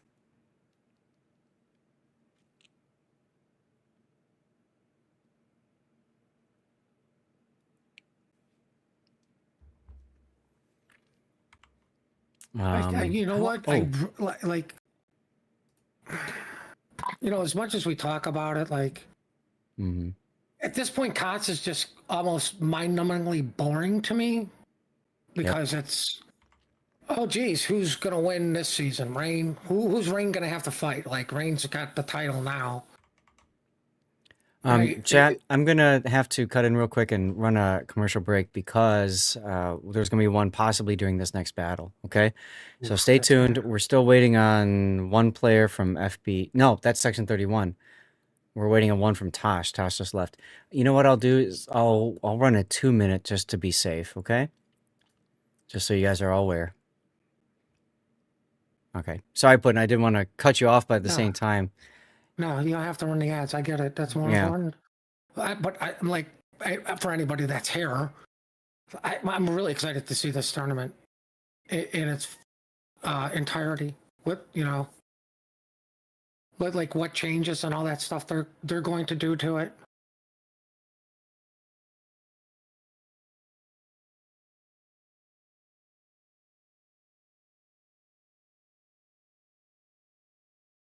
I guess we'll do another weather report while that stretches the good old legs.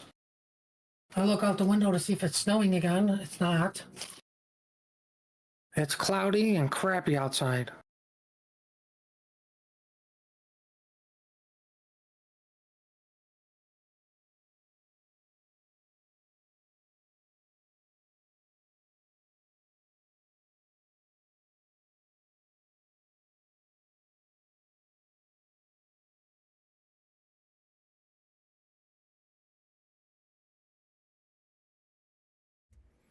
Yeah, wasn't it supposed to start snowing this afternoon again? All I know is it was a 50% chance of more snow today, Yeah. like throughout the day. Hmm.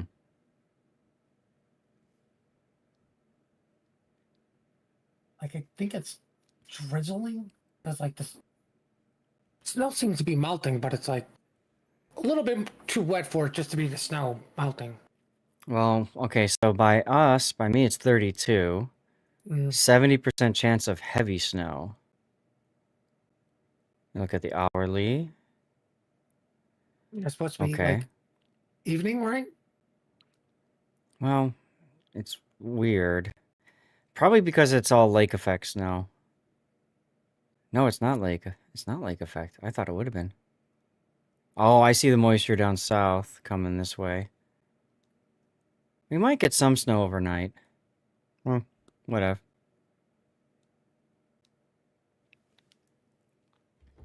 Okay, sorry. Both teams are readied up. Commercials are over. Good. We timed it pretty well. We probably could have snuck the 3 minutes in there, but it's okay.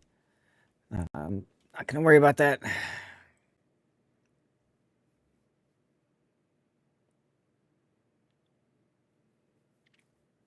How, I haven't looked at my temperatures in a while. How are we doing? 72 up to 50 degrees Celsius on the core. 50. I'd say that's pretty good for a 3080 Ti. This thing is power hungry. All right. You said 75 degrees, and I instantly thought, oh, great, we're going to have one nice warm day before we get to the single digits starting Monday. Mm-hmm. Well, that's Chicago for you, right? You have like 3 winters. With like a spring or summer in there somewhere.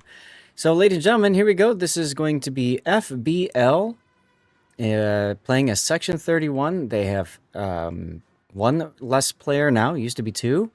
And they have 3 super ships they can bring and 3 tier 10. So we've got our kind of COTS build gearing, Novosibirsk, Annapolis with no flags, Moskva, and Ushakov, and a Schlieffen. There's that Schlieffen we saw again. We talked about earlier with the rain. We got shooting going on. I think something's being called, maybe?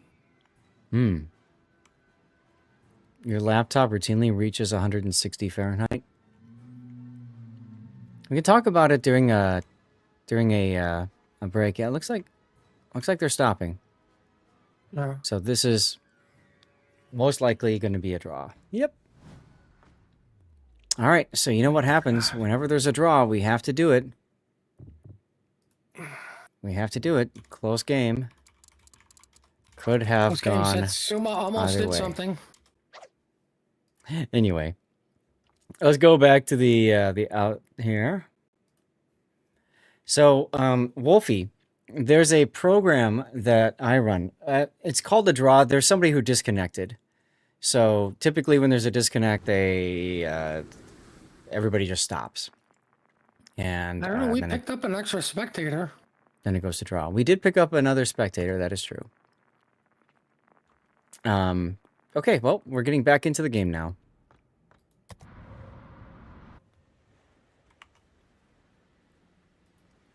So let's try this again. I need to make a note that this was there was a reset. Yes, exactly. It's just the typical procedure, and then it says it's a draw because the score was tied when everybody quit. So this is FBL playing a Section 31, allowed to now have 6 players instead of the original 5. That would be 3 tier 11 or super ships and 3 tier 10s on their team. So they've brought a gearing, typical COTS build, Novosibirsk, an Annapolis with no flags, a Moskva with reload, an Ushakov, and there's that Schlieffen we saw before with range and a bit of an odd build, I guess you could say. What's Tosh bringing, Puddin'? They are bringing a single kid. They have a Moskva, Seattle, an Auckland, another Moskva, my favorite battleship of all time, the Satsuma, and the Enterprise. Yep. Tash is playing as Starfleet. Starfleet must bring in Enterprise. So Section 31 versus Starfleet. Kind of funny name. It is very interesting rosters, yeah. I still don't get the Satsuma pick, but whatever. Maybe it's got to be something with the points or something.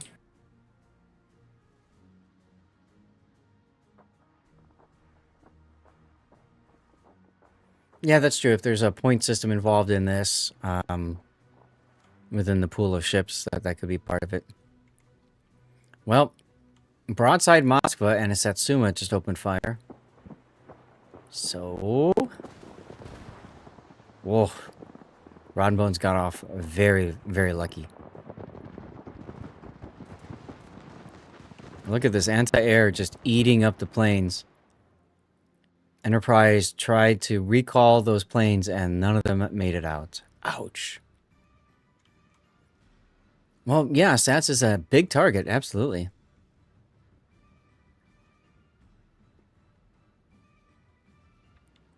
You know Start what's off. interesting or food for thought?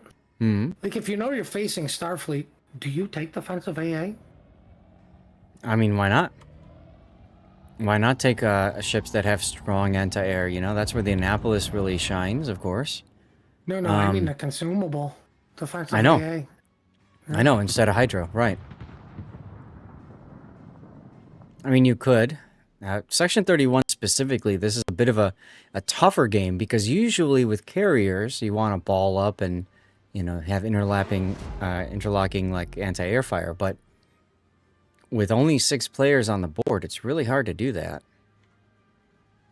I mean, then again, all their ships they've brought have Hey, fairly strong AA for a tier A carrier to do something against them. yep.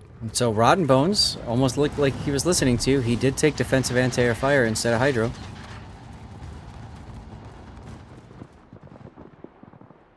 So there you go. But yeah, and that opens up more possibilities, right? Well, I mean, like what I mean, what you would clearly do is the defensive AA guy is paired up with the Hydro guy, Mm-hmm.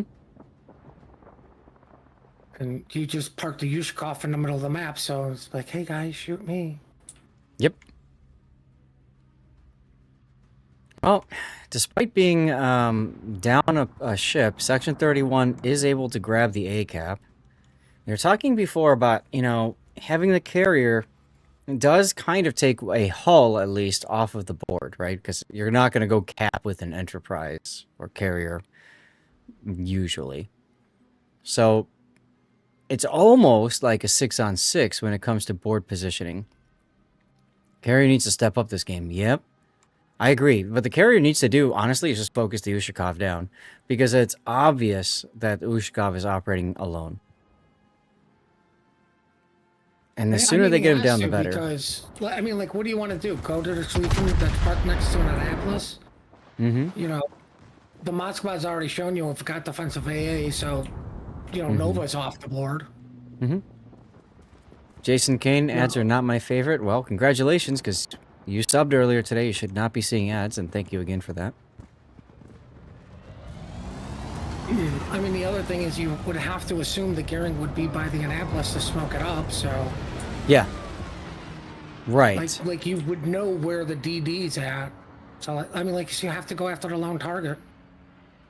Absolutely. Get the piece off the board. And that also allows for a lot more flexibility, too. Why is the... Oh, radar. Yeah, no, that was a really good torque drop. I mean, kind of hard to miss on an Uzhakov, but still, that was a good torque drop.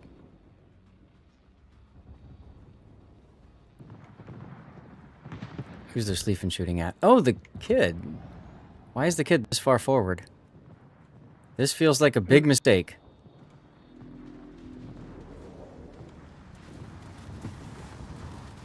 Big mistake. Why is he Where's still he? spotted? Or does the Nova have radar going? No. No, but in 30 seconds he will. I'm not sure what the Enterprise is trying. Is he... He's gonna fly over the gearing. That makes no sense to me. Power of friendship. He's dropping AP bombs on the gearing? No? You think he's trying to keep the gearing spotted? Well, that's why he dropped his planes, and the gearing's anti-air is off. So, ironically enough, those planes aren't getting shot down. They need to kill this gearing to trade off for this kid. Mm-hmm.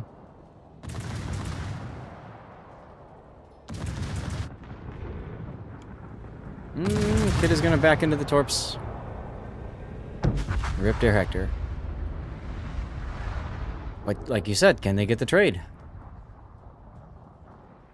Enterprise has changed to torpedoes. That makes sense. You can actually try to do something against the kid, against the gearing now. There it is with the planes again, right after the drop. I mean, the other thing is, like, the gearing's so low, the AP bombs could have killed him. Right. I agree. If you're gonna try to keep the destroyer spotted for your team, you might as well drop AP bombs on him while it's at it. It cycles the planes back, and you're still you're still keeping things spotted. So Gearing did indeed wiggle. He did a nice job of trying to avoid dying. It did still happen, though. And Auckland now, Real Cool Cat or whatever, is caught out. We didn't catch the Enterprise positioning either. He moving more aggressively.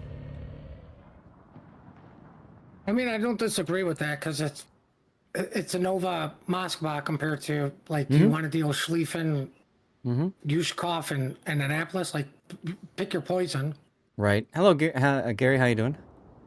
I still don't get, like, okay, so have they given up on the Ushakov? It looks like they have. It looks like they're instead going for the Schlieffen. Did the Satsuma actually touch the Schlieffen? That was absolutely the Satsuma, yes.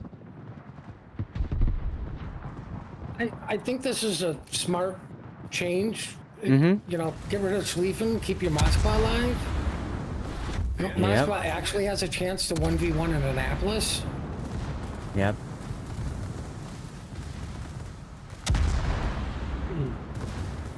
Bad shot there. He's aiming for center mass, and so some of those AP shells are actually missing. They're bouncing. He should be aiming for the rear. There we go. Well, Annapolis is going to dump on him with the funny button and then get behind cover. That's what Annapolis do. All this has been going on. We haven't looked at the Satsuma, quite low on HP, as well as the Enterprise now. Why is he turning out in front of a Novosibirsk? The enemy is about to win. Reasons? Reasons. He probably would have been far better suited just to reverse or hold his position. I feel like they're doing this to taunt me. Maybe. Well, you got the Seattle that's moving up to try to save his buddy. Moskva's in the Moskva's face. I mean, I would ignore the Seattle and keep shooting the Enterprise. I would keep shooting the Enterprise and line up for a ram, right? Like, Yeah. Seattle with the AP? Seattle with the AP, not ready? You gotta have your turrets turned ahead of time. You gotta have your turrets ready to go for these drops. Ushakov finally goes down. More importantly, the Seattle should have just taken. He didn't set up for the ram. I know. He didn't want the ram, and he should have just taken it. Like, same thing over here. Neither Moskva taking the ram. If you're going to put it down to a game of like that, then you absolutely have to be set and ready to go as the Enterprise gets taken down. Like that shot right there from Funfeister. No. You wait until now you shoot. But he shot right at the butt. He got lucky that this Moskva here wasn't ready to shoot back at him. Alright, well, Stardoff gets a revenge kill, and just like that, Starfleet will most likely defeat Section 31. Battle ends in 5 minutes. I don't know. Like, this Annapolis can, like, yeet everybody. Hey, man, that's his rock.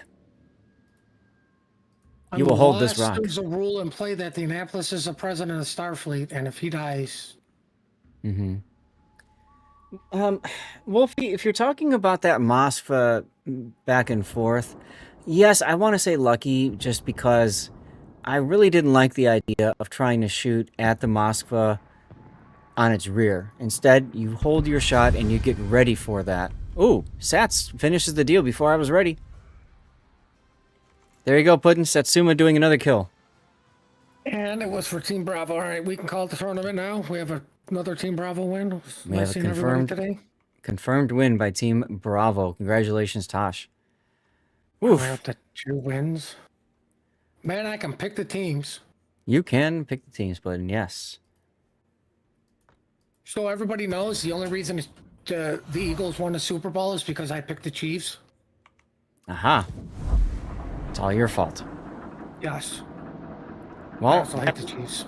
that leaves us to our final game for the day. That's going to be SFSO and the Romulans versus Unicorn as the Vulcans. Now remember, the Vulcans get a little special buff here when facing them off. And we've got 4 minutes until our scheduled start. I'm going to run a commercial break right now while we get set up, y'all.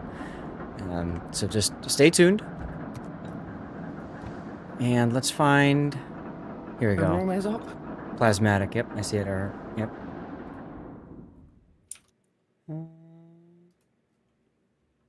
Ah, okay. The last game was restarted because it was the wrong mode. Makes sense. Ads playing. Perfect. Okay. So SFSO wants the left. Okay, good. So it's the right side. Oh, look at that. Captain Marv with a Hashidate, everyone. Tier 1 Hashidate. I need to make a mark. This will restart here.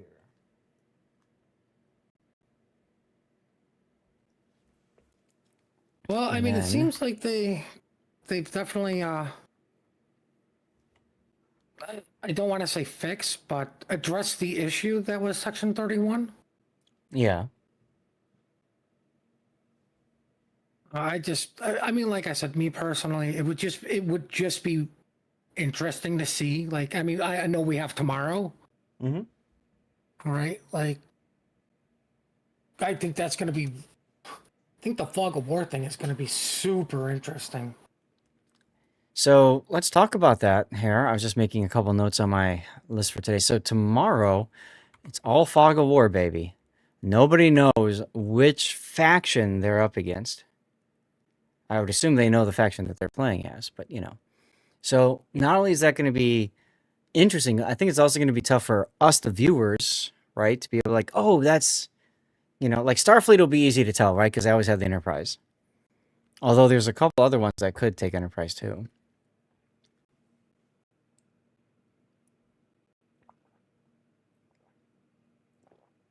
My only question for the fog of war is like, okay, say, like, we're doing, Unicorn and Exile, and let's say Exile is Starfleet and Unicorn is Borg. Mm-hmm. Do they keep that through the whole rest of the thing? Because then it's like, okay, everybody knows what everybody is after literally the first round. I don't know. That's a good question. If New Jersey is here, maybe he can answer that question. But might be in the commercial break right now, so we have to wait just a moment. What time is it? 3. Okay.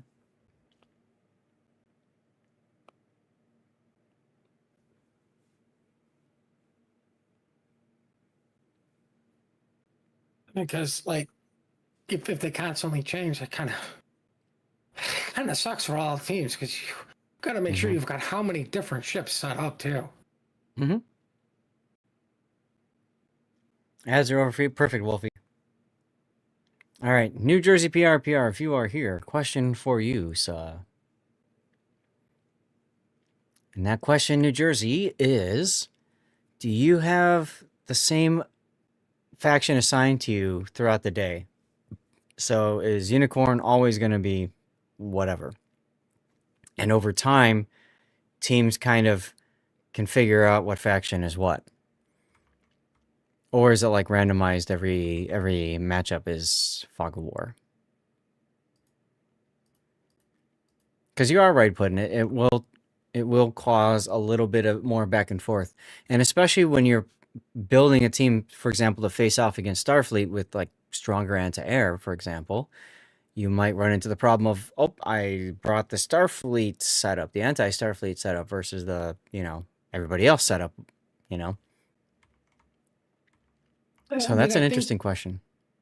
I mean, I believe the concept for the fog of war is you need to play into your faction's strength. Mm-hmm. Right, which will definitely be a clear indicator of, like you say, if you're doing a rock paper scissors, what is clearly so brokenly strong against somebody else. Right. And instead of it be like, okay, this is your strength, but it's not so overwhelming that you just don't walk through the tournament. Little prior planning does solve contingencies. That's true, but you can still overplan or run into problems where it kind of messes everything up. Anyways, we have a game, so we should probably go and... Oh, they switched sides on me. Okay, while we were talking about this, they flipped. No problemo. All right, let's get into the game.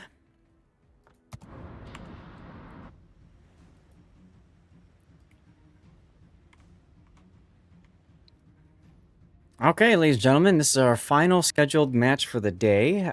This is Unicorn, who are the Vulcans, playing against SFSO, who are the Romulans. And the Vulcans get some extra special zhuzh when they go up against the Romulans. So you can see that they have an Enterprise, for example, as their carrier. They have Satsuma, Napoli, Petropavlovsk, full COTS build Petropavlovsk. That feels bad. Well, not full COTS build, COTS ready, but you know, forgot the captain skills. Riga, another Riga, and then a lone destroyer, the Kiev, for the Vulcans. What's the Romulans bringing? SFSO putting.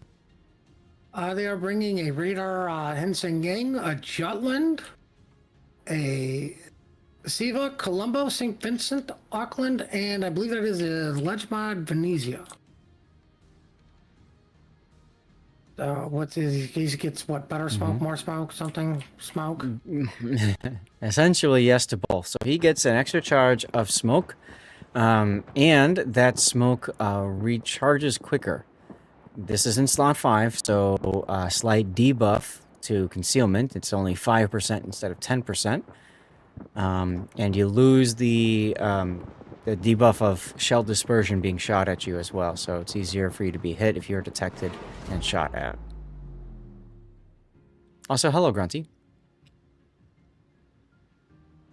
You know what? I mean, this is the last game of the day, and I'm going to be 100% honest with you. I'm kind of disappointed we did not to see how a sub would play in a tournament. I'm with you there. I was really hoping to see that. So hopefully tomorrow we can see some of that. Because that would be nice. Looks like the Satsuma got a couple of hits in on the St. Vincent. Oh boy. I didn't even notice because, you know, Satsuma was supposed to eat something and it didn't. Mm-hmm. Ooh, Riga spotted. Both battleships firing at it. And not much of a white bar. That different though. Painful. Yep, a little bit more painful for Plasmatic Titan St. Vincent.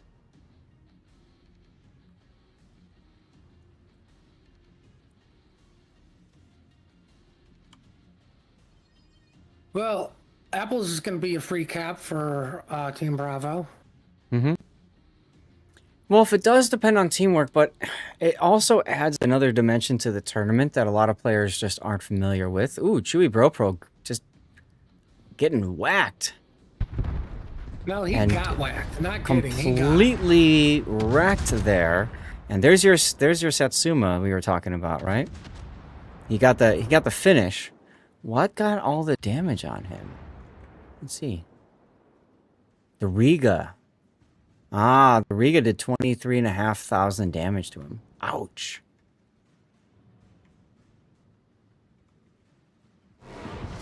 That's like you got spotted, you started making the cruiser loser turn while you were smoking, but too fast, and then you just got wrecked.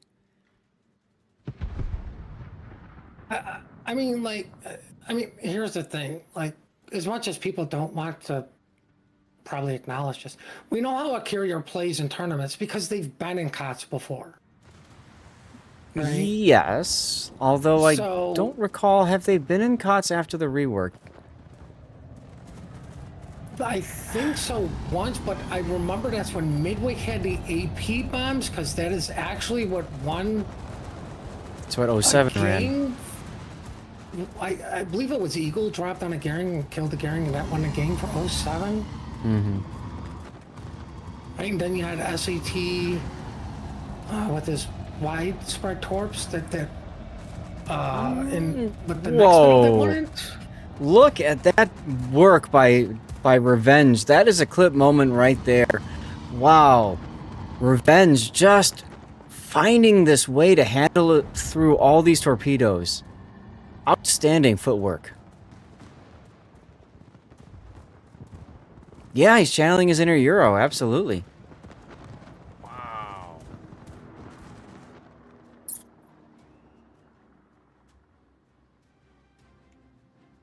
Oh, he's on fire. Mm-hmm.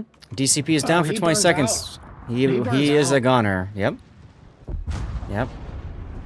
So, despite all that fancy footwork, he does still go down. So now that's 2 deaths on the side of SFSO and the Romulans. Should have brought a sub. But I mean, like I was saying, like we kind of knew like what a carrier would be doing, Mm. you know, because we've seen it before. And granted, right, it was mainly RTS, but like the only difference is you're not controlling 15 different planes that control the entirety of the map. You're controlling one sector of the map. Mm-hmm. This new style, but what does a sub bring? Like, what different dynamic does it bring that you're not expecting? Right. How many teams come back from a 2 sinking deficit? It's possible. It's really hard, though. And you can see right here, Bjorn with the Colombo trying to make Inky, but hey, Riga exists with his radar. So, he'll take a face full of sap, but that completely negates his attempt to use smoke. And then here comes Satsuma shells. Completely whiffed. Nice job by Mini Bjorn putting on the brakes there. You got a Kiev that's coming in for the ultimate disrespect. He's not spotted though, so That's right. this is a great ambush. Enterprise getting in on this too. There we go. Kiev is spotted now. Engine boost on. Full speed. Whose torp is going to get the finish? It's going to be the Enterprise. Sure, key torps are formidable. The problem is getting close range to use those, Wolfie. While that was going on, the Napoli has snuck into Apples and has taken it. Mm-hmm. Very strong position for that Napoli there. Now, I gotta say, if you see a Jutland like that, and he's not shooting at you, you have to immediately be thinking torpedoes, right? Armac, thank you I for would doing be the clip. Thinking torpedoes from literally any destroyer that spots me. Yeah, Like that. but even more so with the Jutland, because you'd be thinking single fires. So, I'm really surprised that he hasn't, like, smoked himself up and came out like he did. But I suppose it's because Plasmatics St. Vincent is right behind him. The enemy is about to win. Well, I mean, the other thing is the Jutland was kind enough to smoke, so like Mm-hmm. you kind of want to play the game of I'll blind shoot you and smoke to keep you shooting, Yep. right? And then he can save a smoke against the St. Vincent. Yep. Svea does get killed by the Satsuma as well.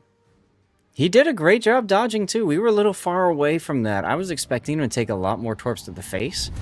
But yeah, he found a way through those torpedoes. That was very impressive, actually.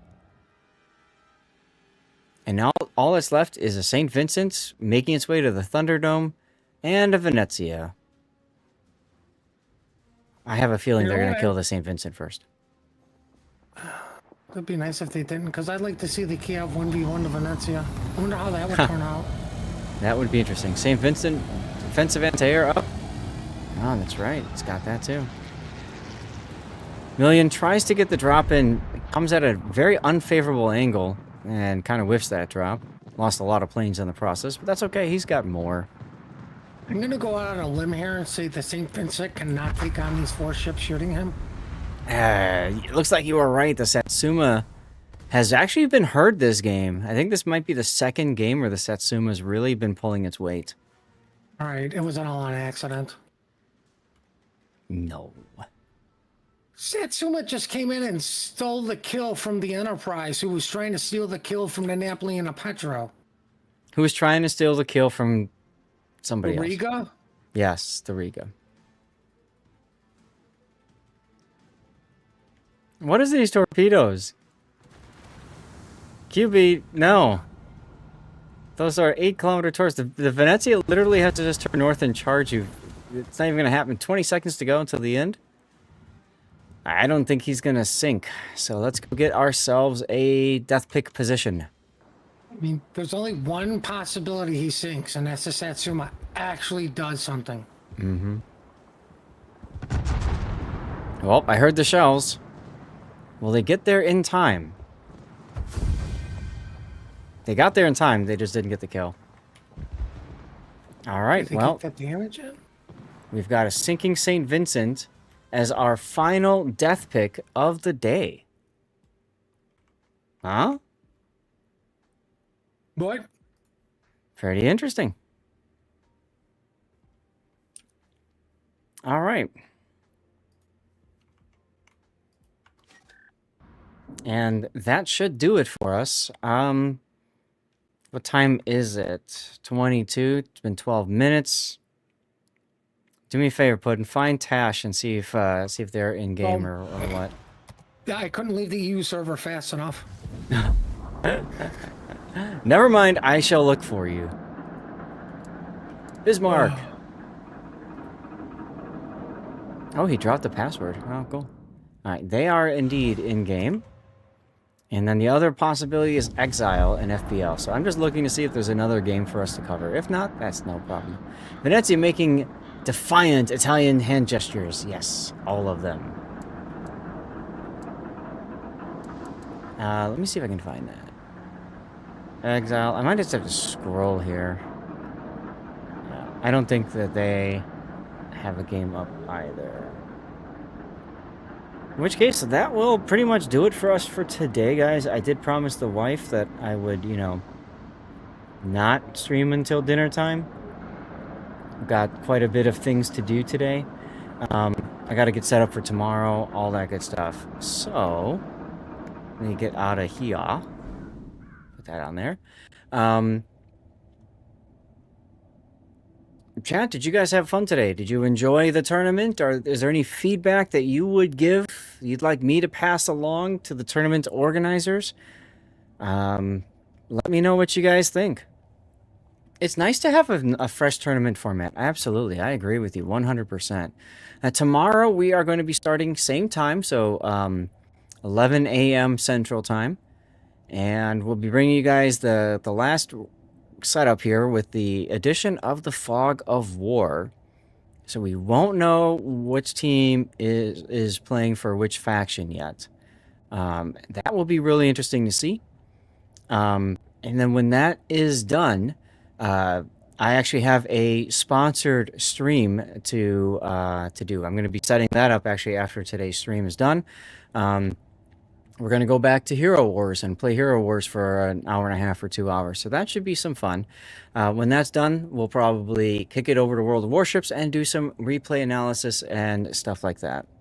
Kinger North says, I did like the mix of tiers and how the factions forced your setup. Me too. I thought that was really cool.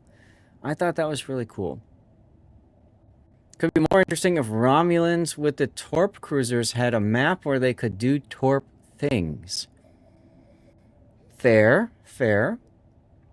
Wolfie, thank you very much, man. Thank you very much. I mean, like, the only thing I wanted to see from, like, I want to see what a sub brings to comp gameplay. Hopefully tomorrow we'll see subs in action.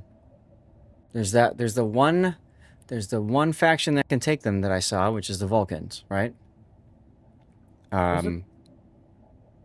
Or was it the Romulans? I think it's the Romulans. I thought it was the actually. Romulans. Yeah, it's the Romulans. So yeah, that would be neat to see if they can bring the sub to bear and make something happen. Well, I mean, they can't just make it a rule, right?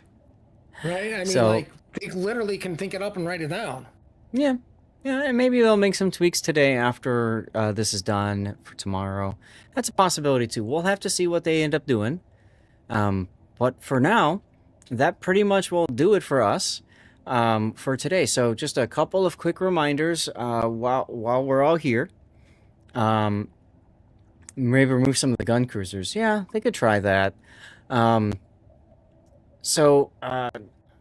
a reminder, tomorrow we will be doing more of the Enterprise, not Enterprise, Factions, War Faction Tournament alpha test. And then from there, we'll do we'll move on to our sponsored stream. And from there, we'll do some World of Warships, probably some replays. I don't know that we'll get to all 5 or something. But, you know, mid-tier tournament with limited captain points might mix things up as well. That's true. The problem with that is enforcing the limited captain points. But I agree, that would be a lot of fun. So that's what we're going to do tomorrow. And then Monday night will be Manor Lords. Next weekend and the following weekend, there's a lot to talk about. Next weekend and the following weekend are going to be the Warships Classic Tournament. I've been rerunning that on my rerun channel. So if you want to get an idea of what the Classic Tournament looks like, you can take a look on the rerun channel right now. Basically, they take the game and wind the clock back like 3 years or something and say, what was the game like 3 years ago playing with ships that came out up to that point? Of course, balance changes can happen and that sort of thing, but you get the idea. So that's going to be the next couple of weekends. And then I go on vacation for a while. This coming Friday will be my birthday. I will be partially celebrating that by giving away another one of the codes from my red cards, my special red cards. That's going to be 3 Santa mega containers. I'm sounding like Pop Rocks? What? What are you talking about? Hopefully you're not saying that my mic sounds like crap. So anyways, so that'll be 3 Santa Megas plus 3 other codes. Is my mic really cutting out sometimes? Have you guys heard something up with my mic? Like, seriously, like I need to know. I think I've noticed it towards the end of the stream here. Okay. A little bit of a crackle. I redid my audio yesterday after the stream. So I'm curious what that could be. Because the only thing that I have on my mic is... Wait, do I have any filters on this one? Nope, they're all turned off. I've got one, and that's it. Stream glitches more than origin signal. Well, okay. I can mess around with this some more. This is a voice focus feature. I don't know, maybe I can turn it down a little bit so it's not as disruptive. But we'll play with that some more. So this coming Friday and next Friday, I've got these red cards to get rid of with some really good codes there. So hopefully you guys can tune in Friday next week and the Friday after. And then the only other things to mention real quick is a reminder, I am still doing Stream Raiders, and if you want to support me, there you can always go to streamraiders.com and buy one of my captain skins. It would it really mean a lot because as they are ending their run as Stream Raiders, and I've been working for Stream Raiders, working with Stream Raiders for, oh goodness, 5-6 years, maybe more. I haven't actually been able to take a paycheck from them, so to speak. You have a limit of $50. That's the threshold you have to get over, and I'm just under it. So if you're willing to help out, I just need 5 more people willing to do that. You just go to streamraiders.com and buy one of my skin packs. I get a 70% back from that. So instead of 50% like on a Twitch sub, if you want to do that instead of a subscription over on Twitch, that's perfectly fine too. I said before, I'll say it again. If anybody does do that, of course, I owe them a sub replay, and I'm thinking if we get all of those 5 people to do that, we'll do a special giveaway stream, and I'll eat out some extra stuff to people, including some game codes. I've got a couple game codes I've been holding on to, so maybe we can sweeten the deal that way. Indeedy, Wolfie, indeedy. But otherwise, guys, until then, it's time to hang it up and say goodbye. Puddin', thanks for joining for today. No problem. I'm going to move to my normal stream ending screen in a moment here so we can highlight all the awesome people that followed today or subscribed or even cheered. I think we had a cheer or two coming on through. So, big thanks. You're going to see some links showing up in chat. Feel free to support me by clicking those links. The Rerun channel, for example, is a great place for you to go and see some of my best content. Various tournaments, like right now, Warships Classic. We do 2 giveaways per day on the Rerun channel. You can get channel points so that you can force a cover my replay as well, which is always a lot of fun. That allows me to look at one of your replay files and prioritize it. King Cool Cat, unfortunately not today. I wanted to do an after party today, but I promised the wife I would be done by 4, and it's 3:30. So there's probably no real time to go in and do something meaningful. I have a lot of work I need to catch up on. I need to set up for my sponsored stream tomorrow. That's priority number 1. Then I have to cut up yesterday's stream and get that out. You know, you're welcome, King Cool Cat. Thanks for hanging out with us. And then I have to cut up today's stream. I think I'm going to just cut today's stream into one big YouTube video and cut the break in between, and then just put chapters in for, you know, specific games if people want to go back and see it. I might just do something like that. Jason Kane with the sub earlier today. Thank you very much for that. Lord T. Krieger with the follow as well. And Valmer85 with the 100 bits cheer. Much appreciated, guys. Patreon is another way to support me, too, if you want to help me out outside of Twitch and all that. And, of course, I can help you out with some one-on-one support off-stream. And there's my link for FabLex. This is a new link that should be fixed, so things show up properly now, which is always a good time.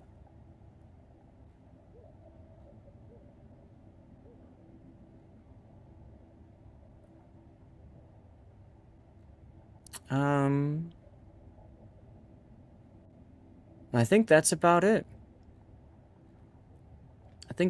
it. If you guys don't mind, I'll probably go ahead and raid you guys over to the Rerun channel just so I can finish the stream off quicker and not worry about trying to do a vote for the raid and stuff like that. And then tomorrow we can do our traditional Sunday vote to see where to send you guys off towards. Okay? Did my charity thing pop up? There's my new link for Stack Up as well.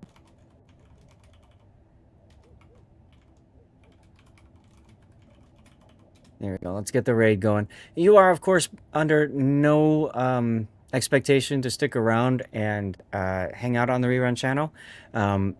Twitch counts 2 different channels at once. So you can actually go and watch 2 different channels on 2 different tabs in Chrome or whatever.